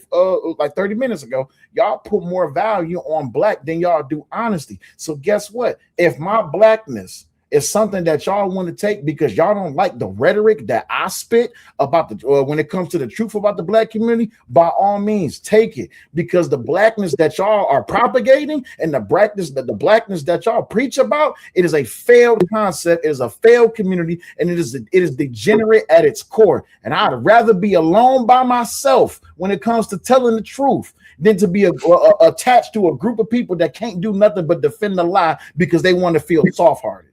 Well, the crazy thing is, real quick, Let and I'm me- gonna pass it. Hold on, real quick, Raw. The crazy thing is this: the facts that you keep framing this as the truth is hilarious to me. It's absolutely hilarious to me because, like I've told you several times before, it's not the truth. It is, you accurately Freudian slipped it and said it's your truth, and that's what it is. If anything, is your truth is not the truth, and that's number one. The second thing is the fact that you can justify using a loud minority to be a sounding board as the propaganda scape for all of us is wild, right? So no, there's a daggone loud minority of people who do these things, and then you speak on about it, which you have a right to, but you don't have the right to make it seem like that is a representation of all of us just because that's what you see in your so-called community. And that's, again, what the issue is for me, right? So what's up, Drew? What's going on?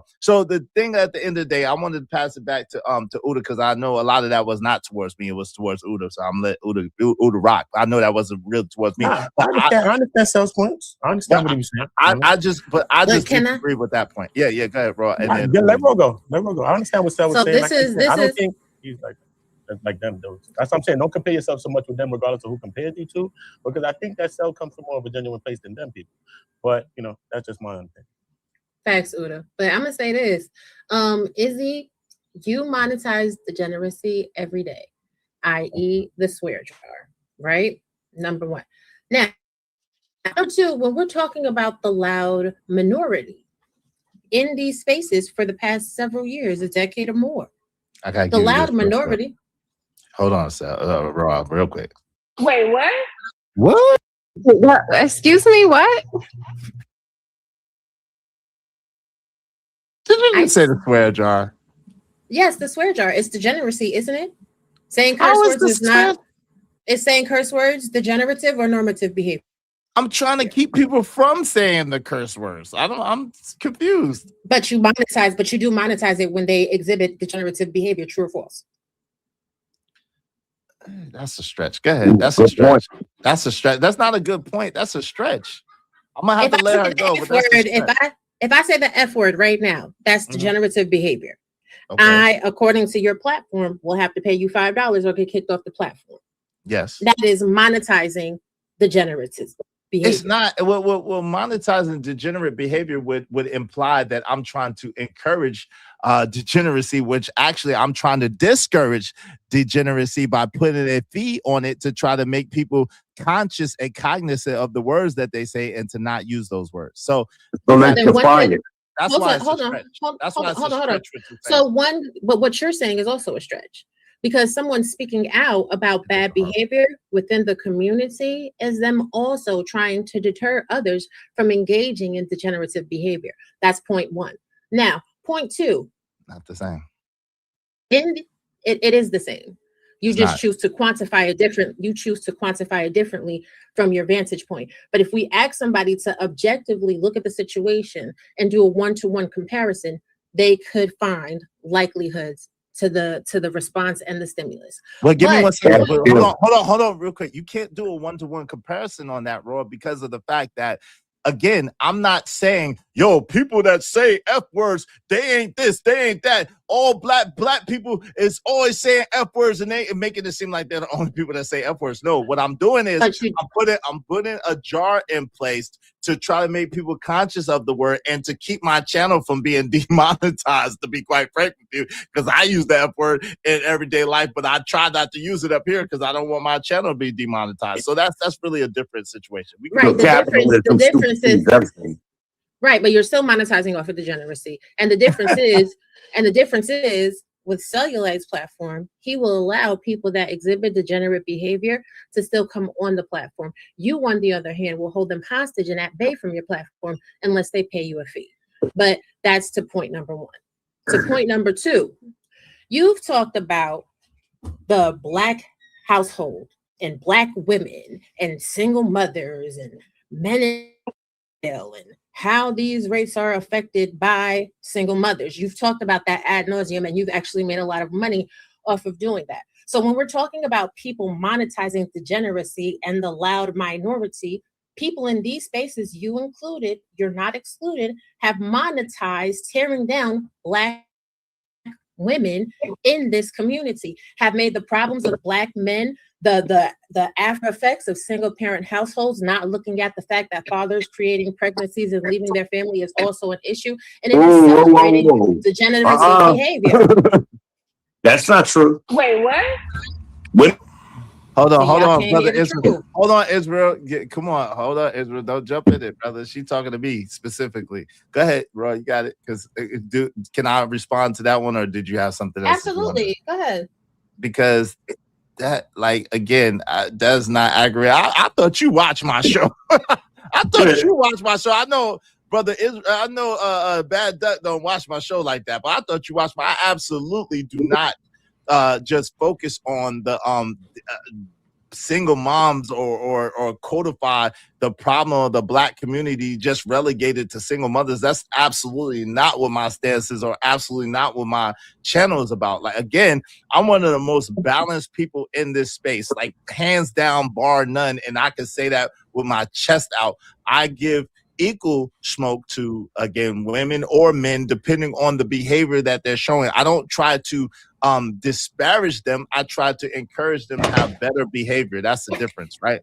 So it's not a disparaging thing, it's an encouraging thing. It's still disparaging, right? Because you host people, but it is. It's based on your vantage point. And again, I'm talking about objective versus subjective.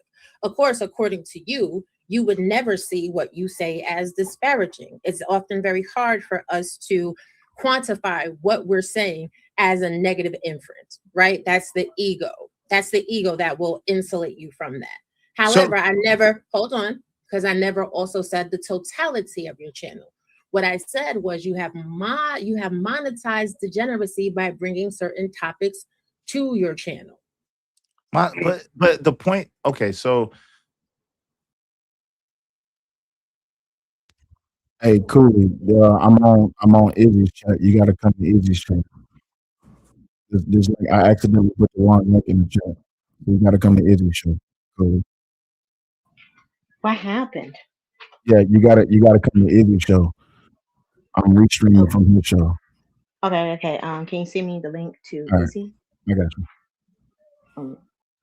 Could be made. I don't have to rub people's nose in the things that they do or how they move or how they live or how they operate in order to try to help people elicit change, because at the end of the day, it has to be their desire or their wish to change. I can't make anybody do anything. So it's I not hear my you. it's not my approach. It's not my approach to monetize degeneracy. Of course, we're on YouTube, and I'm famous for saying I want to get paid. So of course, I want to get paid. At the same time, my approach is to try to help people get a better example or a better way of looking at things. That's Right. just But this is the thing. I look at your approach and Cell's approach akin to Malcolm X and Martin Luther King. One, nonviolence, one, by any means necessary. Now, while the colloquialism is you can get more flies with honey than you can with vinegar, right? Or sugar than shit. The reality is flies often conglomerate around piles of shit. They don't often conglomerate around sugar, right? Now, the reality of it is most people come to Cell's page because they want to be angry. In the words of Uncle Jeff, they are making an appointment to be offended. If it doesn't apply to you, then really and truly, you should let it fly. Take the meat and spit out the bones. But most people can't do that because oftentimes when someone is orating a point, they see a reflection of the point within themselves. And that happens to be the barometer that stops people from actually hearing subjective truth or objective truth. Everything is well. about vantage points. And furthermore, you have monetized a lot of degenerate things on your channel. You know how I know? Because I've been here and I have participated in the modernization or the monetization of degeneracy here on your platform. So what we really have been saying to each other in these conversations is what I do to get my money is okay, but I don't like what you do to get your money. And I think I'm better than you. And you think you better than me. And it's an ego thing. Well, no, that's a lot. Hold on. I gotta correct you. No, Shell. That's absolutely a lie from the pit spell. When I don't like what Cell has to say, hold on, y'all. Mute. When I don't like what Cell has to say, I don't come over there. I don't never tell Cell what to say, what not to say, how to say what he's saying, how not to say what he's saying. I never, ever do it. You can't point one time. Now, if Cell had said something and included me, or I felt like he threw a shot at me, or he felt like I threw a shot at him and he threw a shot back at me, we've thrown shots at each other. But this whole thing about trying to pocket watch him or talk about what he's doing or how he's doing in his monetization, that was his argument. So all I did was give his argument back to him and then and flipped it on him. I did not raise that argument to begin with because that's never my stance. I could care less how any man gets their money. That's their business. But if you're going to try to say that we are monetizing outrage and that we are the ones that's grifting, was his exact quoted point, that's why I began to throw that point back at him. And I said, that's a lie. It's not the people who are talking about white and black relations or whatever the case may be, meaning myself, that's scripting. It's the people who try to disparage black people for white people who are the people that's grifting. So that's how we got on that whole topic of conversation. So then to let be me right ask and you, exact, to be 100% okay, exact. so let me ask you this. When you were talking about Anton Daniels ad nauseum for several months, what exactly were you trying to encourage in behavior at that point? Did you not feel that that was disparaging to a black individual? No. So when I was speaking about Anton, the few streams that I spoke about Anton, I said Anton is supposed to represent the best of us.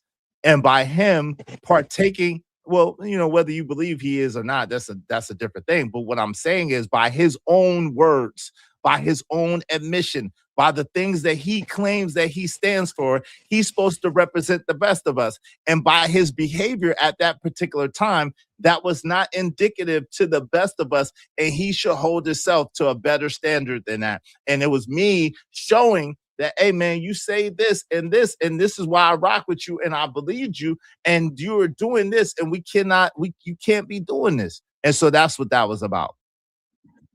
So that was disparaging someone because at the end of the day, he's still a human being and he's a man. No. And he's flawed. It is. If you want to make that to try to make your narrative, that's fine. But it wasn't to disparage him. It was to point out, hey, look, if you're saying this, and which was my exact point, if you're saying this and you say this is what you stand for, you say this is what you believe in, and you saying that this is what you advocate for, and you're claiming to be the very best of us, at the end of the day, you have to hold yourself to a certain standard, and you cannot take any days off as far as that, which is why Angry Man came at me and said, oh, well, he's supposed to be perfect. And that was never my argument. So that's what it was about. It wasn't about anything more or less than that. Hold on, I'm glad you got very passionate about that. I really enjoyed that part of your commentary, right? But here's the thing. If you have the right to call to accountability someone that you feel is not living up to their rhetoric, then why wouldn't Cell have the right to call people that claim to be activists and claim to be whatever it is that they want to be because they're not exhibiting the right behavior? Does he not have the right to call people to accountability? Again, a point that I never was making. Of course he does. That's never, you all are bringing arguments that I've never raised and I've never made. So I can't try to defend an argument that I've never raised or I've never made. I've never made that argument. I've never raised that argument. As a matter of fact, I'm literally on record saying that I think that Cell could say whatever he wants to say and however he wants to say it. When we were going back and forth, it was because he tried to make it into, we are doing selective outrage. We are sitting there grifting, whatever the case may be, is why he got the pushback that he got.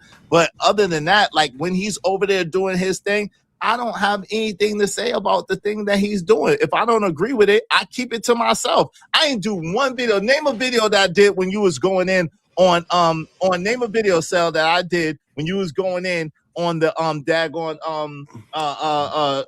what's the name case, Carmelo Anthony case. Name a video that I did when you was going in on other people, or you said, if I don't agree with you, guess what? Because I don't like the way y'all play sometimes, and I don't play the same way y'all play, so I just stay out of it because I know that it goes to a place that I love y'all too much to go to. So at the end of the day, because of the love I have for y'all, if I disagree with y'all and it's a passionate disagreement, I'll just purposely stay away rather than get into a back and forth or argument about it.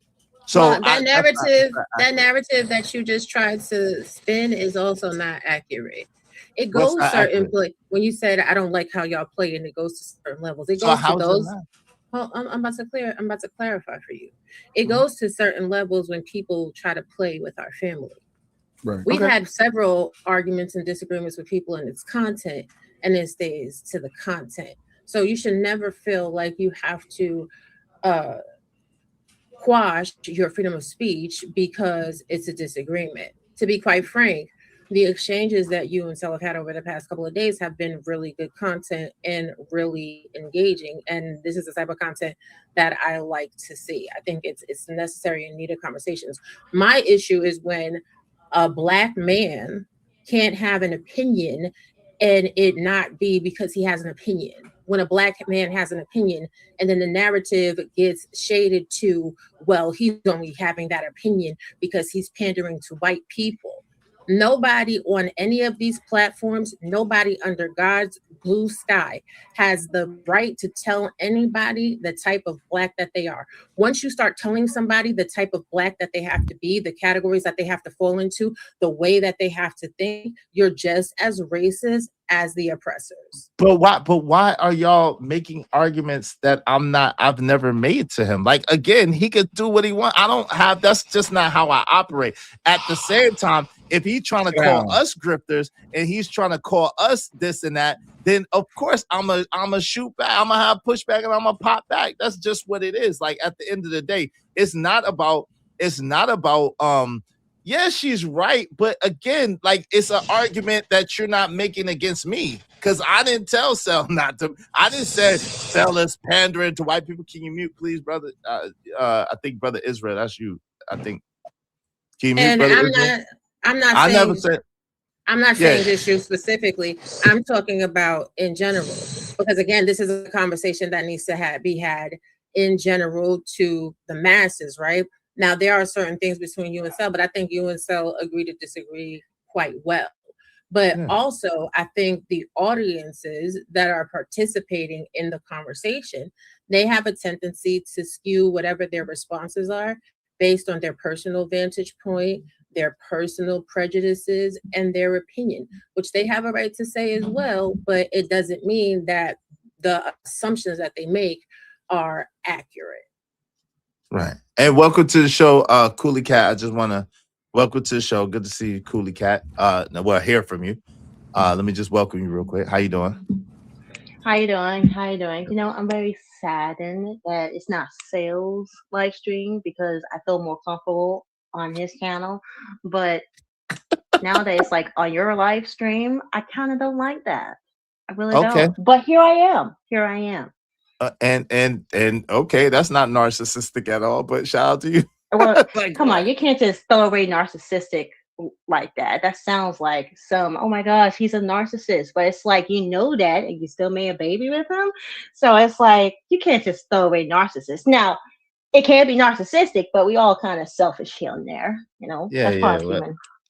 yeah. Shout out to that. That was. Oh, But it's all good. hold It's all on. good. Let me say this real quick because y'all in this chat, y'all really have a problem when I'm talking to you from a space of intelligence. And for one reason or another, you always want to try to get a visceral response. Sorry, you're not getting that. If you want to feel that I wear the pants in my relationship, that's your opinion, right? Wow, who Because said you that? don't, or somebody in the Some chat, weak but Negro in the chat by the name you of don't Money Bando. know us at all. Y'all really get on my nerve with that because I'm a content creator and a subscriber and I'm a wrench holder over here on Izzy's panel. And If my I just sister. And my right, sister. Right. right. They think If I that they decide, think hold that. on, babe, because Oh, you're go on ahead. mute, babe. You're on Okay. mute. You're on mute in the StreamYards. But if I Oh, decide shit, to yeah. come and add to the conversation and my husband is up here, I'm not coming up here for him. First of all, I've been at work all day, something that some of you in this chat wouldn't know anything about. You wouldn't know nothing about I need clocking in that or job, clocking not out. gonna lie. Right. You wouldn't know nothing about getting a paycheck and paying no bills. You wouldn't know anything about having a cooperative woman because y'all are constantly in somebody's chat complaining about a woman won't cook for you, a woman won't sleep with you, a woman won't listen to you, a woman won't follow you, and a woman won't submit to you. Meanwhile, did you ever notice how that's not Cell's testimony? So who's really wearing the pants would be him. I'm Go on a ahead and find you a good woman that will bow down and submit to you. Hey, Izzy, I'm abused. Hey, Like, they said she bring. just did all that. She Hey, just did all that uplifting you. You hey, just no. Because here's the thing, right? I like I'm when abuse she. his ass right now. See what I'm saying? So Beat no, him.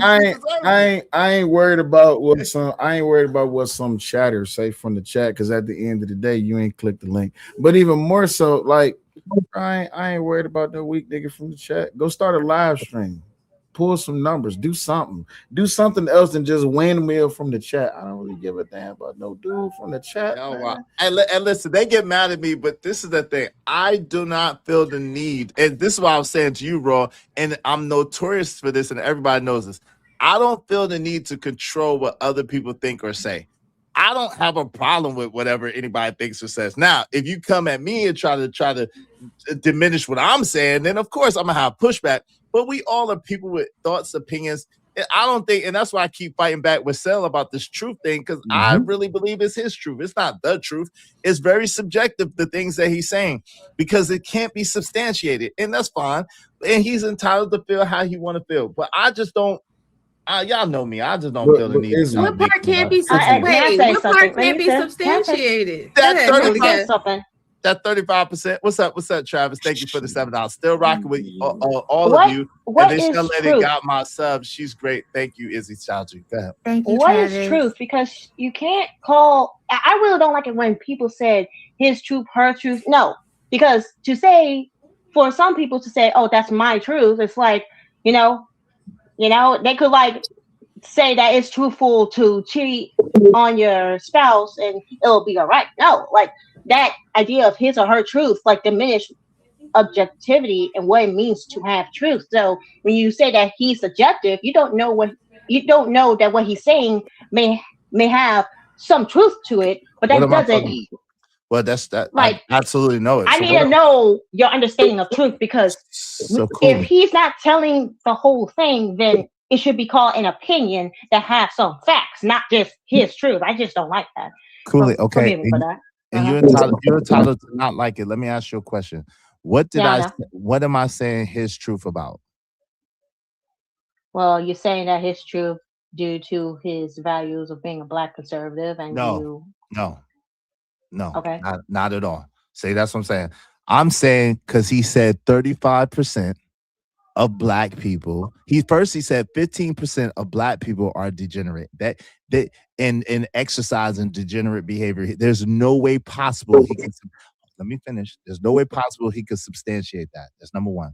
Number two, It can't be possible. hold on. There's no way It possible. can't be possible. It Hold can't be possible. on, Like, hold on. Just because you're saying it and you're saying it loud, let me just finish my point, right? I'm sorry It's for being not. loud It's about that. that is not true. There's not 15% of all black people are degenerate in exercising degenerate behavior. It's not accurate. The second Then what thing is that the accurate number? the second is closer. It's closer to one. It's closer to 1 to 6%. But I'm gonna move forward. The second thing that he said is he said that 35%, which is the more a subjective statement. He said 35% of black people make excuses for the 15% of black people with the degeneracy and the debauchery. Again, that's an extremely subjective statement, which I You meant can't what I call said. something subjective. I mean, you can, but like How calling do you it subjective, that? the thing about it is that how I look at it is that in order to know the truth, you gotta get the full picture. 15%.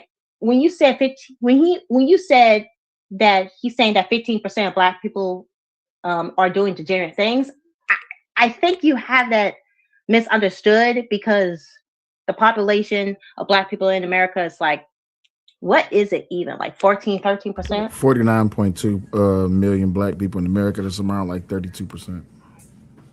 No. Like how But many we don't even know percentage in that to be America? true because we don't know who they're counting. Well, okay, but Yeah. that's But what I'm is it saying. Because black really? people don't want to do Hold on, surveys. y'all. I don't want to go down. I got you. I don't want to go down the rabbit hole. But what I'm saying is that. But why not go there? But listen, this is the thing. It's absolutely subjective. Like it's not even It can't be questionable. subjective. I have to Hold on. argue. I have to argue you on But this are part you because arguing me? You're arguing with me, but you're arguing with me from a standpoint of nonsensical. Let me tell you why. Because what is nonsensical? What is let me. nonsensical? I'm about to What is explain. nonsensical? I'm about to explain. Your argument is nonsensical because you cannot quantify how many people. What does that mean? You can't put a number. Jesus Christ, you can't put a number on how many black people actually support degenerate and debaucherous behavior. You can't put a number or like an accurate. Try. You can't put an accurate number on it. So because you could try, and because it is opinion, and because he tried to tout it as a fact, and because he's my man's, I'm telling him that that's his truth. I'm picking at him. I'm messing with him, but I'm telling him that's his truth. It's not the truth because there's no way to accurately substantiate that argument. And that's the absolute facts. But I agree with you, but I think the reason why we can't substantiate it is because we don't know who they're counting as black people. Hold on a second. That's the thing. I can agree on Ben with that one. Let's be clear. There is a way to quantify the percentage of African Americans participating in degenerative behavior. We run stats every single day on these platforms, right? So if we know that 49% of black males have been arrested, that's almost 50% of black males in the African American community that participate in degenerative behavior. If we know that 23 to 33% of black adult males are felony convicts, that's a percentage of degenerative behavior. If we know that 70% of black births are to unmarried mothers, that's a percentage of degenerative behavior. Like, so we can absolutely quantify, and saying 15% is really very much being generous. No, it's not. It's not though, because it's really not. It's really not. It's not being generous to say that 15%. It's not, because if you go by incarcerated numbers, you have to say it's 1 to 6% of the total black community. So at the end of the day, like I said, especially when it comes to the 35%, it's extremely a subjective number. So are you talking about? It's please don't talk over me, right? It's an extremely subjective number. It sounds cute and it sounds good, but that's why I said it's his truth, because it's not the truth. Go ahead, Cooley. What are you saying? What's up, Wall Street Willie? When you're saying 1 to 6, hold on. When you're saying 1 to 6%, are you talking about the male population? No. Are you talking about? No. You have to 1 to 6. What? In what? 1 to 6 in what? Hold on. I'm gonna answer you. Let me answer you. Jesus Christ. I'm talking about the total black population in America. 1 to 6% No. of the total black. What you mean? No. What are you talking about? What do you mean no? Because they're 15%. Black Americans are 50% in America. So when you deal with the genders, half, 6% is male, 6% is female. So are you talking about the minority within the 6% that's doing a crime? Are you talking about the whole entire black male gender, regardless if they're criminals or not?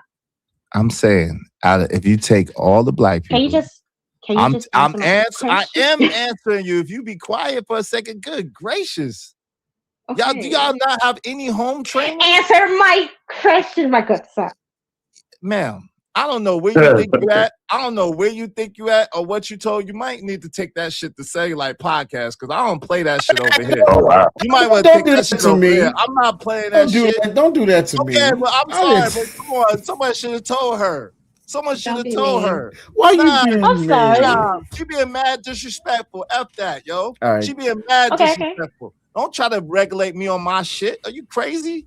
Yeah, Kay, I said that to you the other night. You get a little disrespectful, baby. My shit. Like, are you out your mind? So let me finish speaking. So what I'm saying to answer your question is that out of all the black people in America, 1 to 6% of them are criminals. That's what I'm saying. It's plain and simple. Go ahead. I'm listening to you. But hold on. Well, let's talk about that. I mean, I'm interested in that. That's fascinating, right? Is he? Hold on real quick. I'm sorry, bro. Go ahead, baby. Okay. My bad. So you like my fault? Oh, my motherfucker, baby. Square up, bro. Yeah, I do with the because I'm about to jump. I'm about to jump because y'all cutting up. But the reality is we're not just limiting degenerative behavior to criminals, right?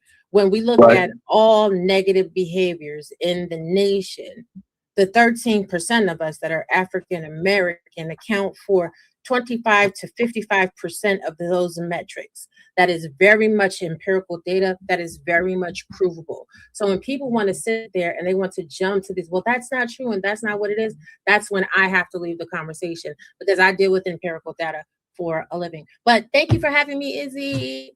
Yeah, no doubt. Be good up here. Be good. And don't be trying to sell easy beds. All right.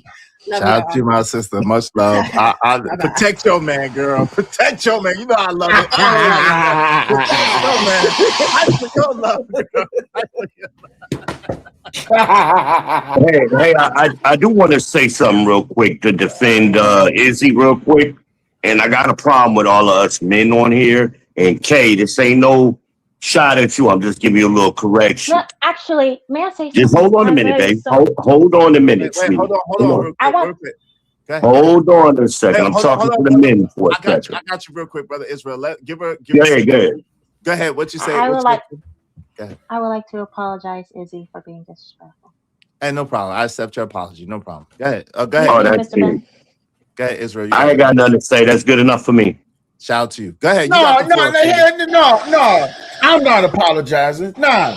And so? I can't be booted. So I'm not apologizing. Who got the air? It's Israel got a mute. You got mute when he's not talking. Israel, you got what's going on? You got mute when you're not talking. You got a lot of background noise, bro. It's like you got. Hold on, I'll turn it off. I think it's my air conditioning. Give me 1 second. Yeah, just mute when you're not talking, brother. That's all you gotta do. No, I can wait. I think Wall Street really about to. Shout out to my man Wall Street Willie in the building. Hey, y'all know no F-bombs. If y'all say F-bomb, I'm gonna want my $5 expediently and immediately. Go ahead, Wall Street. What say you, man? You there, Wall Street? So yeah, I just had one question. Like when we're throwing around these numbers about black, criminality, does no one factor in over policing, right? Because there can be the same amount of crimes going on in the next county. But if all the police are strictly focusing on our communities, don't we acknowledge that the numbers will be skewed? Can I answer that question? Yeah, it's to you, I think. Oh, Yeah, go ahead. absolutely. I'm definitely including over policing, especially when we give the police a reason to be there. Watch. Hey, Izzy, watch how I piss him off. Watch this. Go Let me ahead, Wall welcome Street. some people in the building. Wall Street, go ahead. You try to rage bait people. EJ3 to Nah, 100K. What's up? that didn't Reese piss said me off. that wasn't an odd homage to that using Tom Buzz out of context and the age is crazy. Yo, Bridget M said maybe clarify that you are talking about the 15% of black people. Master Kuma said the media concentrates on the minority. It definitely does.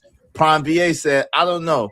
In our community, I see dudes caping for terrible women trying to sweep what they do under the rug. Y'all can't help yourself. Shout out to Marcus. What's up, Marcus? What's going on? What's good, big bro? What's good, man? My man, Mike Nice. Yo, thank you, Mike Nice. I appreciate the jewels. Thank you, Mike Nice. Shout out to Mike Nice. I appreciate you, bro. Said Mills has a point. Yo, Chris said, Izzy cooking. Thank you, CJ. Verbal Assassin said, come on now, Izzy. You didn't make up Caucasity. I read that. What's up, Blanco? Blanco said, damn, the white boy caught is on his Wi-Fi activism way.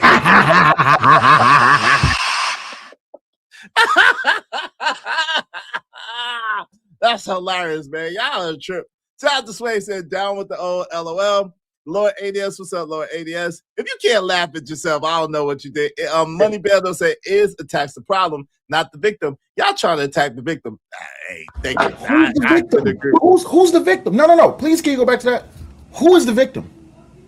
Money Marco, he talking about black people. The So black people black who've people been are victimized by the. He talking about the black people who's been victimized by the systematic oppression. My brother, we didn't land on. We didn't land on Plymouth Rock land on that. All right, cool. Now stop right there. Now I love when you do that, man. I love that. You did it one night on this show. That shit was hilarious. Watch this though. I want to go back to who I can't remember. Don't change off this comment. But whoever made that comment that said, I think Sel need to clarify that he's talking about the 15%. It's literally what I've been talking about. It's just that the 35%, and I rehashed this argument. Fake numbers that he's making up. The 35% keep jumping in the way of live ammunition. I'm talking about the 15% that y'all don't even want to live around. I can prove my point. Izzy, I'm gonna ask you. When niggas get money, do niggas leave the hood? Niggas, a lot of them do, yeah. And where they move? Move to the suburbs. Well, it don't have to be a white suburb though. It don't have to be a white suburb. It could be a black suburb. It could be a black suburb, but very unlikely. But here's the problem though. When it comes down to it, because I just had this argument with Cheeky over there on Hemp Show, and I had this argument with Taz. Shout out to Cheeky. When you move out Shout the out to hood, Taz. when you move Shout out to him. Yeah, when you move out the hood and you don't mess with the hood, you become I don't use the word suspect. I'll say alien. You become alien to the hood, right? So when people want to move out the hood and they want to move into better housing, better school programs where it's better food, they ain't got to worry about gunshots in the middle of the night. They ain't got to worry about loud music going up and down the street. They then leave that 15% and they go down to 14.9 and they join that 35. You see what I'm saying? There you go with the man. Don't forget about the coming home parties from jail. That's not necessarily so though. A lot of times with them leaving the hood, they want to leave the behavior because this is the thing, and we got to talk about this. As Americans, as people, period, we have a tendency for overcorrection. We know that. So when those people leave the hood, they don't want to be reminded of that stuff that they've been through. So a lot of times they have to leave those people in those places behind. So it was a primary story with Kobe Bryant, where his guy that was allegedly his best friend, you know what I'm saying, had grew up with him, and when Kobe went to the league and got married or whatever, he left his partner behind, and a lot of people was feeling away. A lot of people do that. When they move away, they stay away from the hood and they stay away from hood people. Let's just be honest. And I agree 1,000% with you. Now, Izzy, I'm gonna take you back. Where you was born and raised at? Brownsville, Brooklyn, New York. Brownsville, Brooklyn. All right, cool. What was Brownsville, Brooklyn, all the way? I don't know what age you left, but I don't want you to give your age either. I'm gonna just say, let's say you stayed there till you was 16. What was Brownsville, New York? 15. So what was Brownsville, New York like back when you was 15? Was it a jungle? Because I heard it was a jungle. Yeah. It was Okay. the heart. It was the heart of the crack epidemic. So All right, yes, cool. it was the Yeah. jungle. So let me ask you a question. Would you rate? This is a hypothetical. Don't take this personal. If you had to exist in today and what Brownsville was back then, would you raise your children there? No. Then that's you proving my point, Izzy. And I'm not saying What, that to hold on. wait, Listen, how is that? listen, Hold on. Tell me how that proves your point. because Yeah, you wouldn't want to raise your daughter or your son in the jungle. You see what I'm saying? Because but, you but know, that's but you not hold on. indicative to black people. That is Though. that. Hold on, because you didn't ask me. You asked me a direct Yeah, question. I but you gave you left an honest niggas. answer. Hold on, no, but I left degenerate behavior because guess what? If you ask me would I want to live in Sheepshead Bay or Canarsie during that time, I'll tell you hell no. If you ask me whether I wanted to live in Bensonhurst or god doggone certain other parts of New York at that time, I'll tell you hell no. And guess what? Not a black person lived there at that time. Gotcha. So it's not about color, it's about the behavior and the behavior patterns of the people that live in the place that they're at. But when I'm saying nigmas, I'm not talking about all the other people. I am speaking about the behavior. But when it comes down to it, even the most ghetto of black neighborhoods, you wouldn't want to raise your child in. Would you agree or disagree? I would agree, but again, Okay, so my rhetoric hold is, on, but my I rhetoric wouldn't is want to aimed, raise. my rhetoric is aimed at that. The fact that you know that is not a welcoming environment for a child because you came up in it. All I'm saying is that what you left behind, and it's hey, stop being so loud.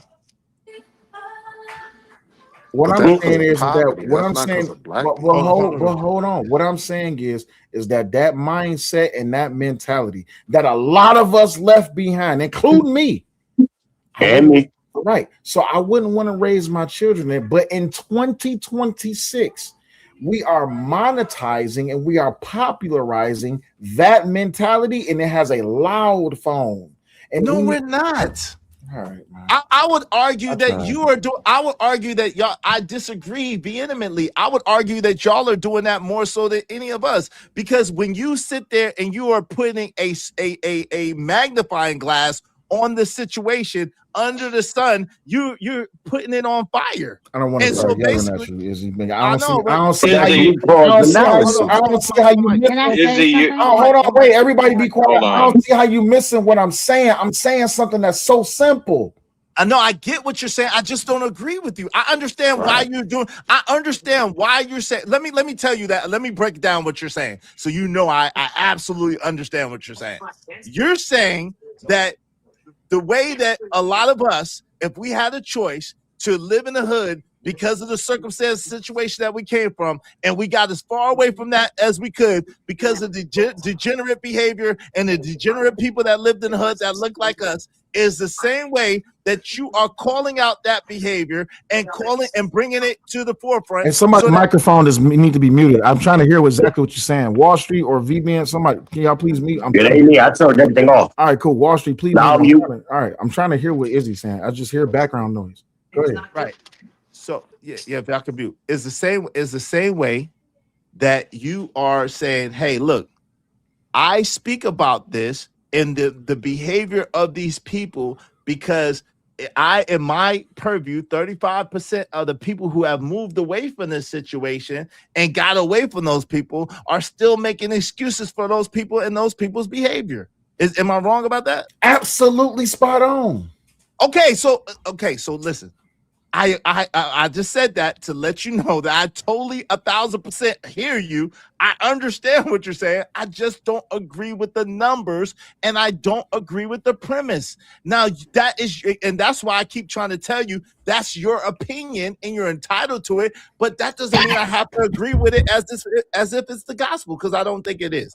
Let But me pass the it's mic. one other part, right? Like most of the time when people leave these neighborhoods that we come from, it's because we've come up financially, right? So let's be very clear. In most cases, it's because people are leaving poverty, not their people, right? Because like you're not gonna leave Brownsville and go move into some trailer park in West Virginia, right? Poverty is poverty. So people typically look to escape poverty. And one thing that you can make a clear association with is that crime levels are higher in places where there's poverty. Right. I agree with you 1,000%. Now, Wall Street Willie, one of the only times I'll agree with you. I agree with you 1,000%. But here's the problem, Wall Street Willie. That poverty, which is not just a financial class, but also a mentality, right? I'm talking about poverty of the mind. Absolutely. Right? That poverty of the mind mindset, when I and others, I'm not even going to include nobody else. When I am speaking out against the propagation and the perpetualization of that mindset and why it is a problem, I'm not saying all black people, but if I had to round up all of the people in that mindset in America, you can't tell me it's not 15%. You can't. Because and this is why. At a minimum. This is why I back up and substantiate my argument with that. Is because look at the media that y'all participate in. Look at the antics that y'all participate in. Look at the mannerisms that we participate in. Look at the things that we excuse just because, oh well, that's just black people stuff. That's not black people stuff. Black is not a mentality. Black is supposed to be an identity, but y'all taking a mentality and saying that it's more important than identity. This is what blows my mind about black people. And I'm only saying the reason I say 35%, and you know what? I'll even admit and concede I might be saying a high number, but anything over 1 is too much of a problem.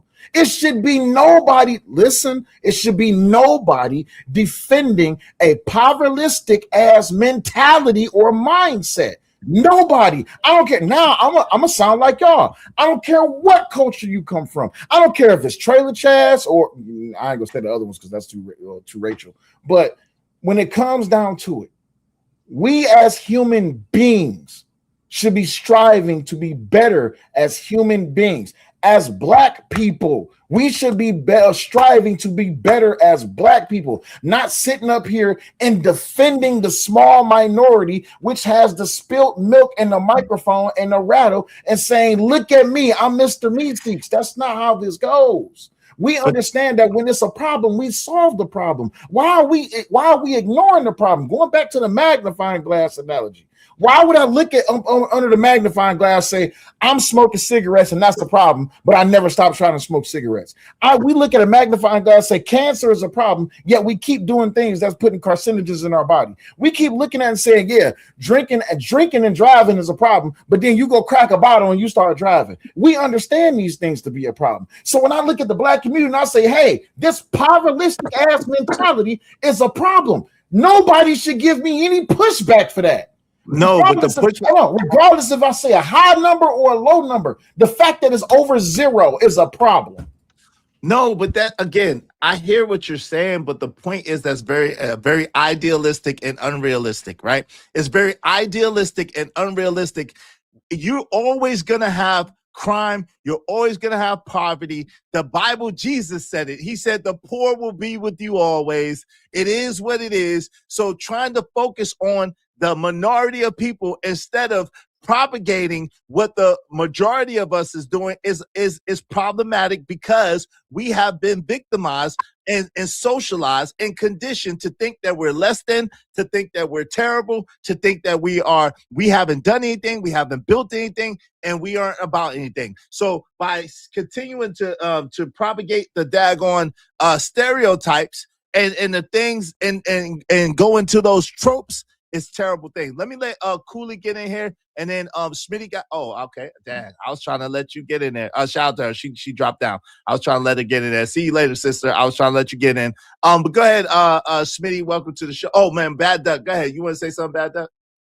Wait, give me a second. Ahead, who keeps blocking? No, you got it, Bad Duck, and then Smitty. Who keeps blocking Kimberly?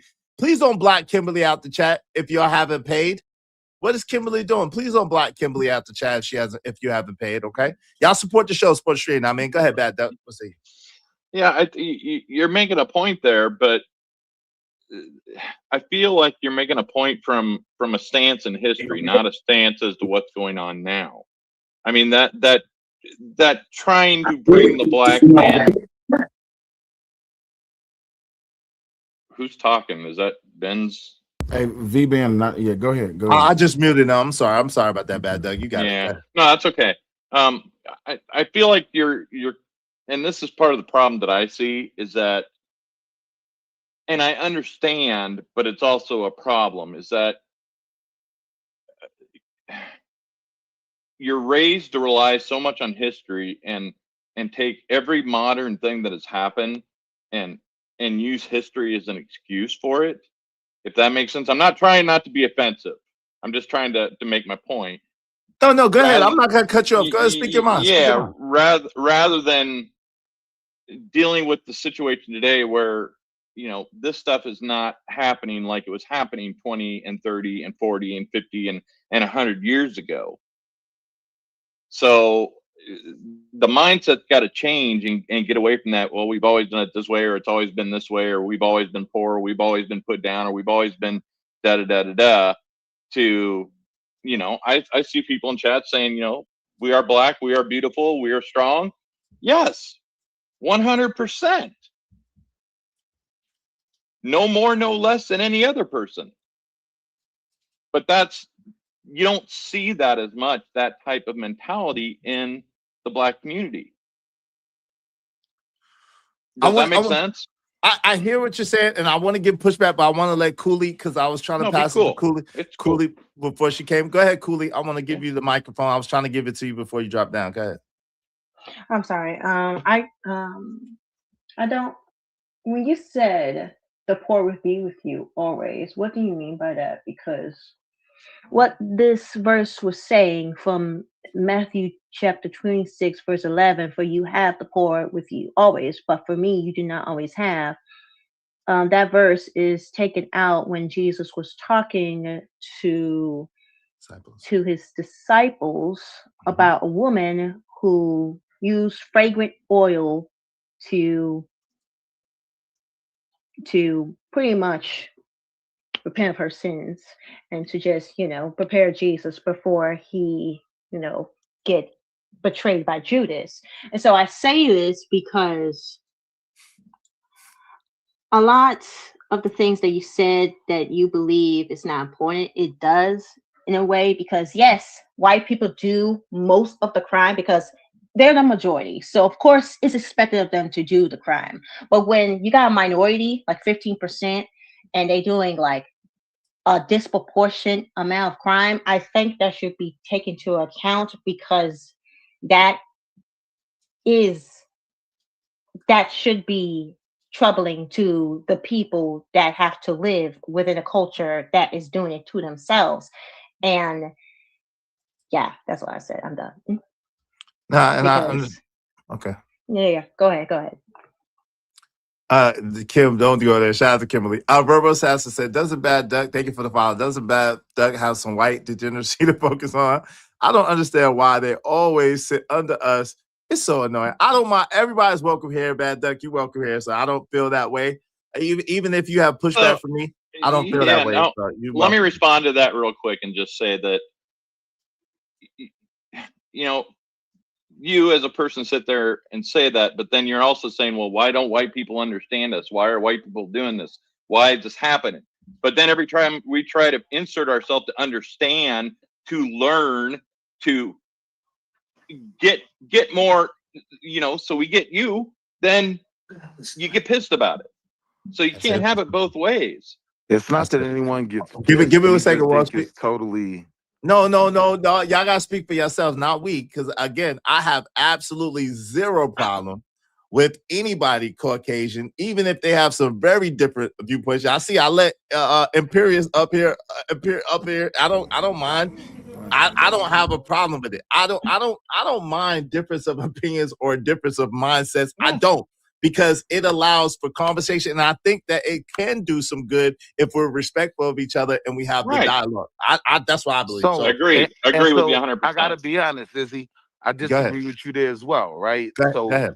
In me saying we, I was simply responding to what he was saying.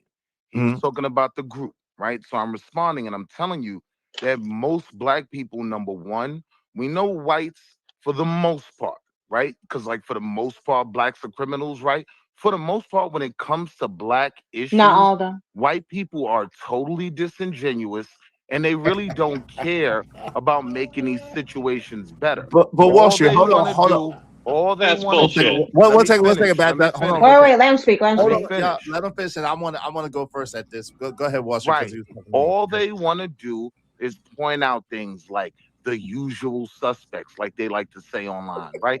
The reason why you don't see better is because you don't look for better, right? There are tons of black people doing amazing things. You don't know any of them because the only thing you care about is proving your points about black criminality No, to be no. correct. So One I'm one just laying second. right here. I'm just laying Let- right here. You're This so is far why. off, Wall This Street. is why I One second. disagree with Izzy as well, because I'm past the point of talking to them. Because I know for the most part they're totally disingenuous and they aren't looking to make America better, right? Hold They're on. looking to make Can America I say something what about it that? was. Wait, hold on. After I finish, after I say something, I want to say something first. I want to address that. I totally 100,000% disagree with you on that. I think that that's the same thing that we're accusing other people of. And I think that that mentality and that mindset is what keeps us from being able to get anywhere and be able to get anywhere in America. I honestly believe that. So I'm not, that's what I'm trying to say to y'all. I'm not of that mindset and of that mentality. I think, hold on, y'all, can y'all mute? Yo, what the freak? Who is that? That's Cooley. She don't just mute her. She Oh, don't I'm know. sorry. My chocolate milk. Yeah, Cooley. Whenever y'all not talking, I gotta mute her. Let me just say this. Let me just say this. If y'all can mute, please. Let me just say this. Oh, Jesus Christ. That's Wall Street. Come on, y'all mute, man. Let me just say this. We have to get to a place where we judge people off of what they do, how they move, and how they act.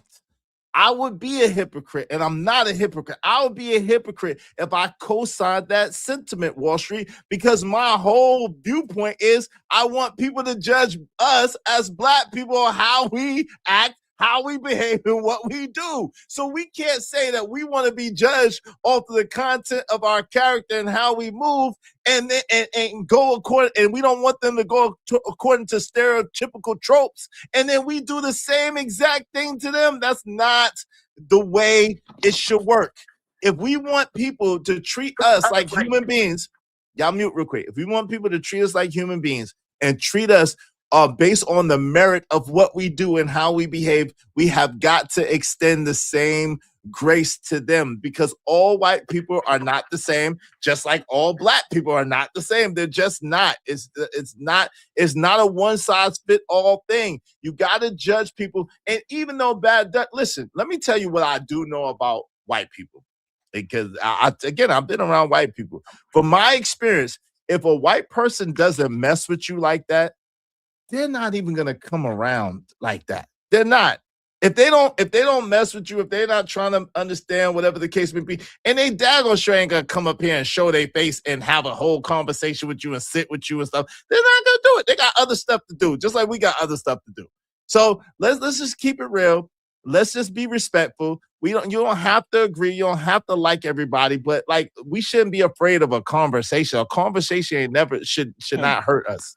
So there's a So do few you things think that I'm trying to be disrespectful or just mess with you? Is that what you think, Izzy? Or do you think I'm honestly trying to I understand think and be part most of the whites conversation?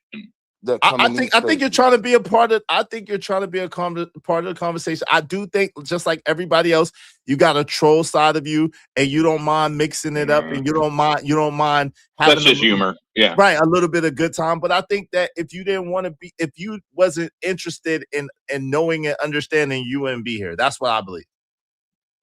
Is that accurate? I'm totally here because I want to understand, because I'm invested mentally in trying to make everything better. Kumbaya, whatever you want to call it. I believe that. I believe now.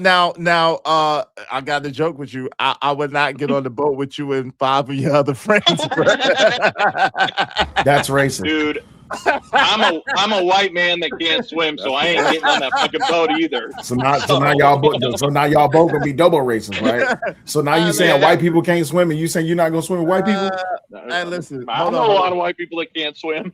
Hold on, real quick. Let me read this and let me pass the mic to Cooley. and then to Smitty. Give me 1 second. Shout out to Verbal Assassin, F around and find out. Thank you, Verbal Assassin. Appreciate you, sis. She said, baby, you don't know me at all. I don't give a F what you think about me or us. There is nothing about you that I wonder about. That cell. Yo, shout out to Travis Bird. Appreciate you. I did look and marriage. A great girl. Thank you. Shout out to you. Shout out to Verbal Assassin. Said, Izzy, you got to be joking with the lame monologue. Knock it up. Hey, listen, y'all can say what y'all want, but I'm gonna be honest, and I know everybody's not gonna agree with me, but that's truly how I see it. If I get on to Cell and say in the Cell, yo, Cell, come on, don't stereotype and typecast black people and pigeonhole black people into these tropes and these stereotypes. What do I look like trying to perpetrate a stereotype against Bad Duck just because he's white? I think that would be hypocritical of me. I'm just saying, that's just my personal opinion. Go ahead, Cooley. What say you, bro? I mean, sis, I'm sorry, Cooley. I'm sorry. What say you? I'm trying to keep up with the conversation because it goes to show that I will need to memorize a conversation on the present, on the spot. But I totally agree with you, Izzy. You know, you can't just judge white people as all the same because, number one, that's kind of not good if you want to understand reality, what's in front of you. And number two, white people did help a lot when it comes to black people, especially that one thing where this white guy made a whole like apartment project building for black people, and then it turned into a gigantic disaster, you know, drugs and all that stuff, and black people getting killed in that terrible place. And so it's not that white people not helping enough. White people can help a lot, to the point, billions of dollars, especially with forced integration, just forcing kids to go to schools that their parents don't agree with. And it's like, is that even legal? Is that even allowed? And with that, it's like, it's not, we can't just focus on white people because white hands make wonders. No, they can do a bunch of wonders, but if the other side is not, you know, taking that and maintaining that, and keeping quality of that, as well as getting people to keep up with that quality, it's just going to fail over and over and over again. And so it's like you can't depend on a group of people so much to the point where you end up just not being able to maintain it, nor have the knowledge and the behavior to keep up with it. So I think the more white people help black people, the more black people get worse because integration has messed up black people. That is a good example. Welfare helped destroyed black people and destroyed the black family. So I think there should be some help, but the help should be making black people help themselves. And that means, you know, being less inclined to help black people and push them into a state where they can help themselves, if that's the best way I can. So I'm sorry if I didn't put my ideas out there for y'all to understand correctly, but I understand what you're saying. Shout out to Deborah, my favorite terrorizer. Hey, Deborah Leonelli. Saying y'all are so mean. We're not no more mean than you are. Good to see you, Deborah. I think So I I do find want to what I respond find to that it, though, oh, go ahead. You can.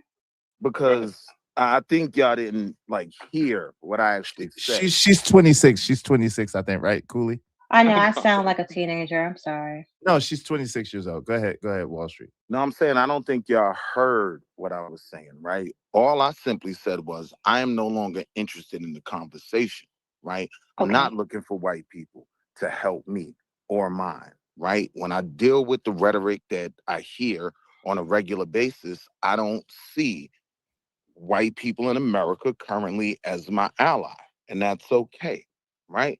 I'm saying Right. I'm not interested in explaining anything because it's hard enough to have an honest conversation, even with another black man like Sel, right? Because if I acknowledge certain things, then that just turns into, see, so you admitting I'm right. It's like everything is way too polarized for me to be trying to reach over the aisle. They're not even doing that in politics right now.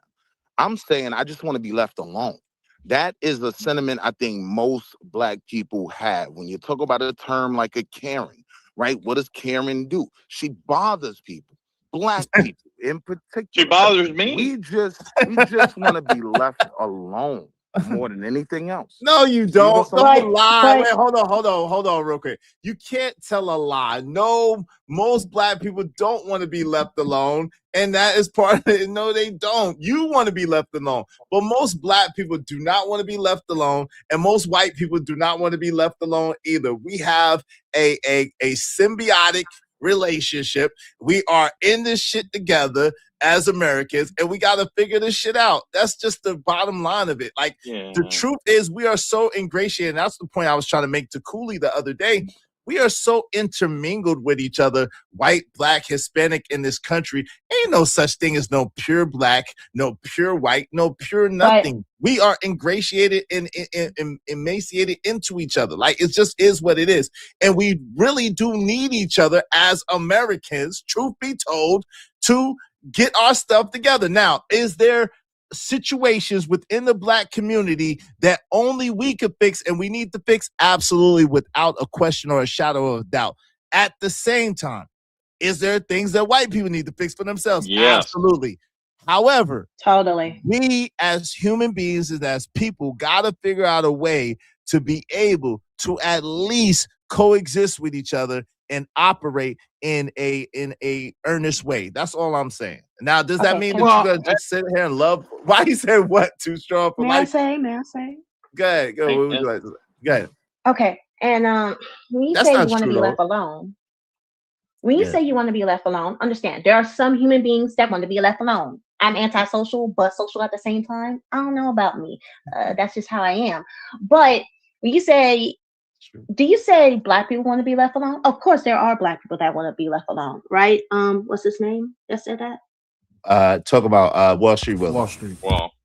Wall Street Willie. Do you say you want to be left alone, or Black people like you want to be left alone? Black people in general, right? Like, Okay. even if we look at our society, we're pretty much still almost as segregated as we've ever been, right? There are Black communities, there are white communities, right? So there's not this intermingling of the cultures that Martin wished for, right? Yeah, some Black dudes is boning white girls, right? Is But this at nigga the tripping? end of the day, the overwhelming majority of us are strictly in our racial community. Bro, In what world? niggas be lying. Let me speak. Let me speak. Niggas No, be he's lying. not. In what world? I would say. Wait, let me speak. Let me. Oh, Go ahead, Okay. quickly. And I'm Okay, passing okay. that to that. Okay, so when you say that Black people want to be left alone, in a lot of ways, you can't be left alone, because when it comes to really being alone, you have to be alone like an Amish person. You have to be alone like a caveman. You have to be alone, so alone that you're away from society and only in your group. And so there's like a lot of ways to where you can't be left alone. Number one is because of crime, because there are those group within the Black community that will purposely go out and just do all types of crime. The policemen will be around your community because there's bad people in your community that is starting crime, making them unable to leave you alone. And then number two, you got, the ability to go to stores of any kind. So as much as you don't want to be alone, you're going to get up one day or this week or next week to go to Walmart, go to here, go to there, so you can get your food, come back so you can be alone. And then traveling, meeting family. You can't truly be alone, because to be alone, you have to live like somebody that's depending on the word of God, the ground, and their homemade shack in order to be alone. So you can't really be alone, because as much as you want to, the problems that is coming out of the community, like a nasty vomiting sewage, people are looking at that and seeing it coming to their communities, to their lives, and looking at y'all like, why y'all not handling your problem? I understand you want me to leave you alone, but I can't leave you alone if your problems is now integrating into my life. All right, give me a second. So Give me a second. Let me cut it because I gotta let Bad Duck in there. Shout out to Chike. Welcome to the show. I gotta let my man Smitty go after Bad Duck, and then we're gonna open it up. Smitty, did you want to say anything? Let me just say, did you want to say anything, Smitty, or did you want to just hang out? Okay, go ahead, Bad Duck. Hello, can you hear me? Yeah, I can hear you now. Go ahead. Nah, yeah. I'm just enjoying the show, bro. I'm doing some gardening. You guys go ahead, take it away. I just want to listen and learn. Cool. Go ahead, Bad Duck. What say you, bro? No, I was gonna say, well, I think you're right. I mean, and to be honest with you, I'm glad that you said you don't want nothing from white people and because I wouldn't have an ounce of respect for you if you did say that. Well, because they're white, I want something from them. I don't. That's not where I'm coming from at all in this conversation. I don't know. I forget.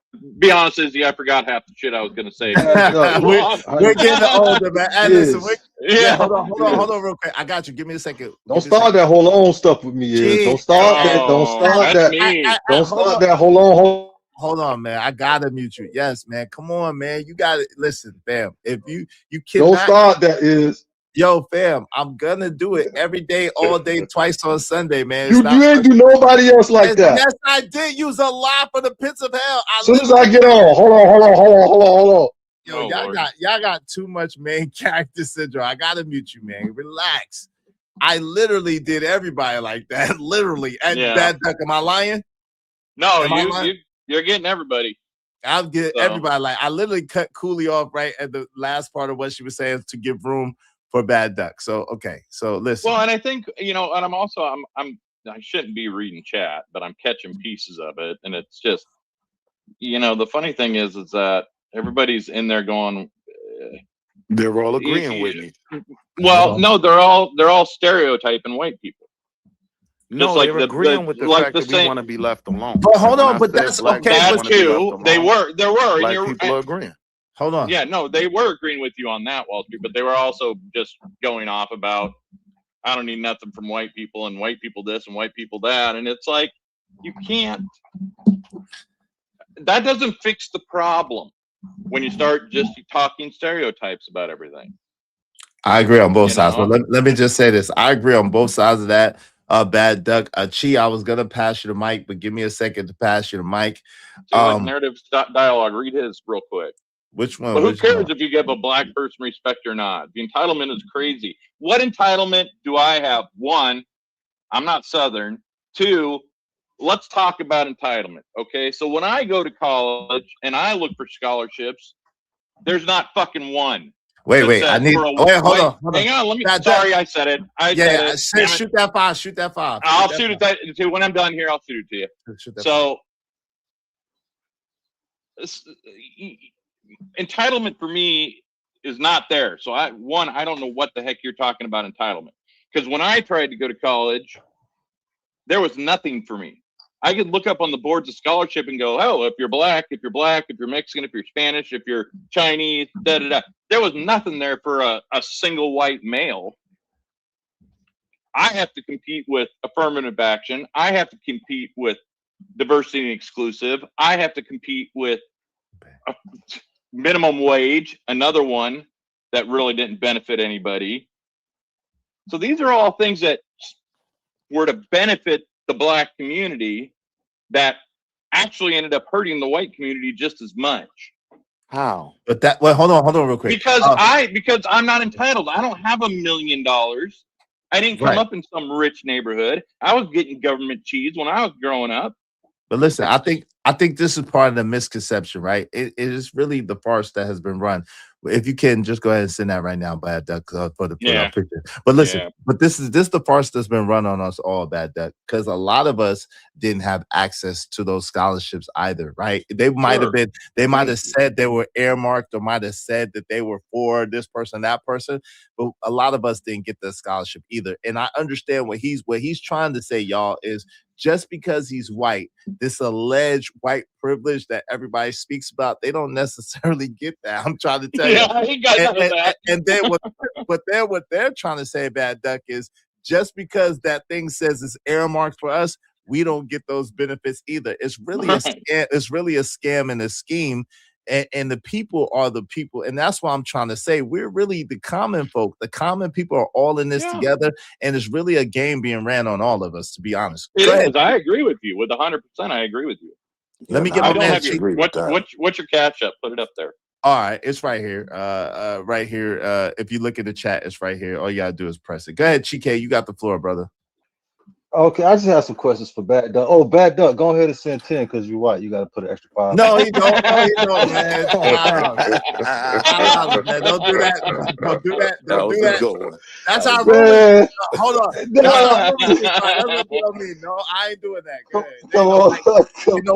No, I got some questions because I was just talking to some so-called white guys from Ireland today, right? Yeah. And they were visiting America, and I was talking to them, and they were saying that it's bad in Ireland. Kids can't even buy a home, and this, and they were just telling me some of the similar things that are going on in America. And I'm sitting here like, if it's like that over there for them, and it's like that, maybe it's more of a wealthy. Thank you, Bad Duck. Yes. A wealthy thing, a wealthy versus a non-wealthy situation. You know, I'm like, maybe it's not what we think. And so you're 100% correct. That's what it is. And so I mean, go ahead. All of these things that we see on the news, the Carmelo Anthony, and then the other. I'm like, I'm trying to ask myself, why do they publicize these things so much when there are millions of other crimes that occur in this country that are not highlighted, right? And I'm saying, is this purposely done? You know, is this purposely done? Of course. You know. Well, I would agree with something that Izzy said earlier about the media, and so also too is that the media really is good at showing the degenerate or the bad side of the black community, and not very good at showing the good side of the black community. And so that's 100% accurate. So this is the question. Wait, hold on, y'all. Let him finish his statement first. Go ahead, brother. Yeah. There's black media companies out there too. Now but they that's may not not be what I asked you. CBS or. Wait, hold on, Wall Street. Y'all gotta stop cutting people off in the midst of their sentence. Let them finish the sentence. You want me to give you my honest answer on who controls the media right now? But just don't say no name. I'm just don't say their actual names. Go ahead. Don't say it. Don't say it. Don't say it. We know who does it. His abbreviation is G and S. I call them the 1948 people. You know, they have their land under the Civil War too. But hold on, real quick. I got to pass it. Hold on, real quick, Cooley. I got to pass it back to Chike. Go ahead, Chi. I just want to ask some questions. I just want to ask. You gotta make it brief, though. You gotta make it brief, okay? Brother. Okay. Yes. I just listened to Cooley talk, and I ain't even get a word out, and you telling me to make it brief. Now let me. This is what I'm talking about. Because I know you. No, it's not about you, Cooley. It's about Iz. It's about Iz. He giving me precursors to make it brief. I ain't even get 2 words out. I'm just telling you, you gonna be all right. Just make it brief, brother. Like Jesus, ask you a couple of questions and let me pass the mic around. Just Mike. Can I get my question? Can I get my question? I ain't even said nothing. Sure, you a Let me get his question is. Jesus Christ. Jeez, Louise. Brother. What's the brother name? Bad Duck, whatever. Bad Duck. White male, white guy, whatever. Do you know? I'm seriously, genuinely asking this question. What was the first so-called white or European group of people here in America? I'm confused about that. Depends on which part of history you want to. Some say it was the Spanish. Some say it was the Native Americans. Some say there's a bunch of different answers. To be honest with you. No, the European nations or tribes. Not because we know Native Americans are not considered European. I'm just saying. We know it wasn't the Irish, right? We know it wasn't the Irish. If we're talking North America, really, they're leading to believe now that the Vikings were the first ones to discover America. And where were they from? Norway. No, and so what would be Norway now in that area? And who would you say has out of all the European groups that are here now, who would you say has the most influence on the way America is portrayed and the direction of the country?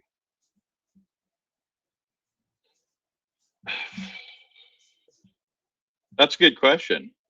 I mean, if you want to look at how things kind of went down with the British colonizing and then us kicking the British out, you could say it was the descendants of the British.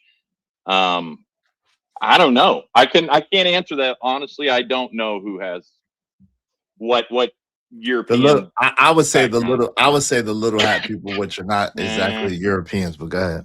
That's what I would say. But go ahead, Chi. Yeah, see, and a lot of people believe that, and I understand what you're saying, and I don't know if I necessarily buy into that conspiracy that community is running America. That's just my personal belief. You don't understand the root of it. But I mean, they're Caucasian as well, so you could just put them all in the same box.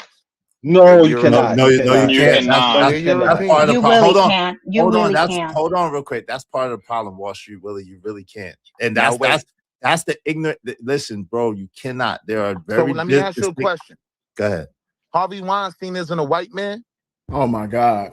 Oh my God, can I say something about that? Wait, hold on. No, It cool was it. a Wait, hold on. Panicking. P. Diddy's not a black man? Like, yeah. Who is he asking that You question said to? what? I don't know. Harvey Weinstein What is. was his response? He said he asked you, was P. Diddy not a black man? What does that have to do with anything? What does white? I'm What does responding Harvey Weinstein to have to do with I'm anything being white? I'm responding to my initial statement that I made that you guys somehow disagree with. He's also- that the small hats aren't European And, Caucasian. but hold on, you literally Harvey Weinstein. Think about his last name. He literally is a small hat, sir. Yes, and he's a white man. That's No. my point. Please, can I talk about this? Can I say? Hold on, Cooley. 1 second. Hold on, You gotta calm down. 1 second. Give me a second.